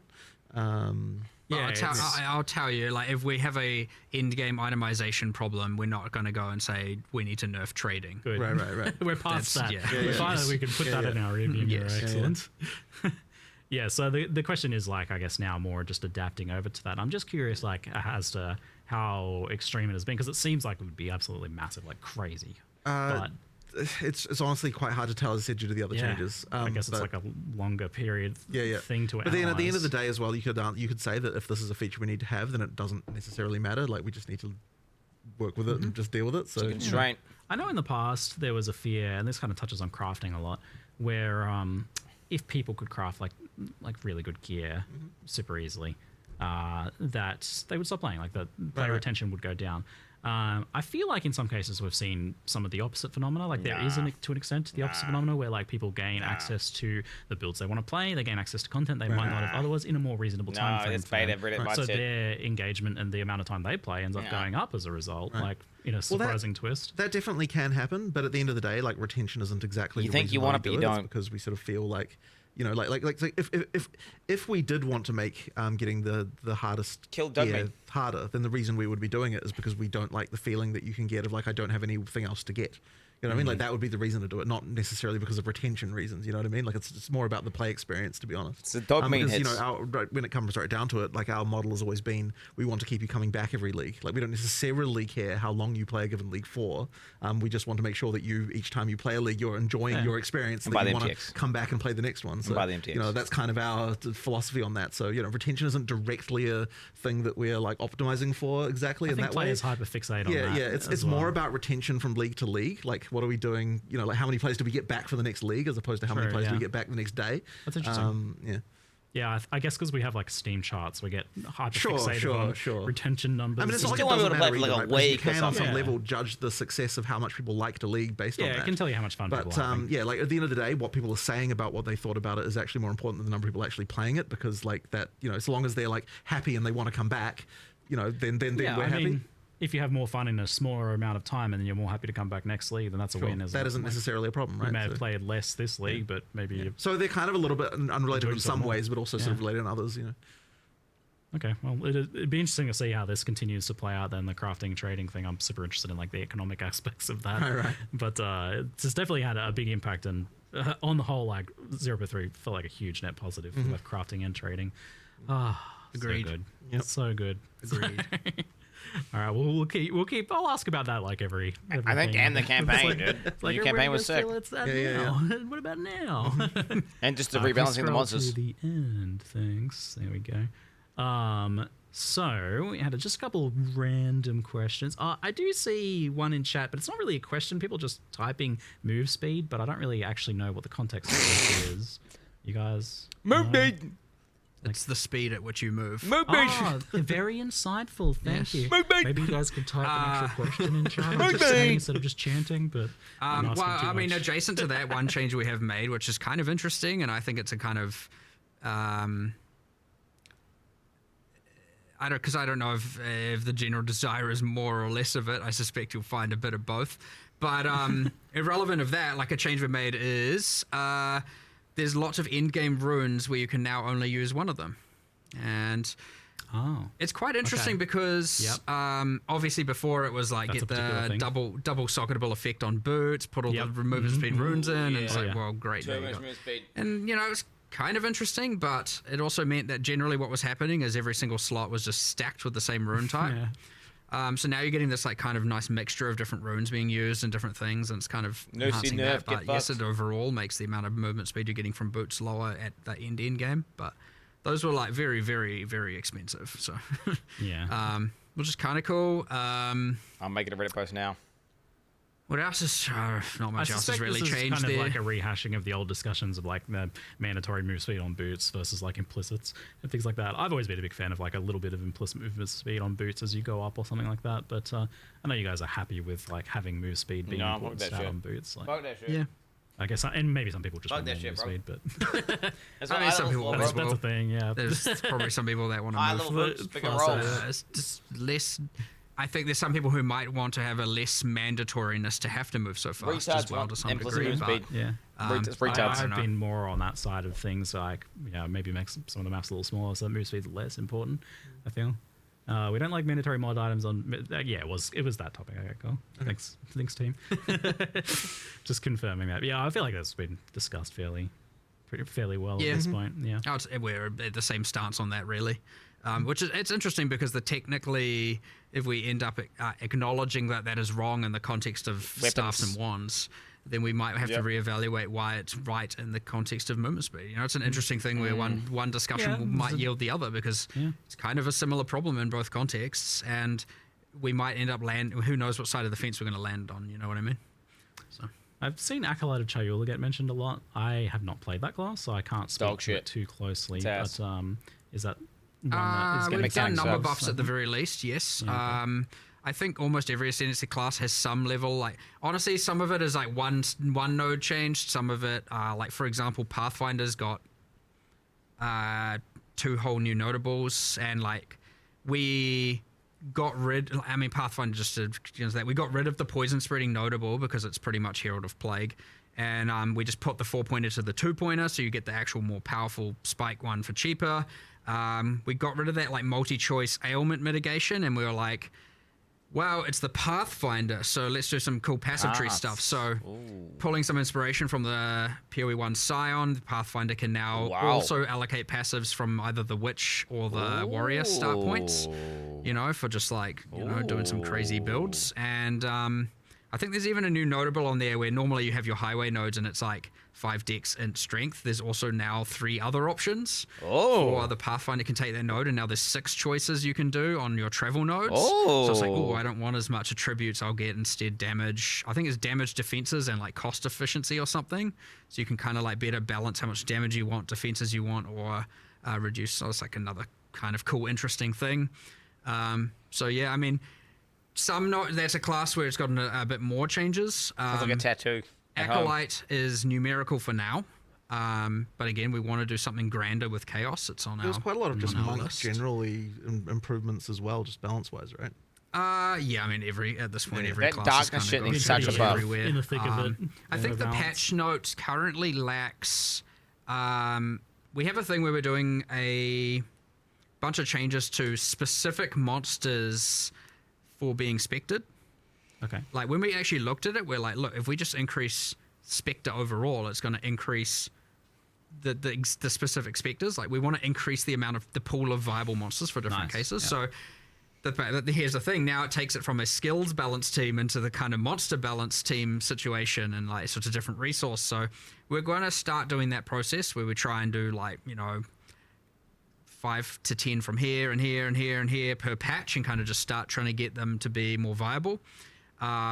Specifically as Spectres, and honestly you'll find most of the time it's just changing the cooldowns and changing the AI to be like not, because normally they're just like, I have to care about a player and maybe some minions are there, but honestly sometimes they just don't even care about the minions. They're just like, nah, there's a player, right? They assume there's a player because generally speaking there is. And so now when they make a Spectre version, well, there's no player for them to target.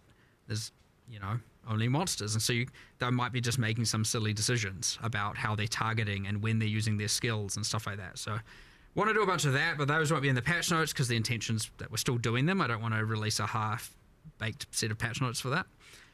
The other thing is I think we're still doing, I've held back from the patch notes, I've held back a bunch of the minion occult, specifically a bunch of changes around command skills and stuff like that, just because I want to just do a little bit more iteration before we release that. Couple of Ice Ranger changes.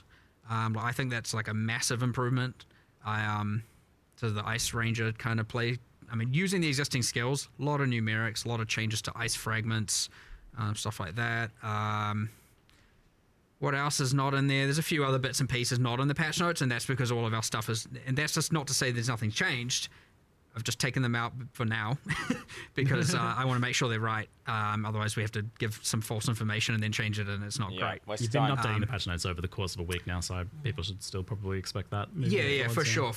Initial patch notes coming. Patch notes, 10 minutes, by the way, Chad. 10 minutes. I think we ended up changing something like 80 different unique items or something like that. Sick. Again, mostly focusing on endgame ones, bosses ones, mythic ones, working our way down the rarity. So like more of the ones that are meant to be higher value and meant to be higher effort. We've demoted some to be more common. We've promoted some to be rarer, stuff like that.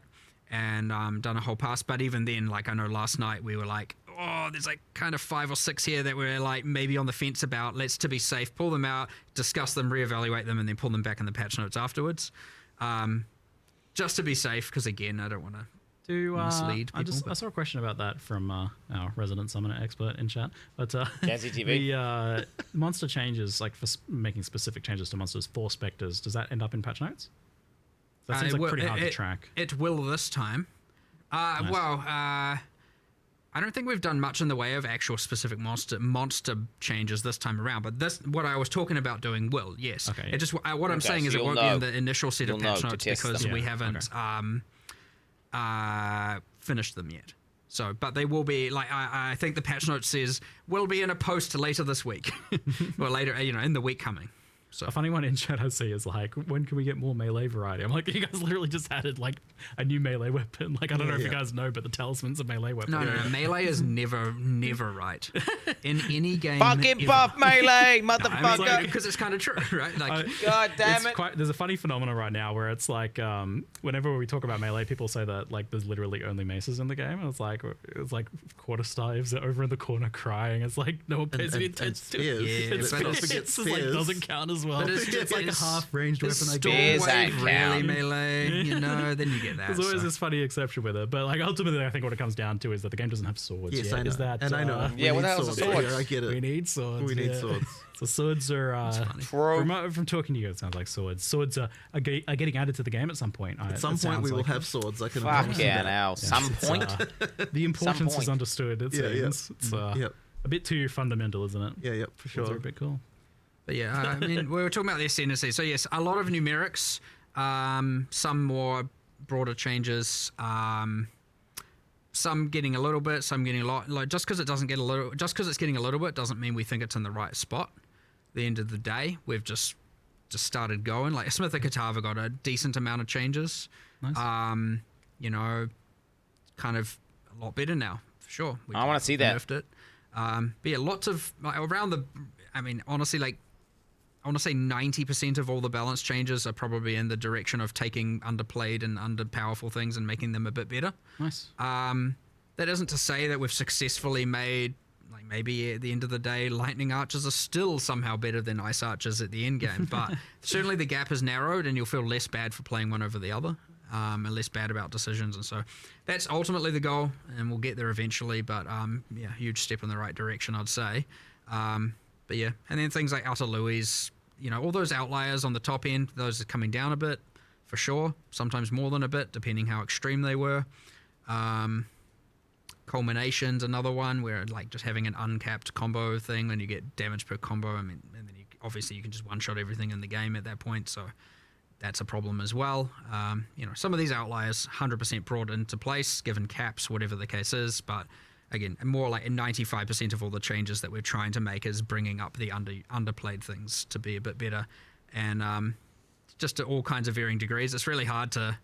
It's like, do you just do everything across the board and try and look at everything and give everything a minute, or do you really hone in on one build? And right at this point, we're trying to do a very widespread. Hone in and do some sprinkles. Look at literally every skill and go, is there a decision we can? What would we do? And it's like, it would require this huge rework. Okay, instead of waiting for that, can we just do some numbers for now? Little sprinkles. Do the rework later to really give it what it truly should be. If so, let's do that, and then bench that thing for a later time when we have more time, and then move to the next, do the same assessment, and then we just try to do that for literally everything. The Balanced Ninja Squad is currently focusing on clear speed, it sounds like. AoE. Yes, but for things that are not already, up at the top tier, generally. Great. We're getting quite close to patch notes, so we'll rapid fire some 5 things minutes off here.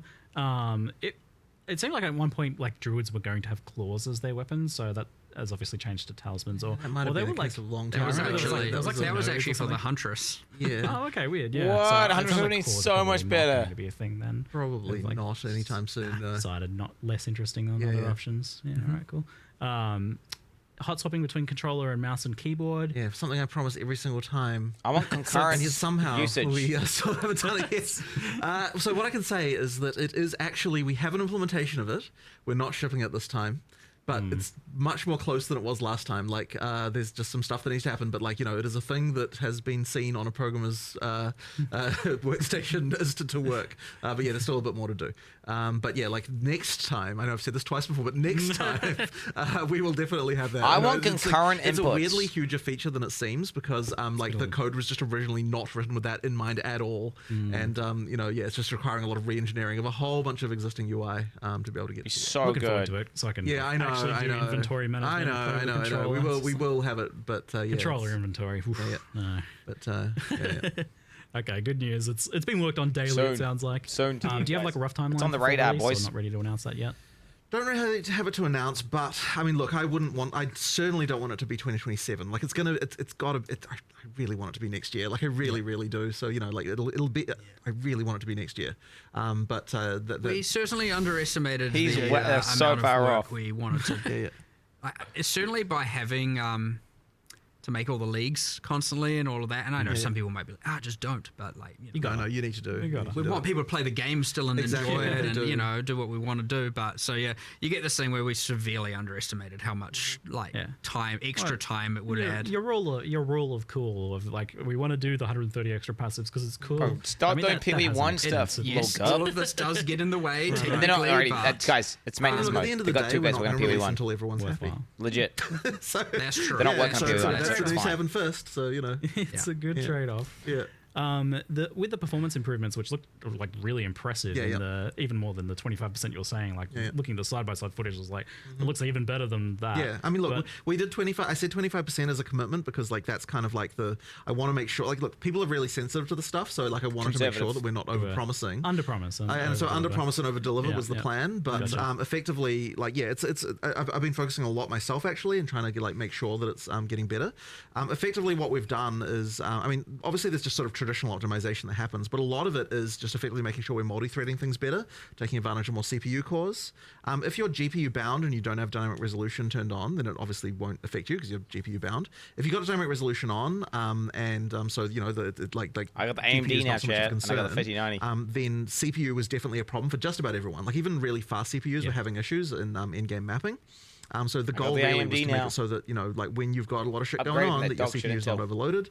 We did that by multi-threading things much better than we were before. And, you know, just, traditional optimization, just lots of improvements there.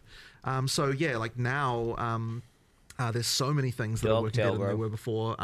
Like in many cases, honestly, you see double frame rate, like just straight up.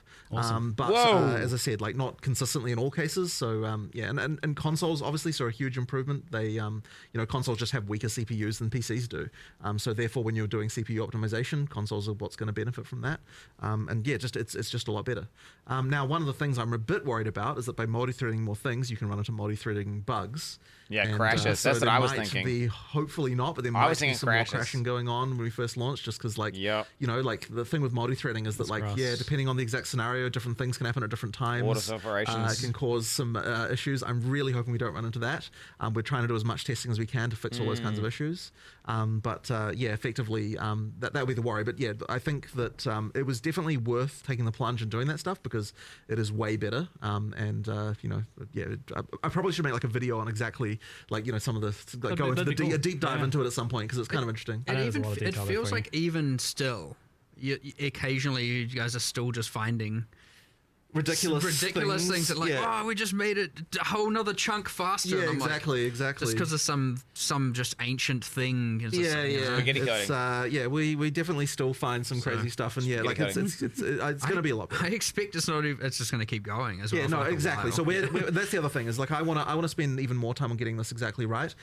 We're not even at the point, like, when I'm looking at it now, I'm like, we could still theoretically make this quite a bit faster than it even still is. You've been personally like really on this every time.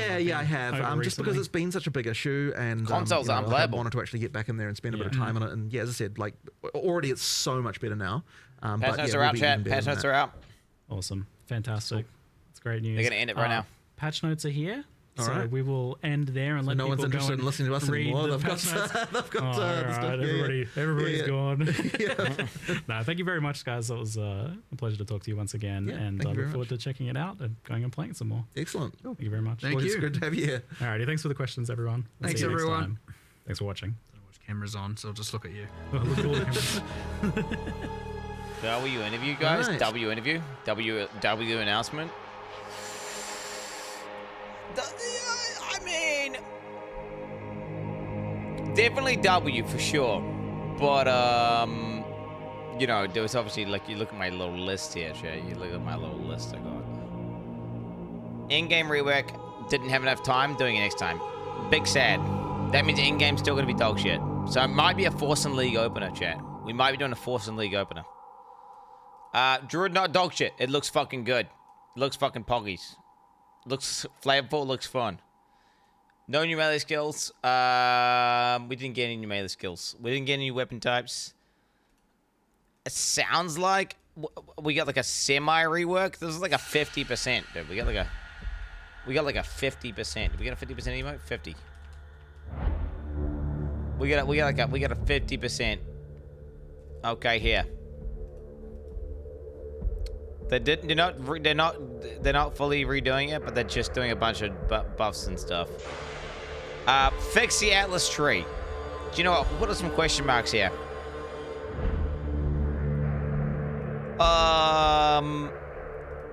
They said the Atlas tree is complete dog shit and they hate it.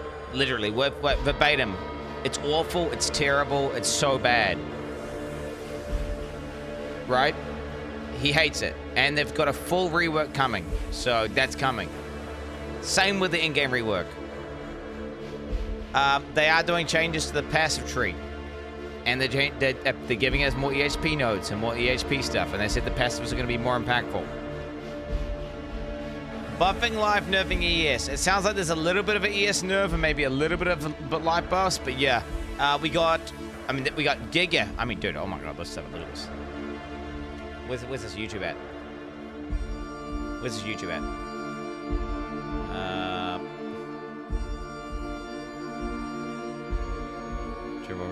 Yeah, where's this trailer at, bro?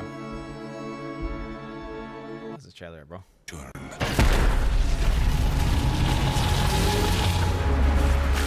This is pretty cool, alright. Pretty sweet, pretty sweet, whatever, dude. It's pretty sweet, whatever, dude. I don't care about this part. I beg of you, hear me. The beast cannot give you what you desire. You may have studied it, Doriani, but you do not know it like I do. Oh, shit. It adores me. Oh, shit. Oh, dude, the Rule 34 ass trussy fucking shit just got like up 1,000% increase. Somebody tell Eagles win Twitch. Somebody tell Eagles win. He is probably busted 5 times already. Oh my god. Come now. Give unto me your desire. Bro, what is this? This Dommy Mummy Val Astry, bro. Oh my god, bro. Oh my god. Yeah, Eagles win Twitch. If you look at his profile picture and you do a Google image search, it'll literally link you to Astry porn, by the way, so don't do that. At last, fulfill my soul. When she comes out, right? When do we get the footage? When do they show the big ass titties? When she come out with her big titties? When did that happen? Hi. Wait, when did the big titties come out? At what point did the big titties come out? At some point, they just showed massive titties. 32 minutes? Wait, really? Was it at 32 minutes? And no, sure it was 32 minutes. Why would he know that? Why would you know this? Correct. History. Of course he knows the history comes out with big titties. Right? The guy in chat knows already, dude. He's already done it. Is it Zeri communes with the beast? Oh my god. Dude, I hope, dude. She's a goat. She's like one of the OG. Like, this is the equivalent of the Lord of Hatred in Diablo 2. You know? This is like some he's a gangster. I mean, she's like Arthas. Like, if you're not a Pee-wee Frog, Astry is a goat. So I'm hoping they're doing her justice with her boss fight. You know what I'm saying? She's like Illidan tier. Yeah, Illidan tier. Power. And bro, her animations are not disappointing. And takes her true, oh my god, corrupted form. Oh my god, dude, her titties move around and everything. Is it Zeri communes with the beast's power and takes her true... Holy shit, look at this dude, the art team, bro. W art team. W art team. W fucking PoE2 art team. I mean, holy shit. Corrupted form. Oh my god. Now, we are not going to show you the whole fight, but we will tempt you with one of the rewards. What the hell is this? Ooh, this? Oh, there was a flame blast. You seen the flame blast? I seen the flame blast. Of course you're doing a flame blast. Of course you're doing a flame blast. How many frames am I going back here, boys? I just want to see the flame blast frame. Just trying to see the... There it is. That's the flame blast. Just some sort of circle attack, flame blast. She seems to be quite squishy here. Guys, I'm hoping she's not dynamic. That's going to be lame as hell if she's dynamic. I hope she's static. But it looks like use Expedo's console to place rooms in the temple. Temple rooms completed 0 to 14. It looks to be in the same instance that he was, you know, I don't know. Hopefully there's no... I'm hoping she's just like, there's a static one of the highest tier. Being a boss-killing god myself. Okay, Path of Exile 2 Druids. Let's check this out. Let's go speed right now. So we got the fucking bear, wolf, and... Oh, shit. They got the wyvern clip.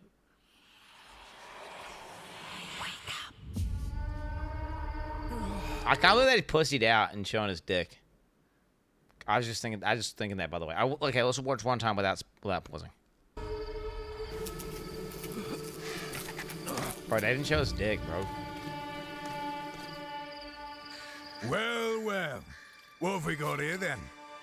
You lost, fella? Hey, we're talking to you. I asked you a question.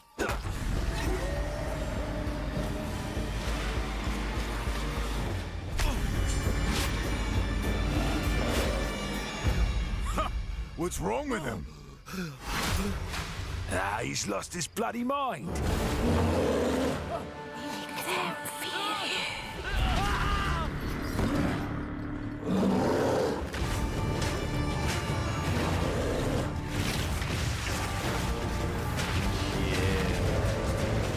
What am I gonna play, chat? I don't even know. I like the dashes of the wolf, and I like the slams of the bear. Did that backslash thing that summons dogs as well? Like the dog summoning? Woof. Dog summoning.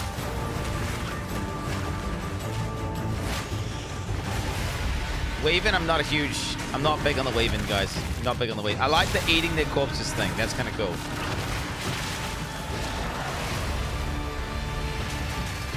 My question with the weaving is, why don't he just fly? And then he could just avoid all the melee attacks, you know? Obviously, it would just be OP, but like, I mean, he's a weaving mighty walking around on the ground. You know what I'm saying? Where's he going?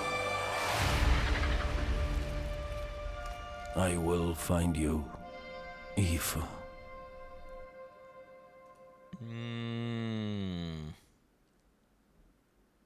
Shape-shifting wolf. Okay, primal talisman.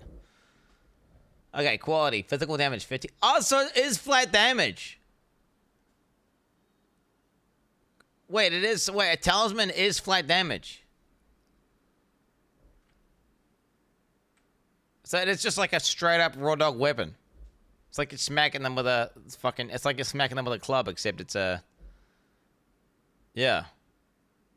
Physical damage. Crit 9. High, very high crit. Base 9 crit. That's insane. Okay. What's this? Okay, base 8 crit. 20-30 physical damage. 13% skill. Enemies near presence are hindered. Gain 1 druidic prowess for every 20 total range spent. What the fuck is that? Using Teleman's new tab weapon, Druid can call upon the power of the Drao shit to transform into an animal. When you equip a talisman, you can choose which animal form you'd like to represent. Wait a minute. 12, yeah. Okay, Abby's freaking out, dude. Abby's freaking out. No, we're good. I got a CT scan chat today. And I got a lot of shit I got to do.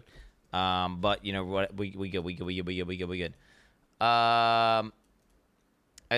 As a creature of the night, the wolf channels energy of the moon itself into a flurry of ferocious attacks. Fast and agile, it leaps forward to freeze foes, rake them with vicious slashes, being a true alpha. The wolf can summon a pack of minions to fight alongside it. Bro, that's literally me. I'm a true alpha.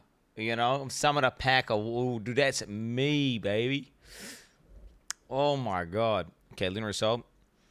Converts 80% of physical to cold damage, 240% magnetic chill, affected 240% more freeze buildup.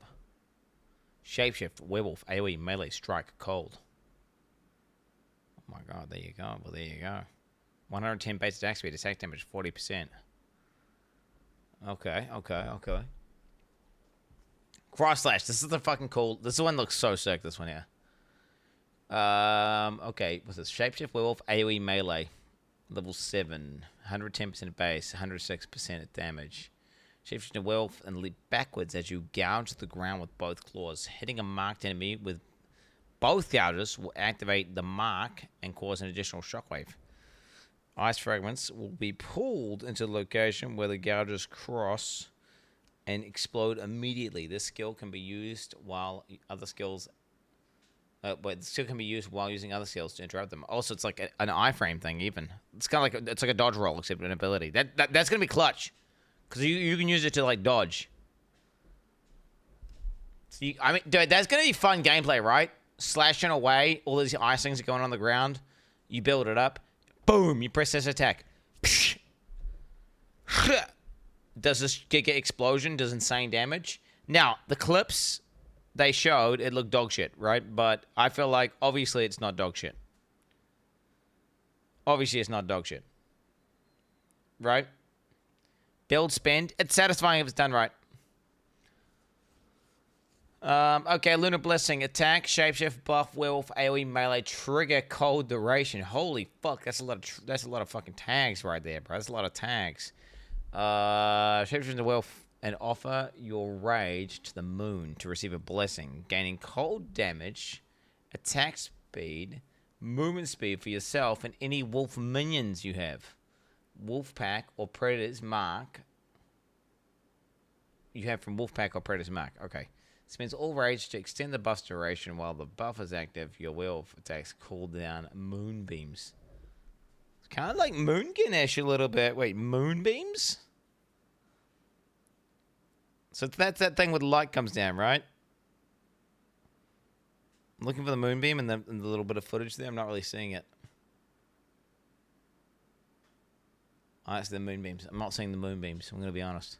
Converts 100% of physical to cold damage. Moonbeam. 149%. Oh, wow. So it's got a 1 second cooldown, does 149% damage. And it's full cold.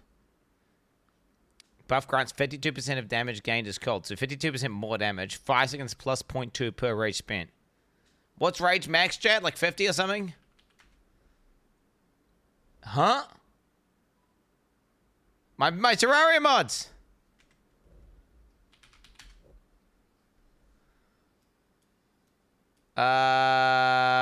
50 times by 0.2. 15 seconds. 15 seconds. 30's default, so 30 times by... Well, I already know the answer, don't I, chat? 6. Plus 5. Base. So 11 times, like, let's say 1.7 duration. 18 seconds, say. Let's just say you've got a lot of duration. Okay, so you could... I mean, decent uptime. Okay. I mean, it sounds kind of sick. I mean, I definitely like Cross Slash. And the dash looks fucking awesome. Shape-shifting bear.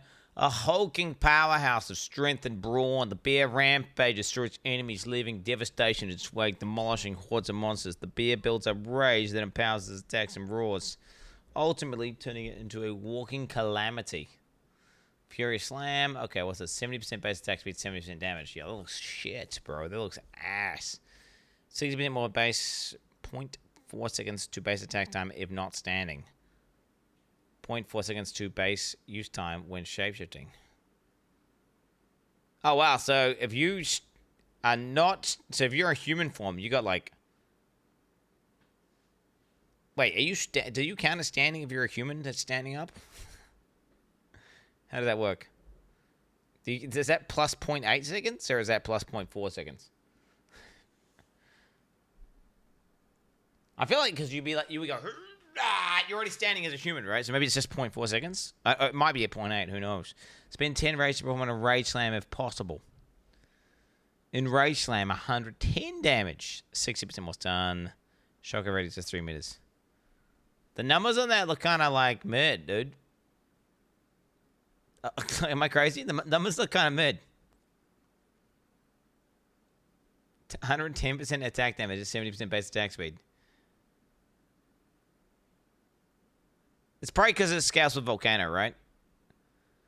Shapeshifts in a bear and roar in defiance, immediately gaining rage if there are enemies nearby, empowering subsequent attacks to break armor, alternatively socking a human form Warcry into the skill, triggers that Warcry instead, and augments its damage and area. The skill's cooldown can be bypassed by expending an endurance charge. Powers 1 attack per 10 enemy power. Yeah, Warcry, whatever. Gain 2 rage per enemy. Gain 2 rage, enemy power and range. Okay, so if you do an extra boss, you get a fuck ton of rage. Empowered attacks break 123 armor on hit. Triggers sucker to walk around into the virtual roar. Yeah, okay, cool.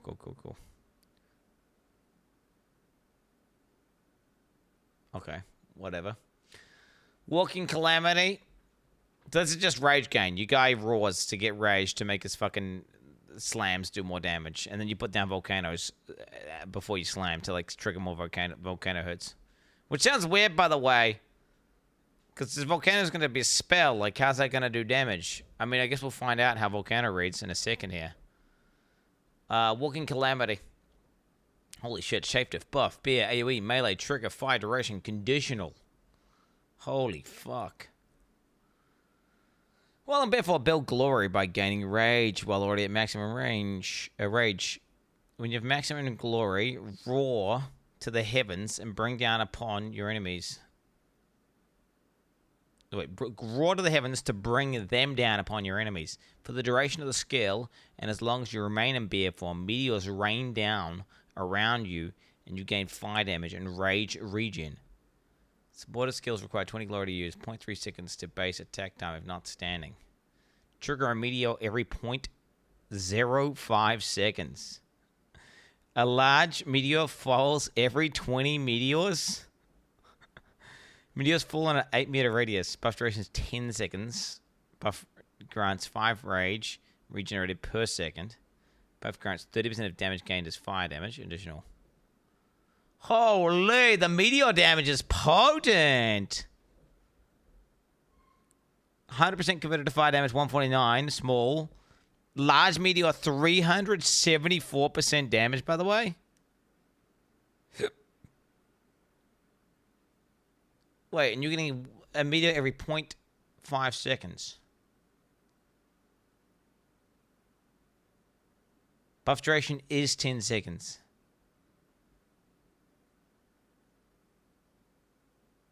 So wait, what's the maths on that, chat? Wait, what's the maths on that? Wait, isn't that way too much damage? Am I tripping?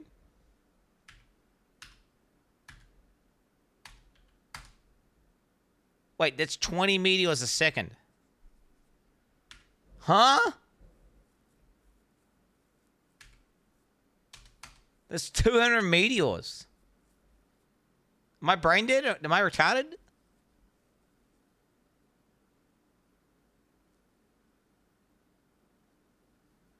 Trigger meter every 0.5 seconds. Oh, shit, man. Oh, shit. We're running out of time. We're running out of time. Wait, 200 meteors? Bro, I'm reading this correctly, right? Times 149. That's not like 29,000% weapon damage. Huh? Without then, that's without calculating the additional.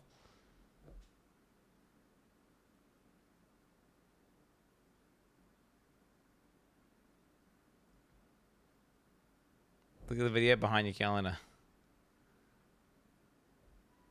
Look at the video right here. What are you saying? This? Yeah, okay. Oh yeah, okay. I say. So the meteors just don't hit. They don't shock. So the reason why its numbers are so crazy is because the meteors just don't. It's just chaos. It's a ruckus. So it doesn't. They don't all hit the same spot. They just kind of do. It's like a firestorm, basically. So it's gonna evaporate big bosses though, because those numbers are insane.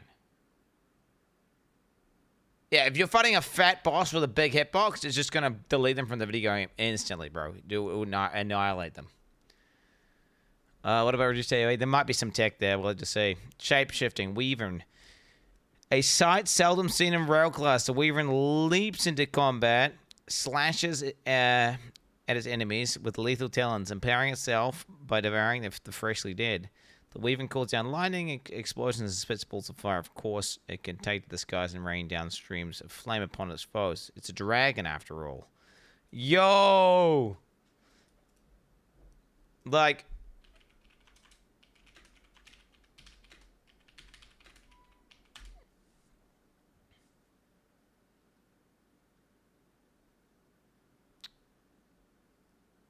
Oh, they didn't talk about it. Doesn't talk about it. Chris Wilson said he would never add a dragon to the game. If you don't know, C-Dubs was like, no dragons ever, which is why there was no dragons in PoE. He said no dragons. Not a dragon. A Wyvern. It's a dragon after all, period. Are Wyverns dragons? Yes, a Wyvern is a type of dragon. Specifically, a subspecies defined having 2 legs and 2 wings. Dumbass bitch. Stupid ass bitch. Stupid ass bitch ass. Oh, here we go, dude. It literally says it's a dragon in the thing, dude. Will you believe that they're defining it as a dragon in their game? Wing blast, shapeshifter Wyvern knocks out back. It launches out backwards with a powerful wing beat. It knocks back enemies. Enemies primed for heavy stun will be stunned, release a powerful shockwave, and have a chance to grant your power charge from the skill. 10% chance to grant a power charge on heavy stun modified by monster power. Interesting, interesting. Can of course number all up. I see. This is like, it's another one of these things where they make it a combo ability or whatever. So it can't be the thing that causes a stun build up. So you got to press it when you see the little notifier thing pop up. Do you know what? I actually don't mind abilities that are reactive. Like, not like... I prefer reactive abilities to, like, super basic 1-2 rotations. Like, you see some shit pop up and you press a button and then it goes boom. It feels all good. I don't mind that. Devour. Shapeshift into Wyvern and devour a corpse or colorable enemy. In addition to nearby corpses for each enemy and cause devour to regenerate life and gain a power charge. If the target is far enough away, you will leap to them and damage nearby enemies where you land. Cool. Cool. Hell yeah. Oil barrage. Shapeshift into Wyvern and spit oil at enemies, creating ground oil projectiles and consumes all power charges if possible. Instead, channel a sustained barrage of electrified oil that does not create oil ground. Projectiles for fighting a sequence, allowing multiple projectiles at the same target. The empowered... Wait, what the fuck? Empowered. 201% damage and it fires 3 projectiles. And it exposes them, lowering their res by 20%. That's insane. That's crazy. That's like the best ability we've seen. Well, the Calamity one from the bear is kind of nuts. Flame Breath. Okay, 700% more Ignite Magnitude. Rage cost is ignored for the first 4 seconds of channeling. Can it gain range while the skill is active? What's this? 800% attack speed. I mean, that just looks cool. Shooting fire out and shit just looks cool. That shit just looks cool. Oh, no, Jan. I'm not going to make it. I'm not going to make it. No, I'm not going to make it. I don't want to speedrun it. I don't want to speedrun it. Guys. I got a CT scan. I want to look at all the shit, but I got a CT scan. It's for my elbow. It's for my elbow. I'm trying to get my elbow fixed. So the in-game... Oh, are they raging already, dude? So, disappointing, honestly. They claimed this expansion would focus on in-game. We got almost nothing. Retard! They said they got tons of in-game changes coming, but they couldn't do it in time, so they cut it. It is what it is. That's life, buddy. You can't always get what you want. They telegraph what they're trying to do with the best of their ability. They were trying to do it. They wanted to do in-game. Didn't fit. They had to cut it. It is what it is. Now, I agree. Don't get me wrong. Top of my list. Top of my list. I did this in order of importance, by the way. Top of my list was literally in-game rework. It's not there. It's a bit disappointing, but they talked about it and said they really, really care about it and they want to make it fucking badass. And if that means we have to wait a little bit more, it is what it is. In-stream grandpa, I legitimately have to go. I'm not, guys. These guys are crafting the best ARPG ever made, right? Do you want them to just try and speedrun it, or do you want them to make it fucking good? You know what I'm saying? What the fuck? How is this already a thing? What the fuck? What the fuck's this? How the fuck's that already? How they already done that? Oh my god! You want them to take their time and make it good, bro. It is what it is. Regardless, I will be looking at the rest of the shit tomorrow morning. And then I want to say, well, what I'll do is patch notes. Let me think, patch notes. I'll probably do the deep dive to this shit like 2 days before the league or something. I think I still want to beat Silent Hill 2. So we'll probably finish this thing off tomorrow morning. And then, maybe I'll do the deep dive as well. Well, I'll just wing it. I'm winging it. It is what it is. I definitely want to beat Silent Hill 2 because I need to find out what the fuck happens in that game. So we'll see. Still in podcast before the league. That's the ZZ Ran angle. If ZZ Ran's doing it, then I'll turn up. That's about it. Otherwise, boys, W Day from the devs. WGGG. And now it's a little bit sad that some of the stuff didn't get put in, but again, quality over quantity, boys. Quality over quantity any day. I'm happy with it. Reaction patch notes. I don't know what we'll do tomorrow. We'll have to see. Reaction repatch notes, and yeah, maybe the combo. That could be a combo. We could do a combo. I could start off with PoE 2, finishing this off. Do a little mini deep dive, and then just go to Silent Hill 2 from that. Yeah. Yeah. Regardless, boys. Peace the fuck out. Have a good one. I'm going to the hospital. See you tomorrow. See you tomorrow, boys. Oh, there's a bunch of TTS. Yeah.